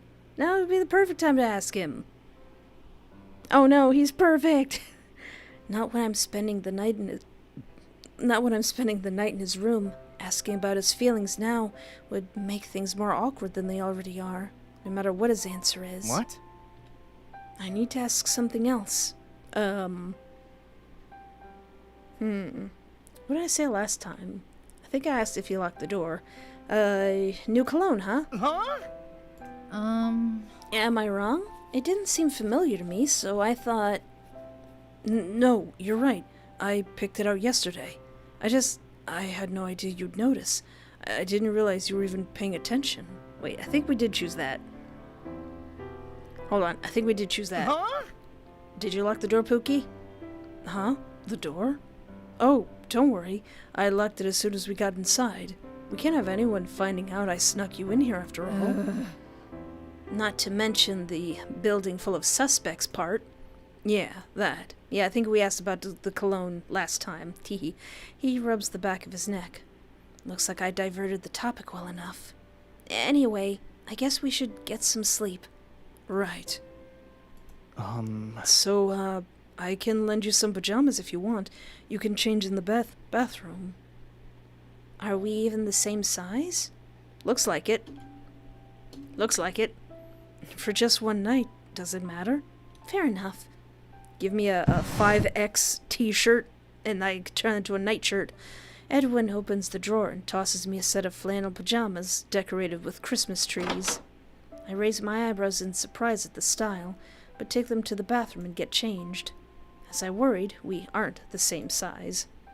But he's right, it's just for one night. When I leave the bathroom, Edwin is already lying on the couch with a pillow and blankets. Decided to take the couch, huh? Since you're my guest, it's only fair that you get the bed. Thank you. Thanks. Good night, Edwin. Good night, Adrian. See you tomorrow. Don't worry about a thing. Aww. Aww. Nah, Thursday. The video's cutting out for me? For you? Damn it. Eh? Alright. Hold that thought, Edwin. Hold that thought. I'm a little tired. I've been staring at a screen. I'm gonna take a break. I'm gonna take a 10-minute break.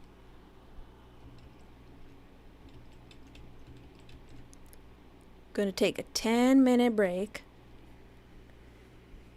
Because I do want to try to finish this in one video. But I gotta rest my eyes for a minute. So I'll be right back after about 10 minutes.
Whew.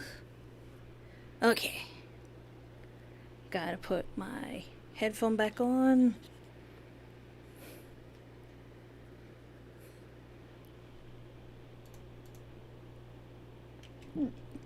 If you, I know that the first time I played this, it took me 2 videos to get to the end. So if you need to,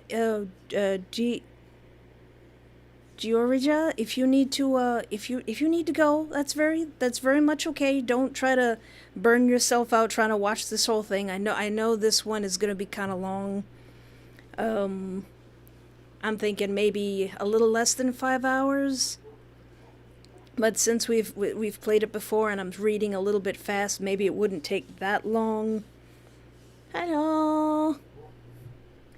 But yeah, this is going to be kind of on the long side, only because I want to cram all this into one video. So where were we? Everything good? OBS? You cooperating? His voice is what wakes me. Edwin? Why am I hearing Edwin's voice? What's up? The memories of last night rush back to me, and I open my eyes to a dimly lit room. I hear shuffling and the sound of window blinds closing, and what little sunlight there was fades. Edwin groans. Footsteps pad towards the bed. Should I get up? This is so awkward. So last time we pretended to be asleep. What happens if we get up? With a sigh, I sit up. Good morning. Hey. Morning. Glad to see you're awake. Something in the tenseness of his voice strikes me. I rub my eyes and blink at him. He looks more stressed than usual. Is something wrong? The police are out front. Huh? What? They must be here for the investigation. I assume they want to search the premises in addition to questioning everyone. I don't want them to know that I snuck you in. Something tells me Singh wouldn't be too thrilled with the knowledge that this is what I meant when I said I was staying with a friend either. At this point, Singh would be the one who's jealous. We don't need to draw more attention to Edwin's involvement in this case. What are we gonna do? Think we can get out of here without them noticing? It's worth a try. I run into the bathroom and change back into my clothes from the day before, making myself as presentable as possible. Then I gather my things together, including Edwin's knife. Something tells me this could go very badly. Edwin sneaks me through the hallway and down a side stairwell instead of the main staircase we used last night. Back here, the paint has started to chip, and every step causes the floor to creak. It seems the renovations haven't reached every part of the building. Be careful. Alright, just act natural. Act natural? There's no way they'll mistake me for a fraternity member, no matter how natural I'm acting. Oh, my back itches. Then act like you're my partner or something. If you keep blushing like that, you'll draw more attention than I ever could. Shut up. This way. Edwin adjusts his jacket and walks casually to the back entrance. He opens the door into a small parking lot. A small parking lot with a squad car just a few yards from the door. Got any other ideas? No, there might not be anyone inside. Let's just calmly walk past. Seriously? What? If there's someone inside, retreating now will be the most suspicious thing we could do. Yeah. Good point. With Edwin keeping himself between me and the parking lot, we step outside and head down the sidewalk. It's cold, but at least the sun is out. Between the bright sunlight and the squad car's tinted windows, it's impossible to tell if anyone's inside. Then there are the building's doors, which more police could step out from at any moment. I keep my gait casual and try to walk as though there's no reason for me to not be here. Come to think of it, is this really a good idea? Even though overnight guests aren't allowed according to the rules, avoiding the police makes us seem more suspicious than we should be. Let's see. What did we do last time? I forgot to set my phone up.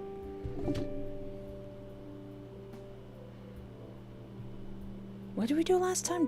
I think we just let it go. So what if I question it this time? Like, hey, should we be really doing this?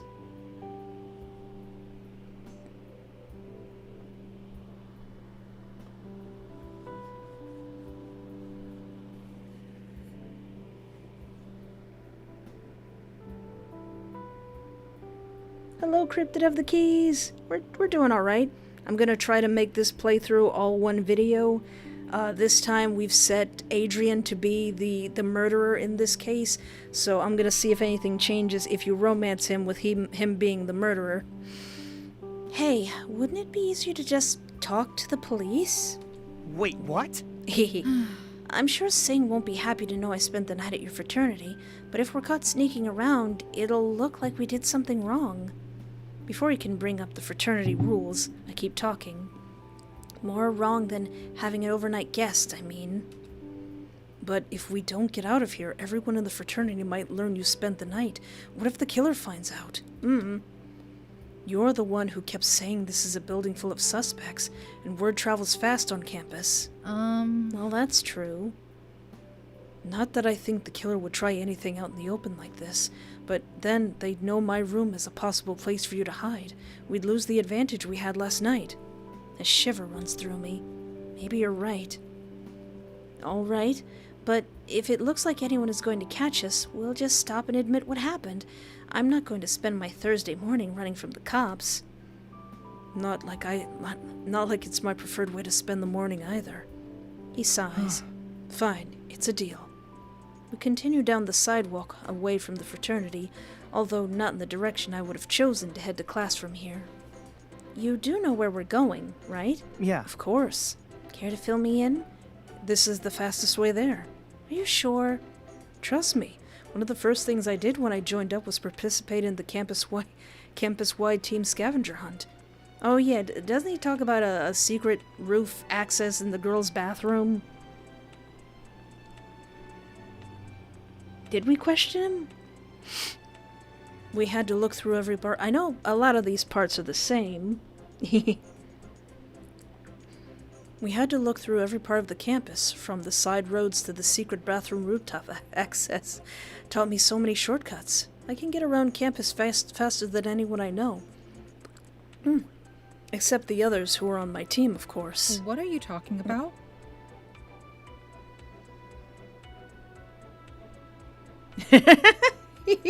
He does kind of look like Sanji from One Piece.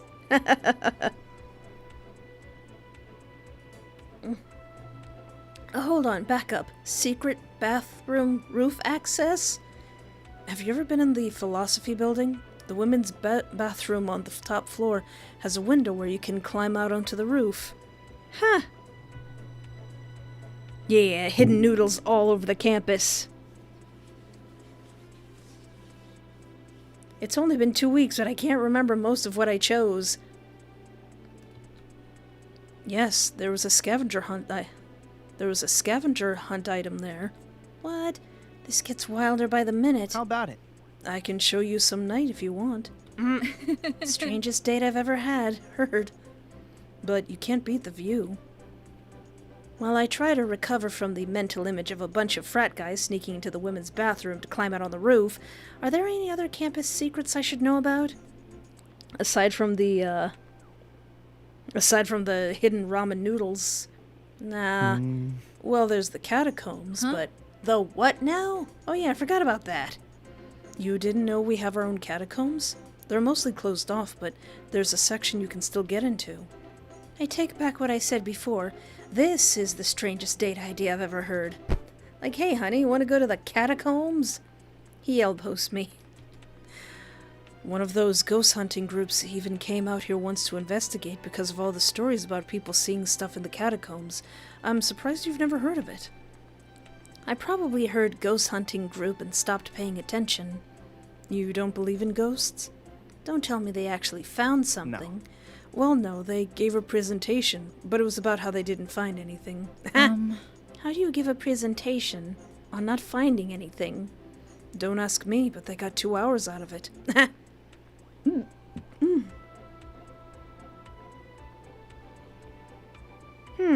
Maybe he can cook like Sanji?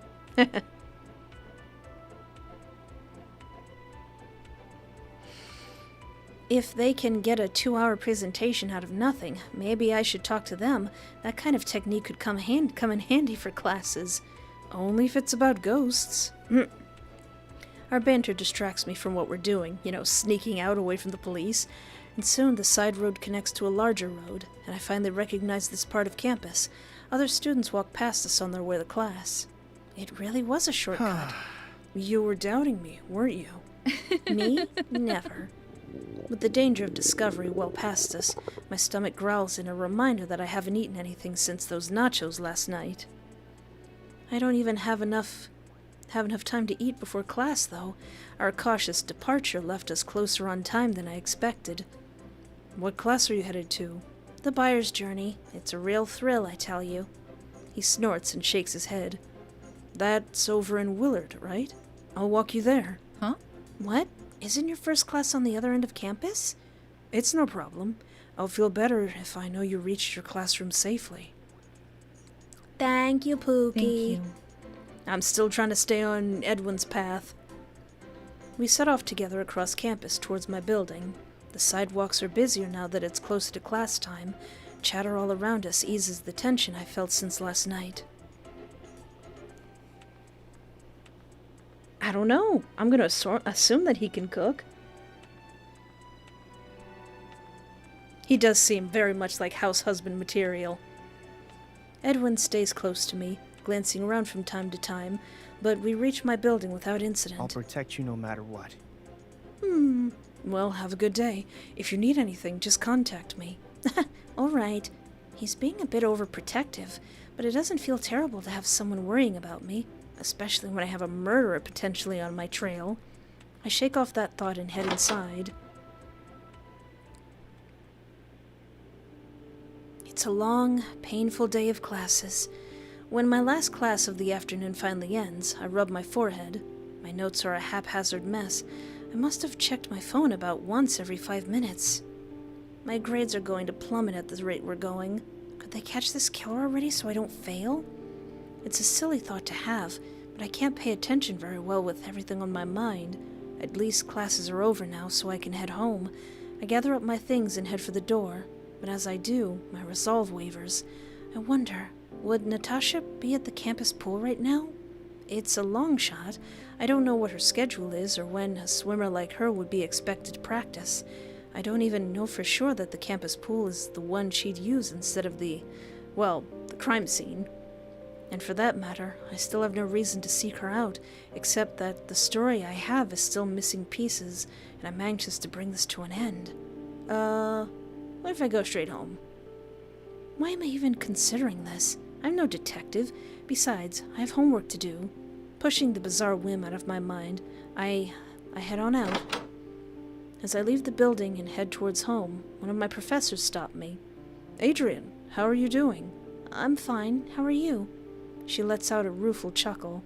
There's no department meeting, so I'm doing fine.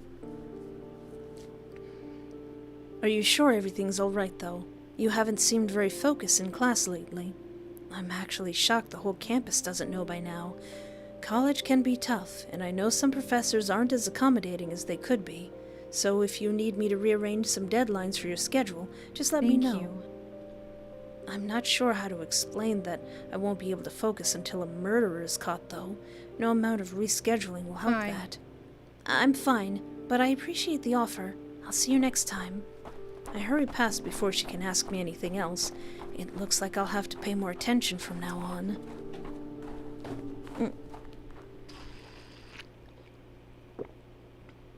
It's alright, Cryptid of the Keys. I made that joke when we first learned his name, what his name was. His name is Edwin. He made the mimic. I think it was difficult.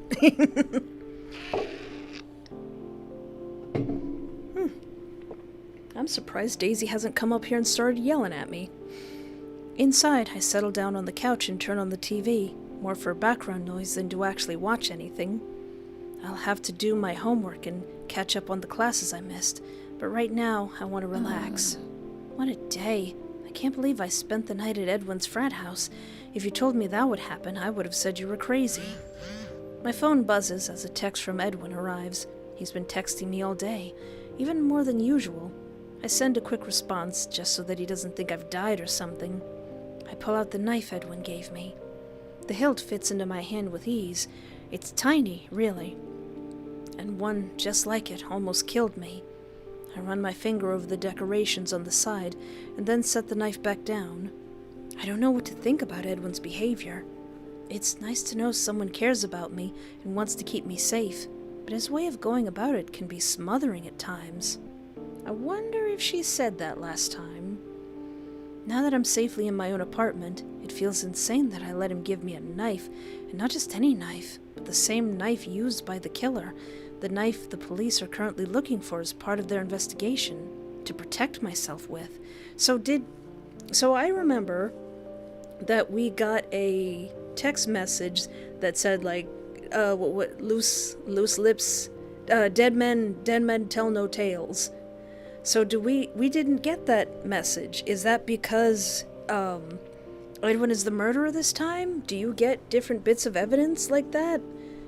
Or has it just not come to that? Yeah, it hasn't come to that part yet, I think. So we didn't get that text message, the dead men tell no tales. That was only when the last person was the murderer. So do we not get the creepy little doll? If it really came down to it, I might be able to use the knife in self-defense, but the very thought makes me sick. I pick it up again and pop out the blade. I can see my reflection in the metal, although it's distorted. I push the knife back into place and set it down again. I distract myself. I get started on my homework after all. Partway through a mind-numbing essay, a knock comes at the door. Just when I started being productive, too. Hello? Adrian, are you home? Just a minute. I finish my current sentence and hurry to the door. Then I stop and glance back at the coffee table. I don't want to take the risk of him recognizing Edwin's knife, so should we... I kind of want to try not giving him the knife this time.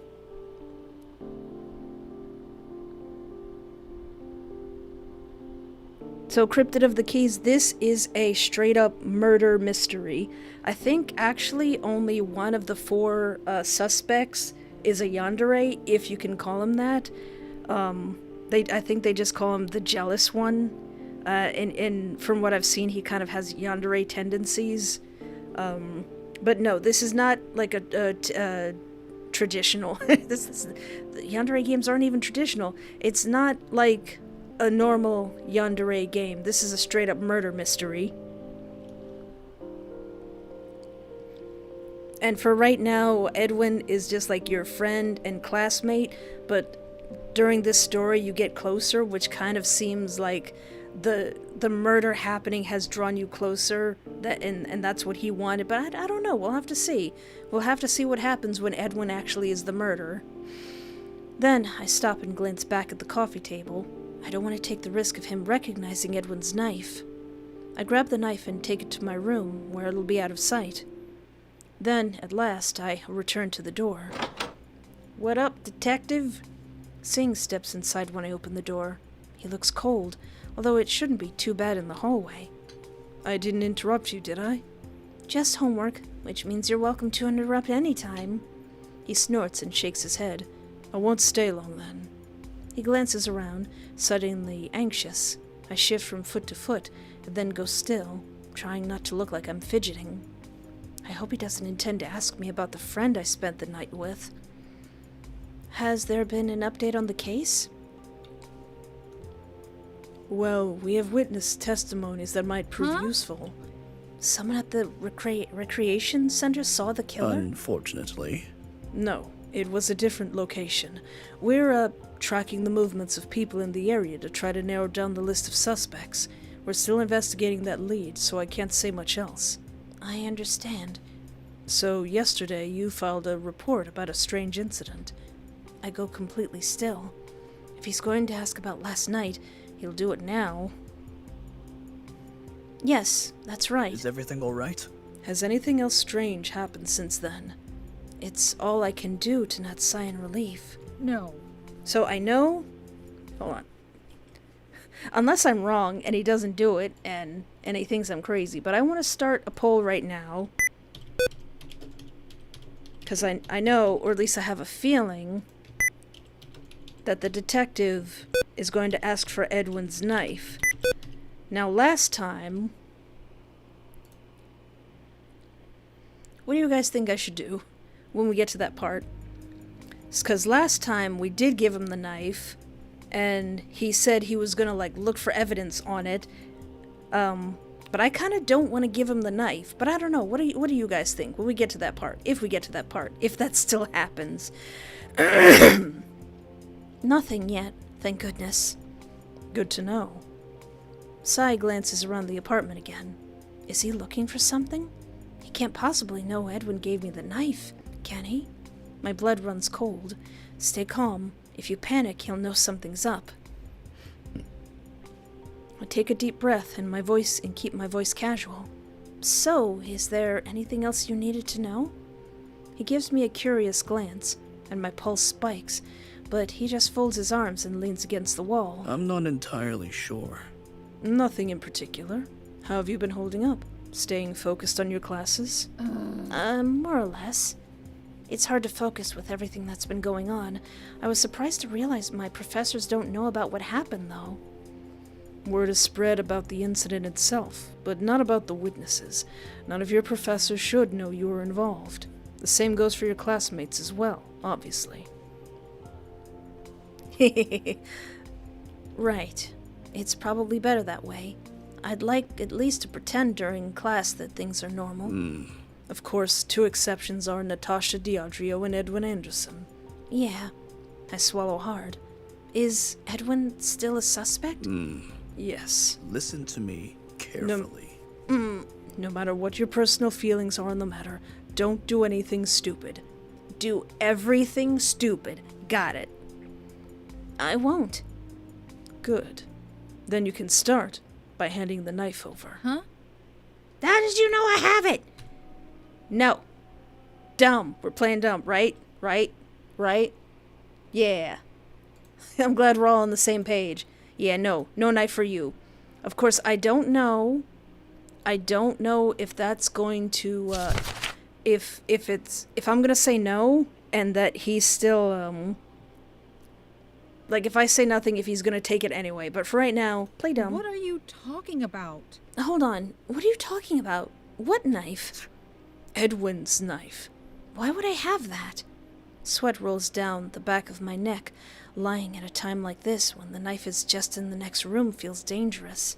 Singh folds his arms. This morning we searched the fraternity house linked to the murder. Edwin's knife was not in his room, despite him previously stating to the police that he kept it there. That leaves us with only 3 options. First, he lied to us about the knife's whereabouts. Second, he hid or discarded the knife, a plausible possibility if he had a safe enough place, although it could be risky to leave something like that unprotected. Third, he gave the knife to someone he trusted. Listen to me carefully. I should point out that no matter which of these 3 possibilities is true, they all point to one thing. He doesn't want the police to have his knife. That is a concerning point you should keep in mind. Now, are you sure you don't have it? I swallow hard. Frozen. I know it looks bad, but Edwin said he wanted to give me the knife so I'd have a weapon to defend myself with. That was the truth, wasn't it? I'm gonna believe him. I know he's the murderer, but I'm gonna believe him. This is like Dr. Phil saying, "Is this your man? Look at the screen. That's my man. That's mine." You know he did. He was the best guy around. What about the people he murdered? What murder? Yet it would be the best way to get rid of evidence. We even snuck out this morning to make sure the police didn't see us. Are his concerns for me, or... I can't believe this. What am I thinking? Edwin is my friend. Singh sighs. That knife needs to be examined and processed as evidence. You might think you're doing the right thing by holding on to it in an attempt to protect your friend, but you could be charged with obstruction of justice. Think carefully about what this situation means. If there's no traces of blood on the knife, then I can put Edwin lower on the suspect list. But the thing is, we did that. We did give him the knife, and he didn't do that. He just busted right in and arrested him. Yeah, it's just murder. It's not like he killed someone.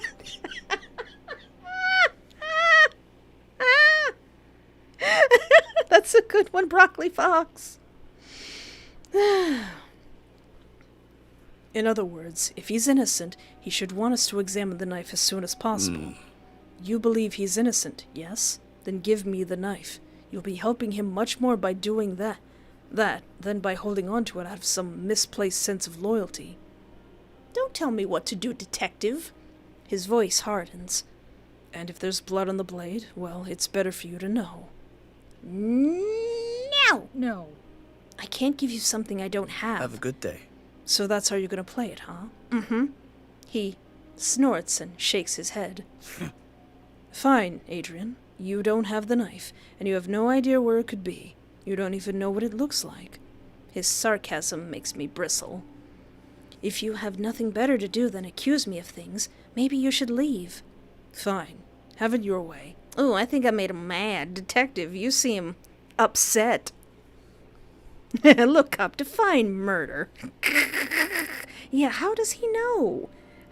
He's got other what about that cute girl? That other cute girl we were hanging out with. Dang it. Or Dennis, I don't know. We studied with Natasha. How does he know that that Edwin didn't give the knife to... Well, no, he probably wouldn't give it to Natasha. But yeah, how does he know that we have the knife? Then again, we did follow him to his interrogation, so... You're playing a dangerous game, Adrian. I know you think you're protecting a friend, and maybe he really is innocent, but my job is investigating every lead, and that means I need that knife. Well, you're not gonna get it. I'll be back with a search warrant. It's for your own safety as much as anything else. I thought better of you. I thought you'd cooperate with me. Well, I'm not romancing you this time. I really didn't want to have to do it this way. He walks to the door and leaves. As I close the door behind him, I let out a long breath. My hands are trembling. I can't believe this. This is bad. He'll probably be back tomorrow with a search warrant. He'll be able to search the whole apartment and my car as well. What about Drew's room? My gaze drifts towards my roommate's closed door, but I dismiss the idea. Since I have access to that room, Singh can probably get it included in the warrant. I could take the knife someplace off the premises, but I can't think of a safe enough place. You could give it back to the guy, to Edwin. Yeah, actually, he's kind of... The detective's kind of getting kind of antsy himself. I wonder if... So we're already romancing the murderer. I wonder if we were pursuing somebody else. Like, if we were going after the detective, but Edwin was the murderer, if we would get, like, different clues. I might have to look that up on my own. Handing it over to someone else is a possibility, but then I'd be dragging them into this mess, and both of those options would mess up Edwin's intentions of giving me the knife to protect myself with. That was his real motivation, right? He was telling the truth, wasn't he? I look around my apartment. Nothing looks like a good enough to overlook it. I walk into the kitchen and open the oven. A disaster waiting to happen. I look under the sink. Nowhere to hide it short of cutting open the plumbing. I open the refrigerator. Wait, what's that in the back? A carton shoved into the very back of the fridge doesn't look like anything I remember buying recently. Or ever. That means it must belong to Drew. Hiding it inside of a carton? If that was here before she left on vacation, maybe even longer. God, how old is that? Evidence! Spoiled milk? We got some new evidence that kind of doesn't... It's not really evidence, it's kind of a collectible at this point. Yuck, I'm going to need to talk to Drew about throwing out old food before trips. Huh? Holding my nose in one hand, I open it up with the other. The stench of expired milk of food fills the air. Ugh. I hurry to my room and retrieve the knife. It's just small enough for this to work. That's really a good idea. Do not take notes. I take it back to the counter and drop it into the container, where it slowly sinks beneath the whatever food this was before it languished in the fridge for weeks. Drew, you and I are going to have a long talk about leaving food in the refrigerator, but for now, I owe you thanks. That's a really good idea. Do we still kiss him? I return to my homework, but it's difficult to concentrate. When another knock comes at my door, I nearly jump out of my skin. I think that's Kim. That can't be Singh again, can it? Who is it? Kim. That's right. I completely forgot Kim was supposed to stop by today for another session. Just a minute. I close my book and walk to the door. When I open it, Kim is waiting patiently in the hallway. He looks amused. I can't lie to you, Kim. I can't lie to you. Should I take it as a good sign or a bad sign that you forgot I was coming? I just got caught up in my homework, that's all. I see. A completely neutral sign, then. Fair enough. He steps inside and follows me to the couch, where we sit So, down together. What's going on? What? You're in a tense situation, so it's no surprise that you might be under some stress. But it seems to me that something is bothering you, even more than the last time we spoke. I can see it in your eyes. I had to face down some spoiled milk. He chuckles, and I raise my eyebrows. What exactly is the joke here? I'm sorry. I promise I'm taking this seriously.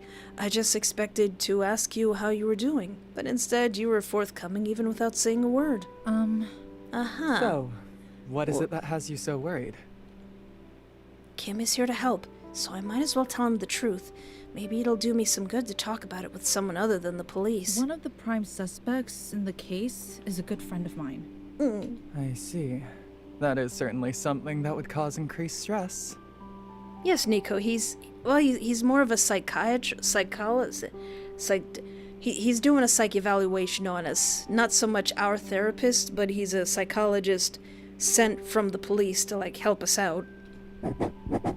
He writes something down on his notepad, then looks up at me. And do you think your friend is the killer? No. No! Then do you mistrust the police? Do you think they'll accuse your friend by mistake? I don't know. This whole thing has caused him a lot of stress. They called him in for questioning, searched his room, warned me to be careful around him. It all seems so unfair. They must have a reason to suspect him. Sure, but it's circumstantial. There are a bunch of other people connected to the crime too. Sometimes I worry the only reason he's so high up on their list is because... I fall silent, but Kim finishes for me. Because he's friends with you, the witness to the crime. With a sigh, I nod. After the incident, the police had so many questions for me, just in case the culprit was connected, and now Edwin is at the top of their list. Even if your friendship was factored in, it sounds as though he'd still be a suspect without that. There's no reason for you to feel guilty about it. It's not your fault. I know, but it's more than just that. I trail off, unsure of how to put this latest conflict into words. Kim says nothing, just waits patiently for me to find my bearings again. I don't know how to help him. I know logically that cooperating with the police is the quickest way to clear his name, but whenever I think about them questioning him, it feels like I'm betraying him if I help. Kim makes a note and rubs his chin. This is difficult, yes, but you also need to keep in mind that not cooperating can look suspicious. You might make matters worse for him if you try to hide information, no matter how well-intentioned you are. Stuff like that just makes it seem like there's no correct answer. Is he suddenly telling me I shouldn't have hid the knife? Well, too bad. No way to get away without any guilt, is that it? Not necessarily. But once again, there's no reason for you to feel guilty over this. We discuss the situation and my feelings about it a little more, and then agree to meet for another session in 2 days, earlier in the day since it's the weekend. After Kim leaves, I make sure the door is locked, and then finish up the last of my homework. Did we not get our creepy doll? No pirate-themed text message? Just as I'm closing up my books for the night, my phone rings. Edwin's name is displayed on the screen. My conversation with Singh and Kim flit through my mind as I grab the phone. Huh? What's up, Edwin? How did things go after we split up? I sent you a message, but you didn't respond. Oops, I didn't even see it. I guess I've been a little distracted. Are you okay? Did something happen? I hesitate. Tell him the truth. Detective Singh came by. He guessed that you'd given me your knife and demanded that I turn it over to him. Wait, what? Don't worry, I didn't give him the knife. He promised to come back with a search warrant, though. Of course he did. Typical. I hid the knife for now, so he shouldn't be able to find it even if they do search the place. Thanks. Don't mention it. I didn't want to make things any worse for you. And also he got like really upset with me when I did give the knife over to him. Thank you, Sleepy Bug. It's been 4 hours already? I really want to try to get this all in one video so that we don't gotta move it to next week.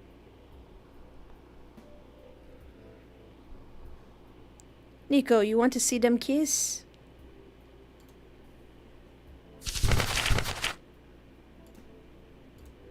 Hee. I don't know if it'll turn out the same, but that's when we smooched. That's when we smooched. Smooched. Always worrying about me, even when you're the one in danger. I don't know what I'd do without you. Without me, he might not be in such a mess, but maybe I'd rather not say that out loud. Although, if the knife is hidden, it rather defeats the purpose of using it for self-defense. Listen, Edwin. Shut up your face. Yeah, that did occur to me. You can use that milk as a weapon. I'll just have to protect you myself. Huh? Wait, what? How about it? I don't have any plans for tonight, so why don't I come over? We can spend some time together. Just relaxing. That'll be a nice change after everything that's happened. Plus, you'll be safer with someone else there.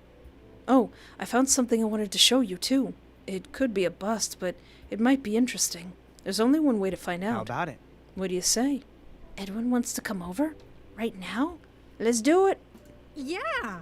Well, I don't think it gets much safer than sitting alone in my apartment with the door locked, but having some time to just relax and enjoy ourselves sounds like exactly what I need. Then I'll be right over. While I wait for Edwin, I put my books away and tidy up. What am I doing? Edwin won't mind if the apartment's a mess. Still, it feels like I need to do something. If I don't, my mind will keep spiraling down into the mire of confusion that's set in ever since Edwin became a suspect. It's a relief when Edwin finally arrives and I can let him in. Sorry to keep you waiting. When I saw the car out front, I wasn't sure if I should still come in. You mean the police car? Yeah, they've had someone stationed out there ever since the incident. I thought you knew. Well, I'm sure they're making a note of my arrival right now. Oh no! He sits down on the couch and lets out a long sigh. Want to bet on the chances that detective calling up to find out if you're being murdered?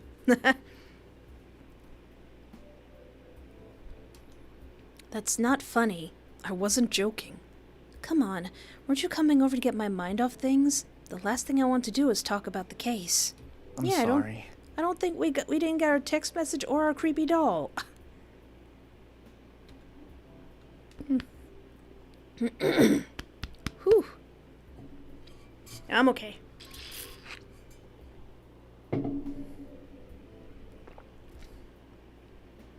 It's been on my mind a lot, that's all. No matter where I go, it feels like people are watching me, waiting for me to make a mistake so they can point their finger and say, "Look, he must be guilty." I'm sure no one is doing that. Sure. But you're right. I came by because you need a distraction, and that's what I'm going to provide. This distraction had better not involve homework. Don't worry, no homework involved. Man, I'm so glad that I don't have homework anymore.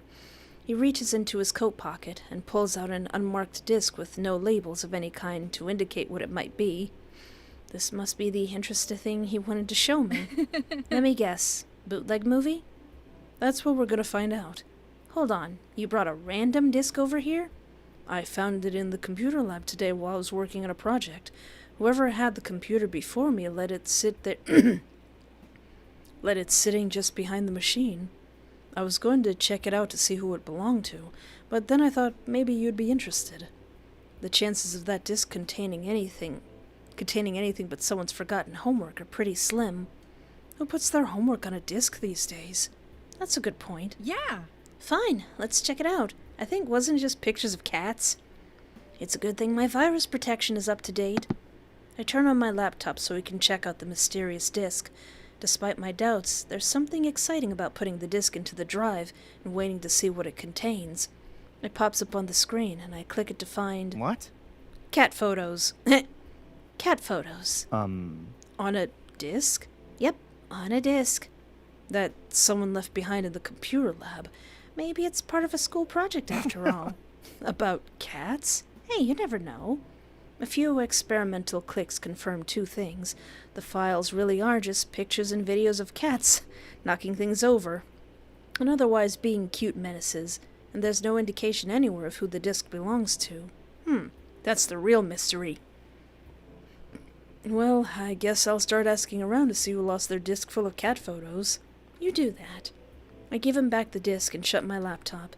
I sure hope that wasn't the only distraction you had in mind. Never fear, I came prepared. He grabs the TV remote and starts flipping through the channels. I know I saw... Let me see, what channel? His quiet muttering leaves little room to guess what exactly he's trying to find, until he finally stops on a documentary about wolves. On screen, a camera zooms in on a wolf darting through the trees while hunting prey. I don't like this movie. I hate to be a downer, but I don't think this is the sort of distraction I need right now. Oh. He turns off the TV almost immediately and rubs the back of his neck. I'm sorry. Sorry, I should have realized. No, it's fine. Under normal circumstances, I'm sure it would be a lot of fun. I'll catch it in reruns sometimes when I'm not feeling hunted myself. I'll protect you no matter what. You don't have to feel that way. Remember, I'm here to protect you. The uncertainty from a moment ago is gone from his voice. He watches me with a dead serious expression. I don't care who you're up against. I won't let anyone hurt you. Maybe you think I'm just joking around or posturing when I say these things, but they're true. Edwin, stay by my side.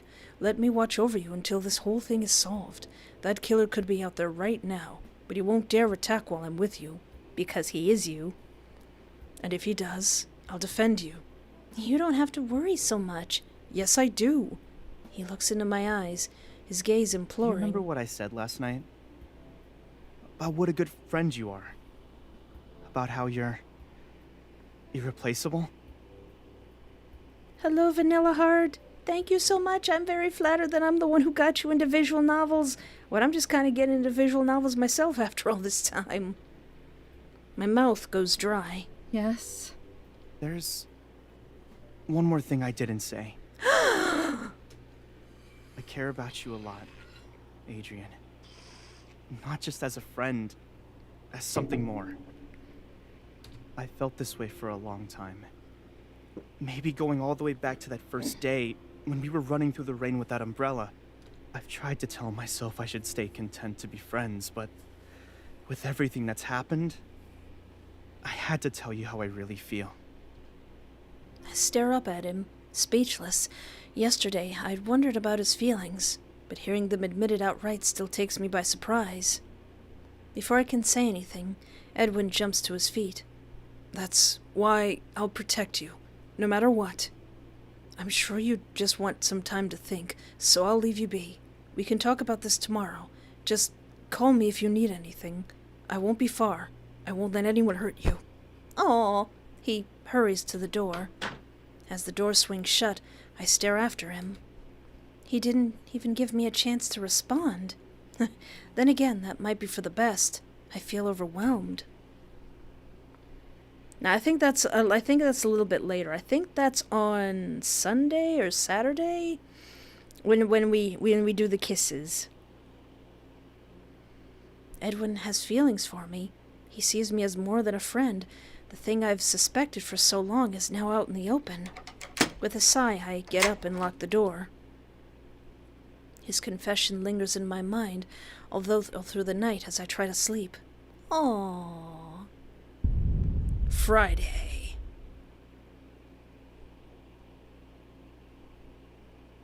I think you're right. It's when we're sitting on the couch and we're watching a movie that we smooch. The phone wakes me up in the morning. Oh. I'm coming. Just hang on. Mumbling under my breath, I roll out of bed and grab my ringing phone. The blinking screen displays the name Drew, and I rub my eyes a moment before answering. What in the world could my roommate want this early in the morning? Hello? Hey, I hope I didn't wake you.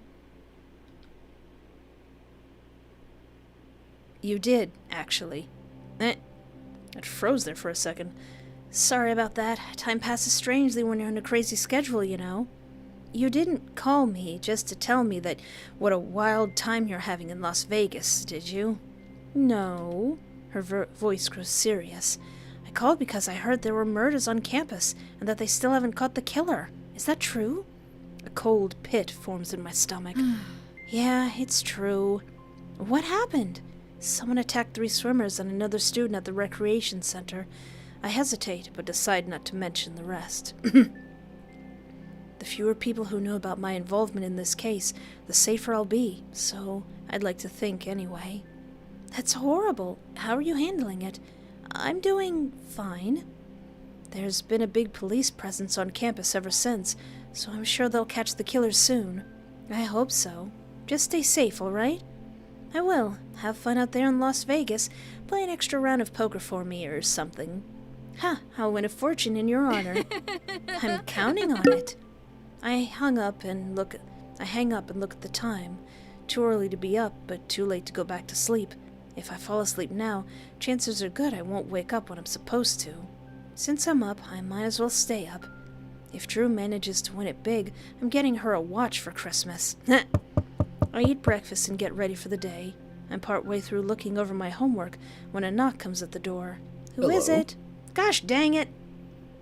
Detective Singh. Gosh darn it. My stomach lurches. Dude! And I brought a warrant this time. Looks like I have no choice. It's alright, I have a save. You're never gonna find the knife in the milk. You're never gonna find it. I take a deep breath, brace myself, and open the door. My hands shake as I twist the doorknob, and I clasp them tightly together to hide my nervousness. Singh steps inside with another officer.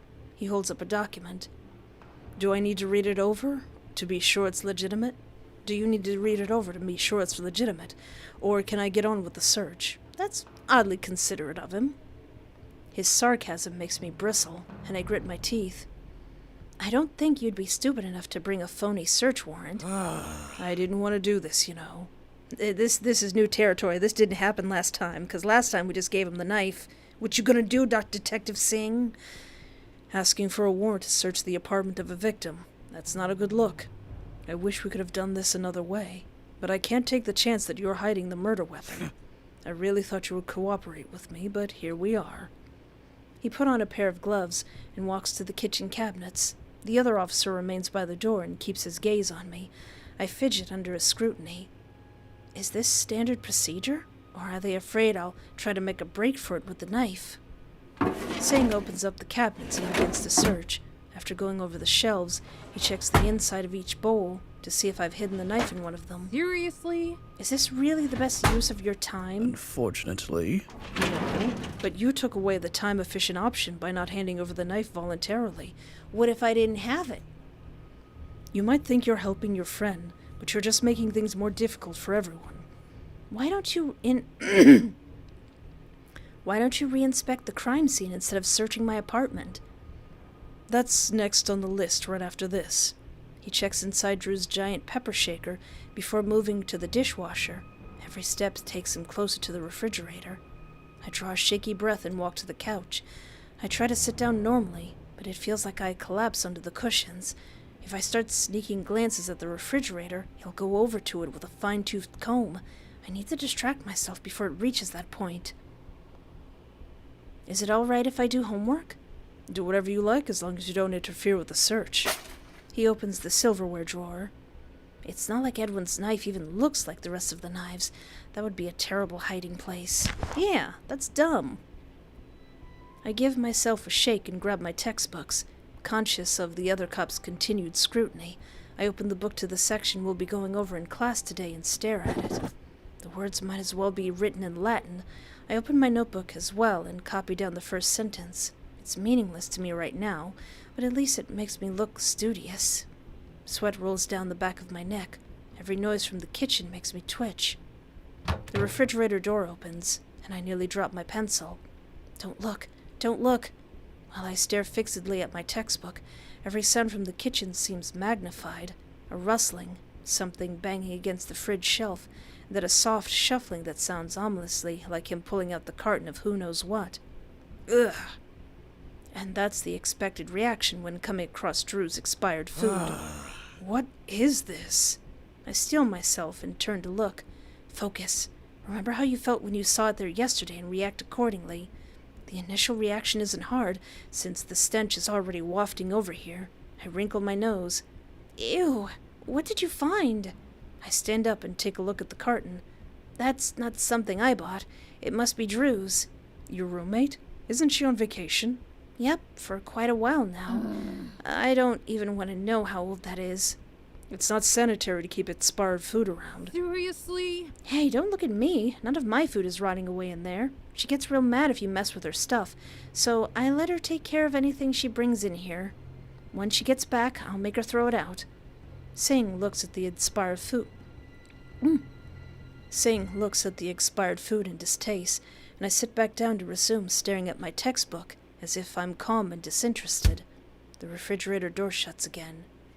Yes! It's hard not to let out a sigh of relief, but I force myself to keep breathing steadily. Thank God he didn't think it was worthwhile to go digging through expired food. Finally, the words in the textbook are coherent again. I take a few actual notes and highlight a paragraph to keep in mind for today's lecture. Singh searches the rest of the apartment, then returns. He looks defeated. All right, we're done here. Isn't there something you'd like to say to me? I apologize. For wasting my time. He sounds so regretful. I actually feel bad. Yeah, well, Broccoli Fox, it is expired milk, like really expired milk, so I guess it would feel heavy. But I still think if you sloshed it around, you'd feel that there was something in it. But who knows?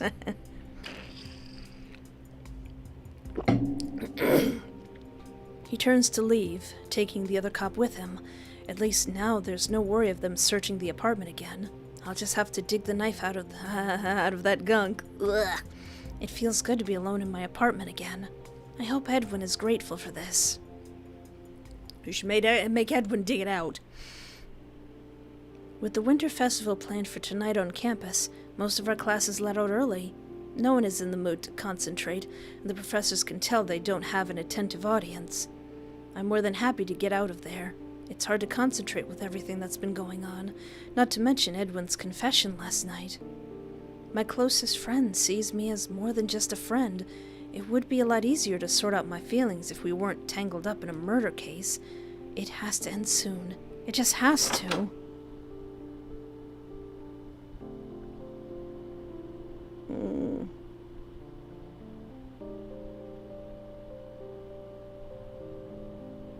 We will kiss Nico. At least I think so. We're pretty much going on the same path. But yeah, you're right, Broccoli Fox. It should still, like, it's not so congealed that it wouldn't slosh the knife around. Well, then again, also the knife is small enough to fit through, to fit through, I guess, the hole of the carton, assuming it's milk. So maybe it's really, really small and, like, I don't know, it doesn't move because it's so in the congealed stuff. When I get home, I reluctantly start working on homework despite my ongoing distraction. Comparing and contrasting marketing techniques never felt so painful. The ringing of my phone is a welcome break. Oh, it's Edwin. I answer the phone. Our conversation last night flashes through my mind, but I manage to keep my voice casual. Hey. It was an interesting day. Interesting in a good way or interesting in a bad way? Tell him.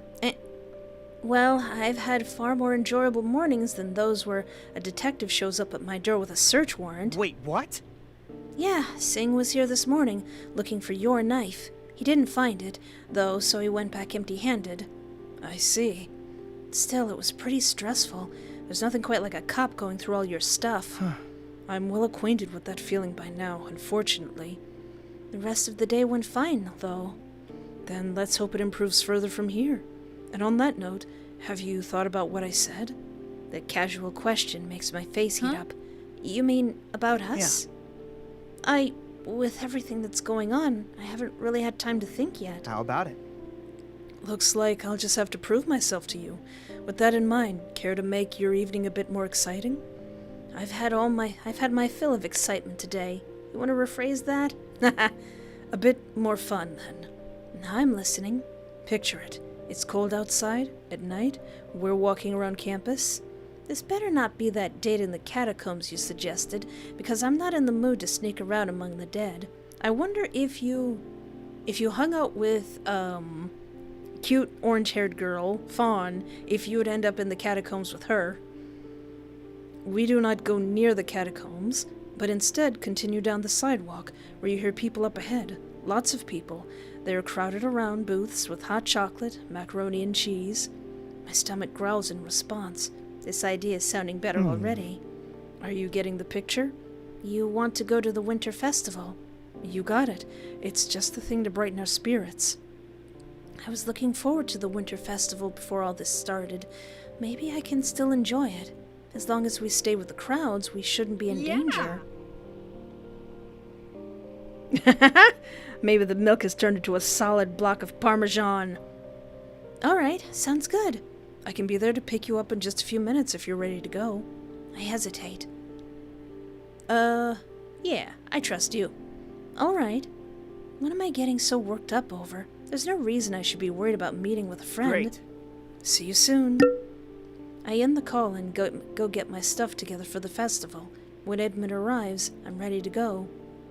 Yeah, I trust you, Edwin. You totally wouldn't be a murderer. You totally wouldn't build a mimic that would, like, take over our lives or anything. This is going to be a great night.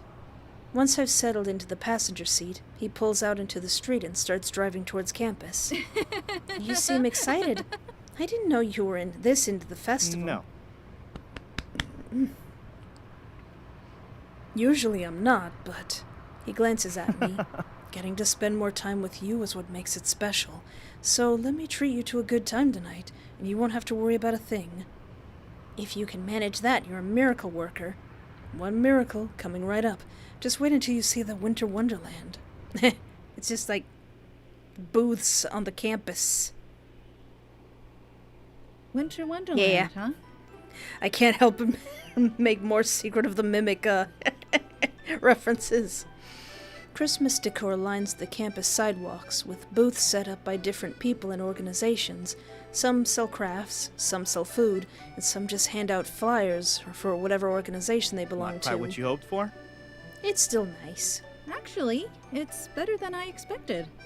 You should give the college more credit. When our classmates and professors put their mind to it, they can do great things. All right, then show me the wonders of this wonderland. Dazzle me and impress me. Wow me with this amazing festival to take away all my worries. I promised I would, and I'd never break a promise to you. You didn't kill nobody, did you, Edwin? He offers me a mock bow. After you, then. Got my wig hairs on my arm. Edwin leads me along a row of booths set up by local artists selling gifts and knickknacks. I can't imagine setting up shop out here in the winter. Not strong enough for it? No. I like the honesty. What about you? I think I could tolerate the cold if I had to, but it would have to be for something I was really passionate about, and I don't have anything like that. What would I even sell? Keychains. Huh? Sorry? Everyone has keys, right? You could get a contract with a local fabric supplier for their scraps and make plush keychains on campus. You might even be able to get a license with the college to use their logo and trademark. That would be a big seller at events like this. More generic designs might also get more attention, plus anything unique you had in mind. Wow, you've thought this whole thing through. It's guaranteed to turn a profit if you put in the effort. Focused on the profits, huh? I mean, we are like business majors. Hot chocolate. 10,000 hot chocolates. And what do you expect from a marketing major? It seems to me there's one other marketing major here. Are you saying you wouldn't sit down and plan things out to put all our lessons into practice and make a marketable product? Like I said, I'd need to have passion or whatever for whatever I was selling. Having a marketable product isn't enough for me. Okay, so you find something you're passionate about and then work out a plan. What if the keychains were modeled after something you like those little birds you think are so cute? You mean the Shima and Inaga? I looked those up, they're so cute. I saw a picture once of the tiny fluffy white birds online and shared it with Edwin, and for some reason it stuck in his memory. Yeah, you could start a whole line of Shima Inaga keychains. No. Forget the keychains, it's not happening. But it could. I'd buy a Shima Inaga keychain. They're adorable. As we reach the end of the booths and turn the next street, where similar booths are lined up, I notice a familiar figure looking at some scarves. At the same time, she turns away from the scarves and pauses as she sees us. What up, Nat? The three of us stand frozen for a few awkward seconds. Of all the people to see at the festival, it had to be one of the other suspects in the case. The realization sends a shiver up my spine, yet at the same time, I can't help but feel paranoid. I have no reason to suspect Natasha above anything else, and it's not like she planned this meeting. We ran into each other by chance. Finally, I clear my throat. Enjoying the festival? Trying to, anyway. Silence falls over us again. Edwin and Natasha look at each other. Tension fills the air between the two. I'm surprised. She nods towards Edwin. Isn't he a suspect in the case? I didn't think you'd be spending time with a suspect. Did she say that last time? Edwin scowls and steps forward. Then I guess we shouldn't be talking to you either. At least I know I'm innocent. What about you? Now, Edwin, maybe you shouldn't be saying things. Hey, calm down. I don't think this happened last time. Whoops. I step in between them and lift my hands in the air. Edwin and I are friends, so I don't have to worry about him, and I'm sure Natasha isn't guilty either. The police are probably on the true culprit's trail right now, so let's just try and enjoy ourselves. My words stop the brewing conflict, at least, but awkward silence fills the air between us. There, you look like you understand the spirit of Christmas. A voice cuts through our conversation, and I turn to see a tall man dressed in a suit and top hat. He vaguely looks like one of our professors, but I hardly recognize him in his current getup. Who are you supposed to be? Ebenezer Scrooge, so is my name. I didn't know they were going to have actors at the Winter Festival. The man dressed as Scrooge points past us towards the crowd of people filling the streets. The spirit of Christmas present sent me here to walk among my fellow men and learn the true spirit of Christmas. He tasked me with learning the meaning of repentance, or all else I've learned will be for naught. Repentance is when you acknowledge what you've done wrong. Repentance is when you've acknowledged what you've done wrong and then make an effort to do better. It's when you show your regret through your actions, not just words. Is there even any point to repentance for such a man as me? So few people will ever know or believe what I've changed. What are you talking about? What? That's not the point, though. I can't believe I'm standing in the middle of a campus festival arguing with a professor role-playing as Ebenezer Scrooge, but it's a welcome change from other events. You shouldn't repent just because other people will praise you for it. You repent because you want to do the right thing. You speak boldly for someone who isn't in my position. People around us stop and look as Scrooge shouts in return. Do you always confess to your misleads, then? No, if you could get away with it, you would hide your misleads as much as anyone else. So last time... I don't know if it'll change anything. I wonder what does change. So I'm pretty sure I said repenting is the right thing to do even if no one knows. Not everything needs to be confessed. No. Then what point are you trying to make? I don't know. I'm just choosing the other option that I didn't choose last time. You can take steps to repent even if you haven't admitted to everything you've done wrong. What good is a confession on its own? Moving forward and doing better in the future is the most important thing. I see. So that's what you believe about repentance. I wonder if all these little questions lead to different endings, but I don't know. Because apparently no one else is playing this game. I could not find any screenshots or any other playthroughs of this game. It's... oh well. Excuse me. Perhaps now I have an answer. The spirit of Christmas present will accept. Scrooge turns and walks away, and the nearest students break out into an applause. It looks like he's heading for another group down the sidewalk, although I don't know if it'll be for the same routine, or if he has a different question in mind. Well, I certainly wasn't expecting that. Neither was I. And with that, I think we've spent enough time dallying here. He pushes past Natasha with a scowl. I give her an awkward wave and hurry after him. Hey. Hey, there's a skating rink. Skating rink? On campus? Hey, didn't we... No, maybe it's after this part. He grabs my hand and tugs me towards a group of people clustered around a small clearing with spotlights shining onto it. Ooh. We get closer to see people leaning up against a makeshift fence, all looking at... Edwin, that looks like they found the iciest parts of campus and stuck some fences around it. I know it's not the most impressive rink in the world, but it's not that bad. It's safer than skating down the road, too. Which I have never been tempted to do. How about it? Come on, let's try it. Do you know how to skate? Yeah, I've skated before, in New York. You? I've skated before, with roller skates, in middle school. Maybe, sweetie, this game is available on Steam, but I just could not find... I couldn't find any other screenshots to use for the thumbnail. I couldn't find any other I think I found one other playthrough of this game. And it's so weird, because they were talking about it a lot on TikTok. Oh well. Sort of. Don't worry. If you have trouble, I'll help you. We both get in line. I blow on my hands and rub them together to fend off the cold. Beside me, Edwin leans against the fence and looks out at the attractions. But it feels like he's watching me from the corner of his eye. Huh? I can feel you looking at me. What? Do I have something on my face? Or are you afraid I'll disappear? You can't guess why? Oh, because he... At least the cold air should help disguise my blush. Right. We both look awkwardly away from one another. The line moves up a fair amount as a group of friends leaves the skating rink together. Finally, it's our turn.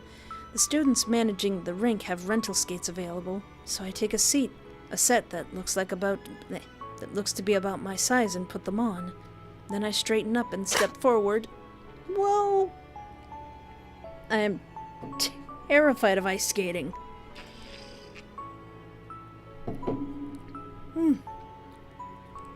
I grip the flimsy fence railing for support and head back to Edwin very, very carefully. Don't walk. Skate. Brilliant advice there. No. I'm serious. You're wearing skates. They're not meant for walking. You're making it harder for yourself. Bend your knees and slide your feet like this. He skates past me and does a fancy twirl like it's the most natural thing in the world. Meanwhile, I still feel like every slight movement might pitch me flat on my back. See? Show off. I'll protect you, no matter what. Oh. Come on. You can hold on to me. All according to plan, huh? You give me too much credit. I take his hand with some hesitation. Now we can... Adrian, let go of the railing. All right, I'm trusting you. All right. I reluctantly let go of the makeshift fence. As soon as I do, my skates slide forward and I nearly fall. Or at least it feels that way. I clutch Edwin's arm for support. Slowly, very slowly, we edge away from the fence. See? You're getting the hang of it. Seriously? You must be joking. Keep one foot in front of the other. When you slide, shift your weight and keep your ankles straight. Despite my efforts to do what Edwin described, it doesn't go nearly as well as it does for him. While he's gliding along like he was born on the ice, every step I attempt feels like I'm a second away from disaster. You know, the more you panic and flail, the worse you make it for yourself. Stay calm. Easier said than done. Whoa! One of my feet slips out from under me, and I lose my balance, but Edwin catches me with his other arm. You're all right. He steadies me. Seems skating isn't one of my talents. You just need to practice. Let's take this one step at a time. Slowly, little by little, Edwin guides me through learning how to skate until I can at least manage a few baby steps around the ring. Aww. That sounds so romantic. I never want to do that. The festival is more crowded now than it was when we first arrived. Lively conversations and laughter fill the air, along with Christmas music being played by some of the booths. Edwin leads me to the stand handing out hot chocolate for free. There's a line, but it's moving quickly enough that we don't have to wait too long before we get ours. Nothing better than a cup of hot chocolate in weather like this, right? As long as it's decent. He takes a sip of his and chokes. No. On second thought, don't drink that. I look down into my cup. Calling it hot chocolate is a stretch if we judge it by looks alone. Chocolate-flavored water might be a more apt descriptor. Think anyone is selling real hot chocolate around here? It would be a brilliant sales move. We head off through the throng in search of a booth selling real hot chocolate. I like hot chocolate too, Rainbow. It's my favorite. Sometimes, if I'm feeling bold, I'll put a little coffee in it. Ah, what about that one? I stretch onto my tiptoes to peer at the cup held by a woman walking away from the booth in question, despite the skeptical look she gives me. No. Nah, that's soup. Maybe that one over... Never mind, they're selling fudge. I'd settle for fudge. Great. Fudge it is, then. We get in line, and I rub my hands together against the cold. The woman in front of us turns around with a grin. Hey there! Small world, huh? Hey! Oh, hey. Here to get your minds off the case? Yeah! Pretty much. I know the feeling. Honestly, I wish Nick would do the same. He's been going in circles about this investigation. He should really take a rest so he can come at it again with a fresh mind. That's how he always is, though. I guess it's hard to blame him. We're dealing with a murderer who's been able to evade the police for the better part of a week already. Of course, that's not necessarily a danger depending on the killer's pathology, but then again, if we knew the killer's pathology, we might have caught them by now.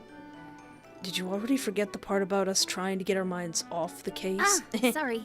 Sorry. I haven't had much of a chance to chat with Adrian about the case, so I thought she might be interested in hearing my theories. No thank you, my sweet angel. No. No thanks. I'd rather spend the rest of tonight pretending the case doesn't exist. Suit yourselves. She turns around, and Edwin exhales. Thanks. Don't mention it. I don't think she meant any harm, but I don't think that conversation would have done us any good. Yeah. Ooh, Just a second. I'm not taking a break, but I'm taking a very quick, bathroom break. Nature is calling. I'll be right back. You won't even know I'm gone.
Alright, I'm back. I'm back. Whew. Alright. Had to make sure OBS was cooperating. Just had to go to the bathroom. If I hope no one is staying up too late. I know this is going on for a long time, but I really want to try to get this all in one video.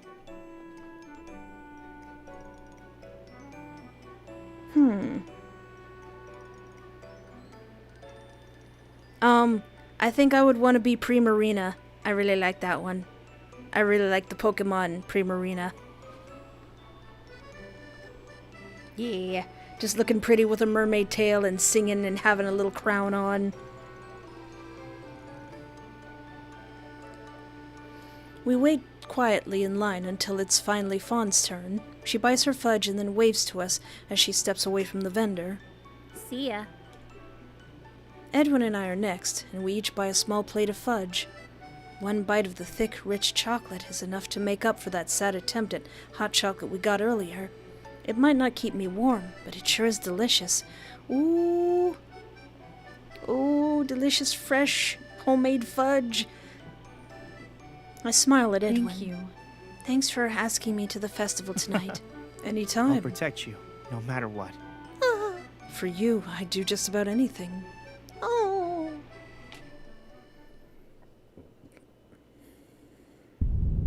I just did Sweet Saturday. Hey, that's today.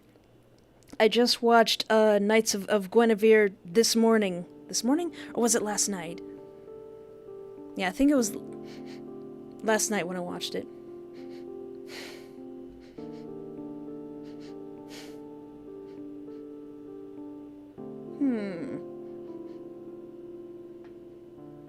I smell something that smells like burning.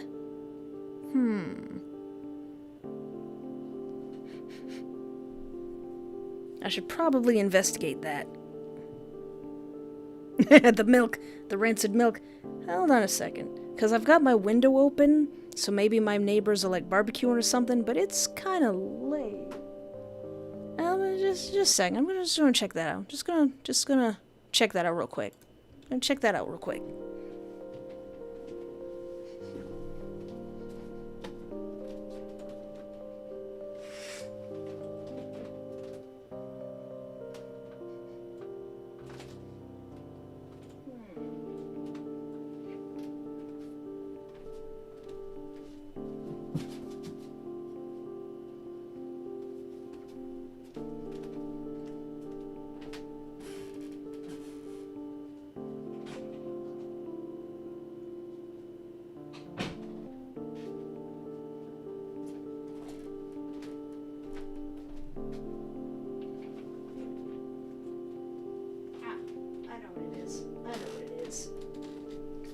I know what it is. Somebody's probably burning a fireplace thing or something.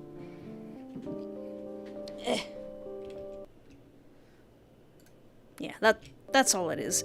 I smelled something that smelled like burning, but not like uncontrolled burning. So it's kind of chilly out right now, so somebody's probably got like a nice fireplace or something going. It's cool. It's cool.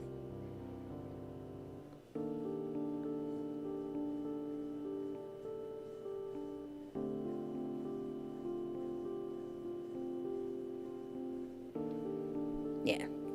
I smelled something burning. It's just a fireplace. I wake up late in the morning and stare at the ceiling instead of getting out of bed. It's hard to believe it's been less than a week since my life was upended. Now the weekend is here at last. A welcome break from the exhaustion of the last few days. Meanwhile, I might feel like my life was being tossed into chaos even without the murder case, thanks to my feelings towards Edwin. Edwin and I have been close friends ever since we met, but now I'm not so sure what I feel is friendship. I know for a fact he sees me as more than a friend. He confessed it to me himself. The question is, what do I want to do about that? Last night's visit to the Winter Festival felt an awful lot like a date. It's like we're poised on the brink between friendship and romance. He can be so intense at times, though. Jealous, too. I wonder what a relationship with him would actually be like. I think we're prepared for it. I think we're prepared for a relationship like that. I shake myself out of my thoughts and prepare for the day. Kim is supposed to stop by in a few hours, and there's also another study session this afternoon. As nice as it is to relax, I don't want to rush it later. After a quick breakfast, I settle down and get an early start on my homework. Once that's out of the way, the rest of my weekend will be free. Kimmy! Finally, it's time for Kim to arrive, and I let him in. Hey! Thanks for coming by earlier than usual. I hope it wasn't too much trouble. It's quite all right. We both take a seat on the couch, Kim leaning back and opening his notebook to a new page. So, what's going on? You seem more relaxed than the last time we met. Does that mean you're feeling better after the situation? I have someone I can rely on. Is this the friend you talked about last time? Well, yes. It's gonna be real upsetting when they break their heart.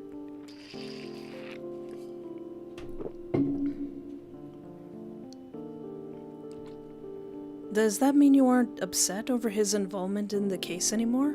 Well, I think through everything that's happened with Edwin and take a deep breath. I wouldn't say that exactly. It's still on my mind that he's a suspect. I doubt I'll be able to stop thinking about that until the case is wrapped up. But I guess I've realized that as long as we have each other, we can face whatever happens, no matter how hard it gets. Even if that means I have to lie for him. Just the way you said that, it makes me curious. Is he just a friend, or do you... Or do your feelings go beyond that? That's something I've been thinking about too. Kim makes a note, and I fight the urge to look at what he's written down. It's Saturday. Kim and I talk for a while longer, but it feels like a simpler session than last time. I know I still need to watch out for the killer, but my immediate concern right now is how I feel about Edwin, and that's not a conversation I want to have with Kim in detail. Maybe he can tell because he doesn't press the point. He leaves sooner than usual, allowing me plenty of time before the study session later today. I'll just check my phone. I reach for my phone in its usual spot, but it isn't there. Oh crap, where did I put my phone? I searched the entire apartment, but I can't find it. I remember talking to Edwin on my phone before going to the festival, so I must have lost it sometime after that. Since Drew and I both have cell phones, our apartment doesn't have a landline hooked up. It didn't seem worth the extra cost for the use we'd get out of it. Now that makes me feel vulnerable. Maybe it's best if I head to campus early. My phone, my entire life! When I get to the library lounge, Edwin and Riley are already there. You should have just called me. I'd have given you a ride. I couldn't. I lost my phone. I know I had it before the festival last night, but I can't remember seeing it afterwards. I searched my whole apartment, but I couldn't find it anywhere. How could you lose your phone? Especially at a time like this. This is the last time you want to be without your phone. Pretty sure she didn't lose it on purpose. I know that, but it's possible that I left it in your car, so could you look for me when you get a chance? Sure, no problem. I'll protect you no matter what. Aww. And if it's not there, I'll stick with you until you get it back. Thank you. The door opens again, and Clara joins us. She looks around the lounge. Am I early, or is it just us today? It's just us. We thought it would help us out more if we had a study session focused on our material so we could really get into it. Sounds good to me. Right, then let's leave aside the question of how Adrian has been spending her time. Thank you. And get started. Like before, we split up the chapters between us so we can compile our notes and go over everything together. I turn my attention to the section assigned to me and start to read through it, taking notes when I can. As I read, I become aware of Edwin glancing in my direction. I look up at him, but he turns his attention back to his notes. Someone's not focused on studying.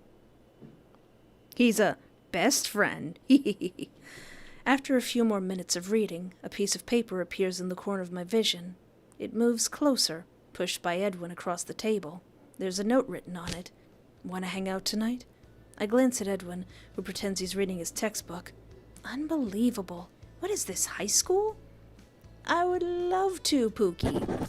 I'd love to. I write, I'd love to on the page underneath his message and pass it back to him.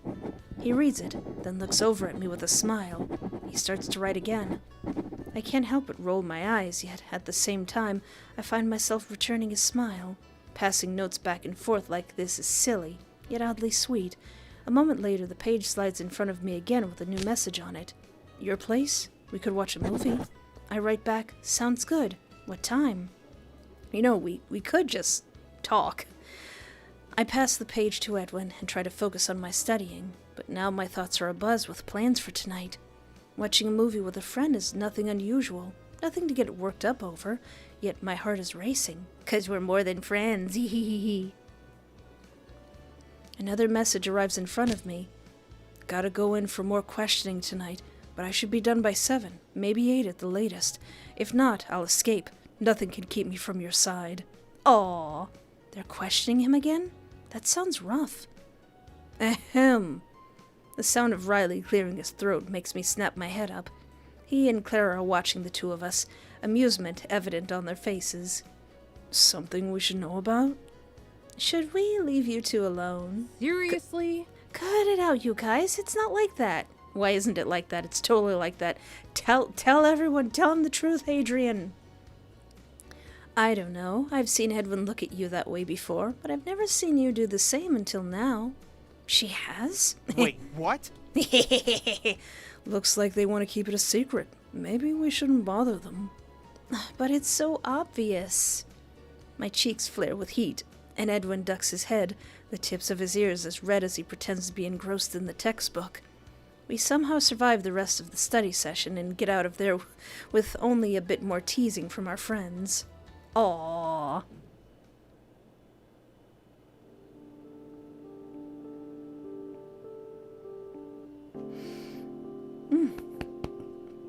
Alright, Edwin should be here any minute now. Assuming the police didn't detain him for too long with their questions, that is. I hope he was just joking about escaping to watch a movie with me. Did he say that last time, that they were questioning him again?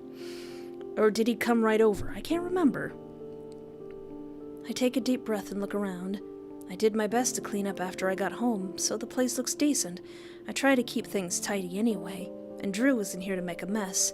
Edwin's used to his nice fraternity, though. That building was pretty fancy. This apartment might not compare in his eyes. What's gotten into me? Edwin and I have hung out plenty of times before. It's not like this is a date. It's totally a date. Or is it? A quiet knock interrupts me before I can continue overthinking things. Date or not, he's here. Just to be safe, I look through the peephole to make sure it's actually Edwin before I unlock the door. Hey. Good evening. He offers me a fake bow and steps inside. What, no flowers? Worse, no phone. What? I searched my car and didn't see any sign of it. My heart sinks. Oh wait, didn't he find my phone last time? I can't believe this. I must have dropped it somewhere on campus when we were at the festival. Maybe someone will find it. Maybe. Don't worry about it tonight, though. I manage a smile. I'll try. What would you like to eat with tonight's special feature? What are you supposed to eat during a movie? Popcorn, of course. I thought you were more of an ice cream guy. Huh? It's 20 degrees outside. So? But not inside. He takes off his scarf and jacket and sets them down, shaking his head. Did you have any trouble parking? No. Nope, parking was pretty good. Much better than at the frat house, in fact. Is there still a police car out front? If there was, I didn't see it. Did they already stop monitoring my apartment? They haven't caught the killer yet, but maybe they decided the risk to me is low enough now. Or maybe they're so close to cracking the case they pulled out. Ice cream movie parties. Pizza and ice cream movie parties. Or maybe it was always just for show. I saw a car parked out there this morning, but I didn't check if anyone was in it. Edwin leans against the countertop. They were supposed to monitor your apartment until they caught the killer, right? Just in case you might be targeted. Yeah. Then it's a good thing I'm here. If the killer realizes the cops aren't watching anymore and tries something, I'll keep you safe. I shudder at the thought of someone spying on my apartment, waiting for me to be unprotected. It seems unlikely, but I'm glad I'm not alone right now. Thank you. I'll get the popcorn. In that case, I'll get us a good movie to watch. Why does it have to be horror? He sits down on the couch and grabs the remote, and I head to the kitchen. Kettle corn or movie butter popcorn. I know he likes butter on his popcorn, so I'll play it safe and go with that. I throw the bag of popcorn into the microwave and get out some drinks while it pops, but my mind wanders. Edwin didn't say anything about his questioning. I hope it went all right. They can't have had too much to ask him, or he wouldn't have gotten here on time. Still, there must be some reason they called him again, unless he was lying about being questioned again.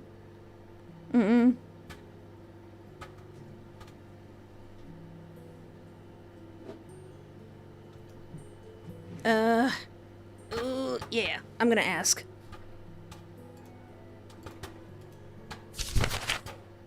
Yeah, it'll show that I care. If I don't ask about it, he might think I don't care. That couldn't be further from the truth. We're diverting from the path. I don't know if the same things is gonna happen, because I'm pretty sure he didn't say he was pulled in for more questioning, and I'm pretty sure in the last time he did find our phone. So did not giving the detective the knife change this much? So, you said they were going to question you again, right? How did it go? Silence. A few seconds pass, and I peer into the living room. Honey? Man, maybe it's a good thing that I made a save. Why are you looking at me that way, honey? Guess I shouldn't have brought it up. This is a stressful time for both of us, not just me. Still, sometimes it feels like I'm walking on eggshells around him these days. Never mind. You don't have to tell me. After all, the important thing is that you're here. Edwin? This is the quietest you've ever been. Awkward. Silence. I sigh and turn my attention back to the snacks. The microwave beeps, so I take the popcorn out. Drinks in hand, I finally join Edwin on the couch. I glance at the TV to see him scrolling through horror movies. Is he expecting me to curl up and hide in his arms? My cheeks heat up at the thought, and I clear my throat. Dinner is served. Movie butter? Yeah. Movie butter. You know me so well. I try. He takes a handful of popcorn and turns back to the TV. You picked a horror movie, huh? It's a ghost story.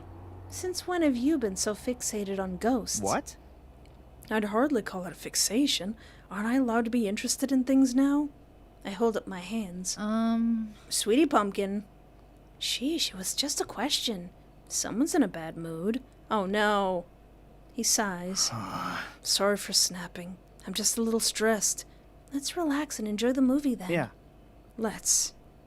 He starts the movie with a slight smile. I scoot closer to him. Not too close. Just close enough to, grab a handful of that popcorn. Wait, is this too close after all? Or am I overthinking things again?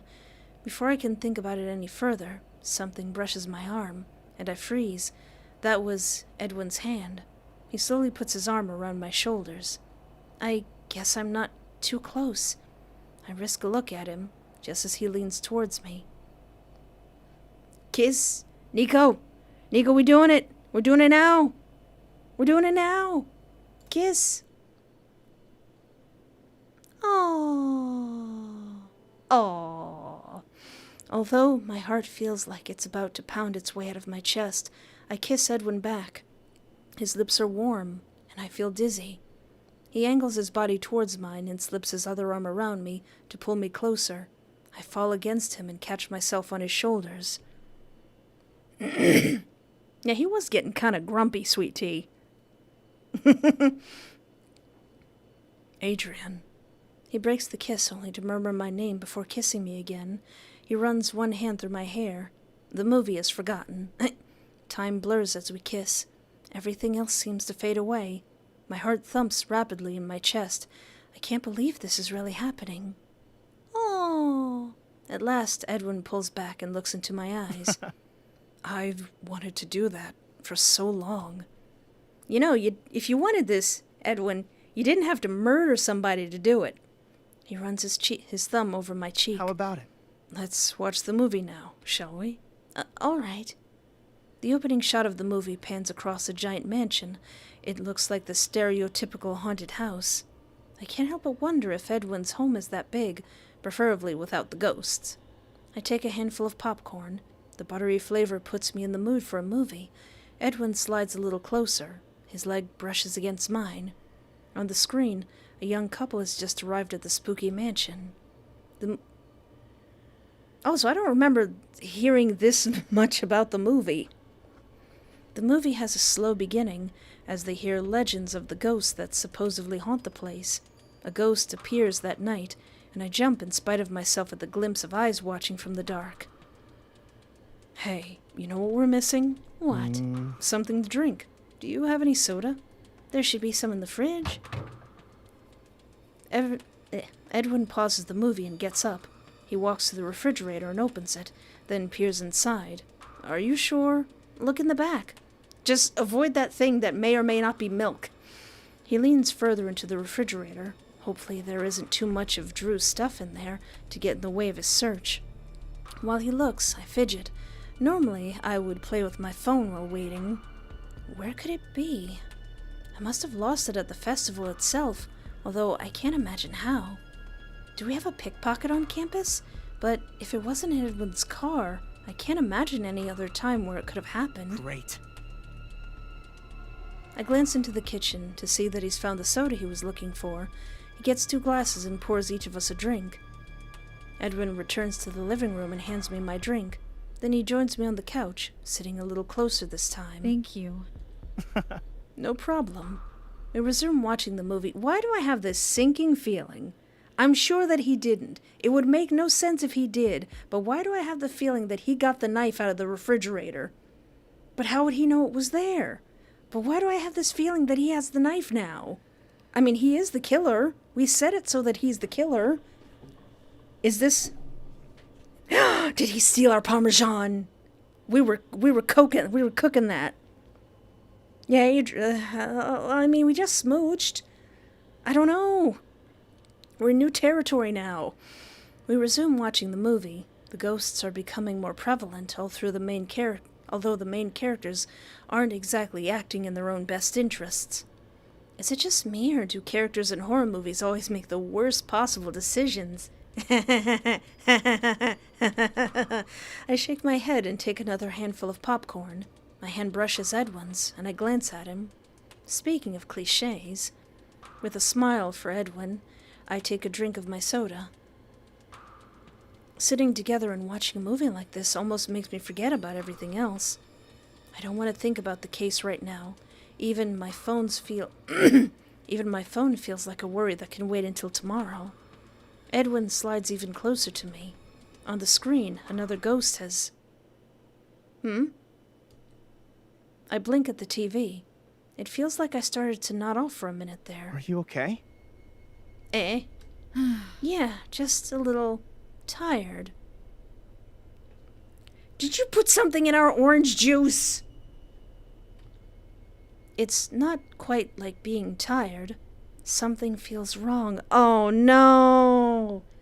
Oh no! We know what happened! I try to speak up once more, but the world is already fading. Gosh dang it! Edwin! We're on your side! Oh no! Oh no! Oh dear! I open my eyes with a gasp. What? Where am I? I look around in confusion. I'm lying on a bed, but it isn't my room. I'm in a small room I've never seen before. It appears to be a cabin of some sort.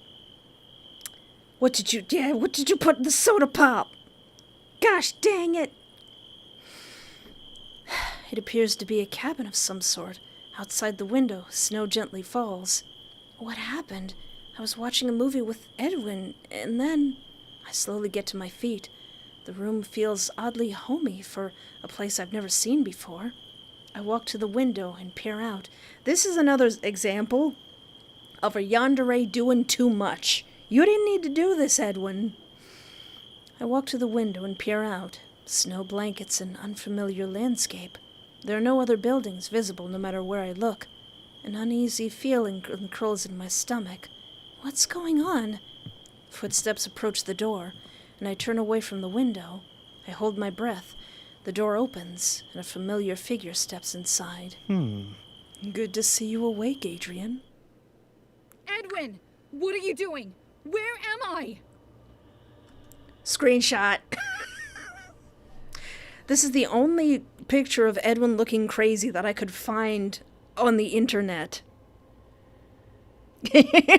Exactly, Cryptid of the Keys. Oh no, Edwin, don't kidnap us. No, totally, don't do that. Dude, we were already... Somewhere we won't be found. Dang it, Edwin, I was already on your side. What? This must be some sort of nightmare. Edwin couldn't do something like this. He just couldn't. Didn't want to do it this way. Honest. Neither did we. We could have settled this. I never wanted to do anything to hurt you. I wanted to take my time and explain everything to you. But I didn't have enough time for that. It had to be tonight. Okay. Or maybe when they questioned him, they were like, all right, without a doubt, you're the murderer. And he was like, hold on, I gotta go to the bathroom. And then he just dipped, and then he came here. Or maybe he did escape. He said he was gonna escape. Maybe he did escape the questioning. And that's why he had to do it now. What are you talking about? The police were on to me. I saw the messages on your phone. On my... His meaning makes my blood run cold. So you stole my phone. And you also killed those people, but you stole my phone. You have my phone? You have my phone. You killed those people. Yeah, you just did some murders, but you have my phone? You're gonna see my pictures of Gin Ichimaru. I had to take it from you. Just in case something like this happened. Wait. Hold on. What do you mean the police were on to you? Why would... I freeze. No. It can't be. You're the killer? Oh no! Even though we chose this in the very beginning, because after you beat the game, you can then choose who the killer is, but oh no! I had to do it. Yes, Edwin, please explain why you had to kill those 4 or 5 random people who don't even know me. Why? Because I love you, Adrian. Oh, isn't that cute? But it's wrong! His eyes shine with an unrecognizable emotion. I've always done so much for you. Yet it wasn't enough. You were always off doing your own thing. You could have been in such danger. Someone could have stolen you away. You'd never truly be happy like that. I had to do something to make you understand. What? Yeah, I'm siding with Adrian. What? If you were in danger, you'd need someone to protect you. Then you'd see how reliable I was. Once that happened, I could keep you safe. Forever. Alright, that's a good Yandere plan. That's going too far. That's a bit extra, but that's a good Yandere plan. Scare me into your arms so you could be my big old protector. Okay. So you killed people? Just so I'd want you to protect me? Yeah, pretty much. It worked. You love me. Then why did you kidnap me? Yeah!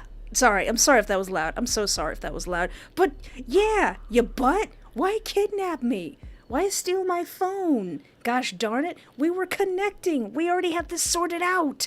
Because you might be confused right now. Uggy Stoopy, don't quote Batman Forever like you were supposed to understand. I'll make you understand. Yeah, he kinda did. But it's okay, Adrian.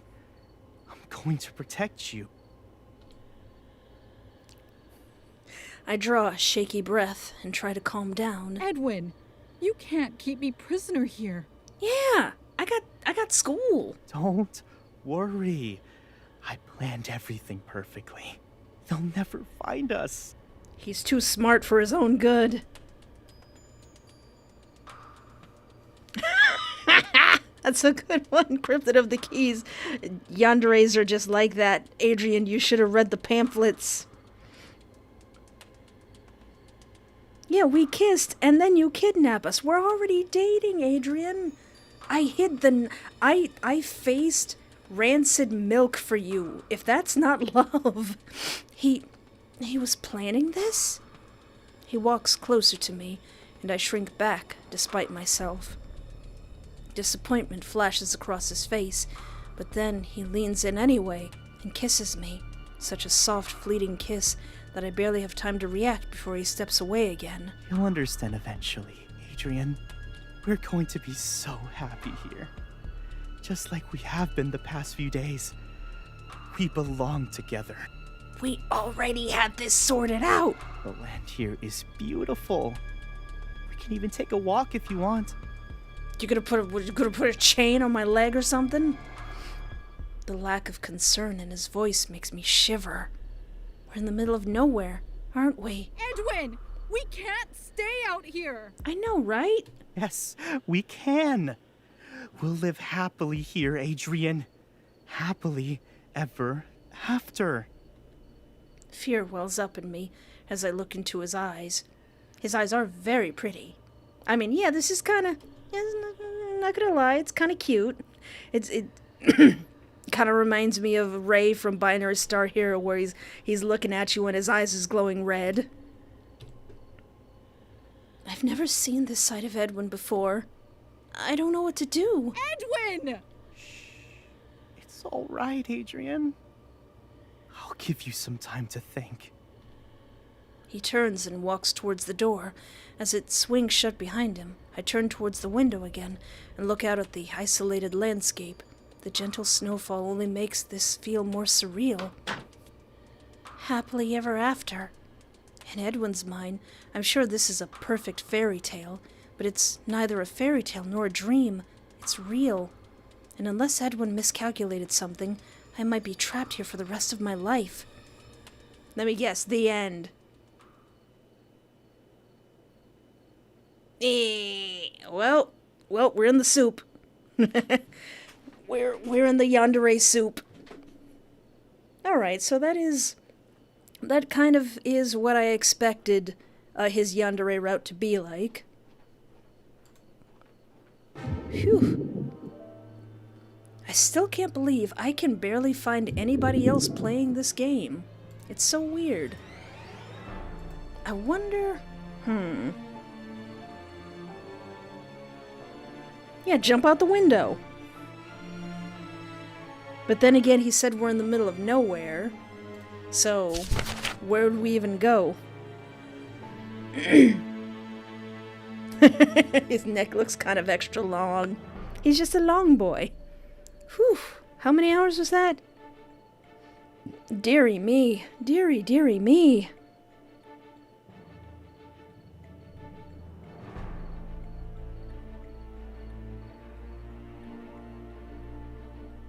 Alright, so that was a lot of fun.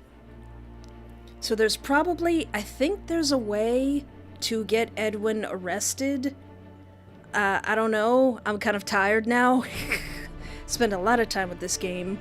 But the next game that I want to play for this big old hair on my mic, for next week, I'm gonna make the thumbnail for it like sometime, maybe Monday, Tuesday, or Wednesday. So I haven't tried it yet. I kind of want it to be a surprise. I don't know if many people have played it. It is Disney themed. It's a visual novel. So I want to play that for next week to see what that's like. I didn't know he was going to kidnap us. I didn't know Edwin was going to kidnap us. But then again, I knew he was going to be a yandere, so what else was he going to do? I thought he was going to be like, "Moo-ha-ha-ha, yeah, I did it, what you gonna do about it?" And like maybe kill the detective or something. I didn't know he was gonna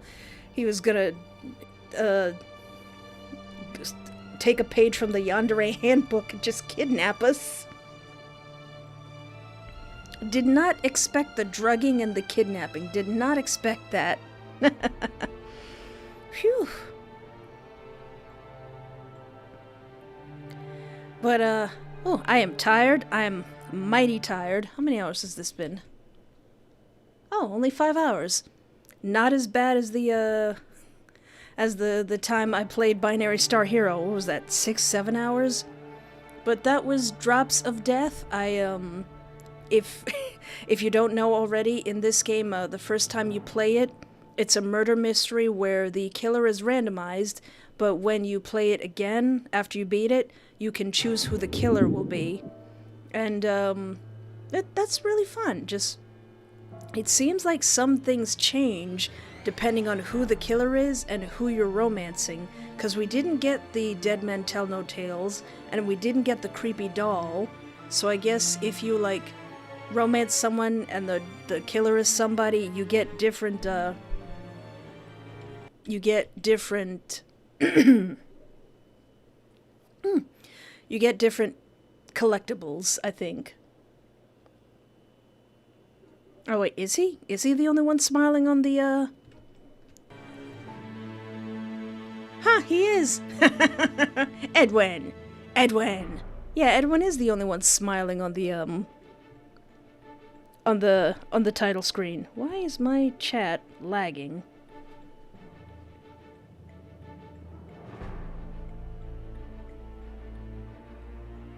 So, saying, I think...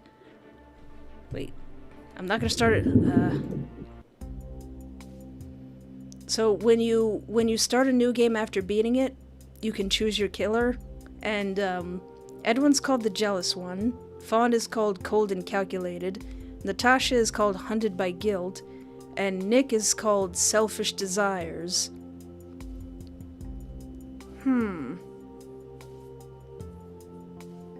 So I'm guessing if Detective Singh is the murderer, then he would, like, he might falsify some evidence or something.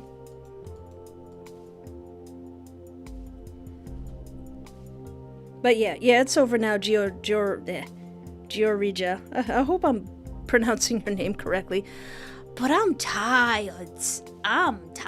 So I hope you enjoy the game that I'm gonna play next week. I've been excited to play it. It's been installed in my Steam for weeks, and I wasn't sure when to play it. So I hope you enjoy it. It should be very lighthearted. It should be very silly. Oh, hello, Simple Pringle. My hand is okay. It's just I've got really bad eczema on my hands. I've got like a bunch of sores and bruises. Well, not bruises, but like sores. And, like, having bandages on my hand just keeps it moist, keeps the medicine and ointments on it. So I'm okay. I just wrap up my hands and arms sometimes if I've got to keep, like, the lotion moist on there so I'm not scratching or so it's not dry. Phew.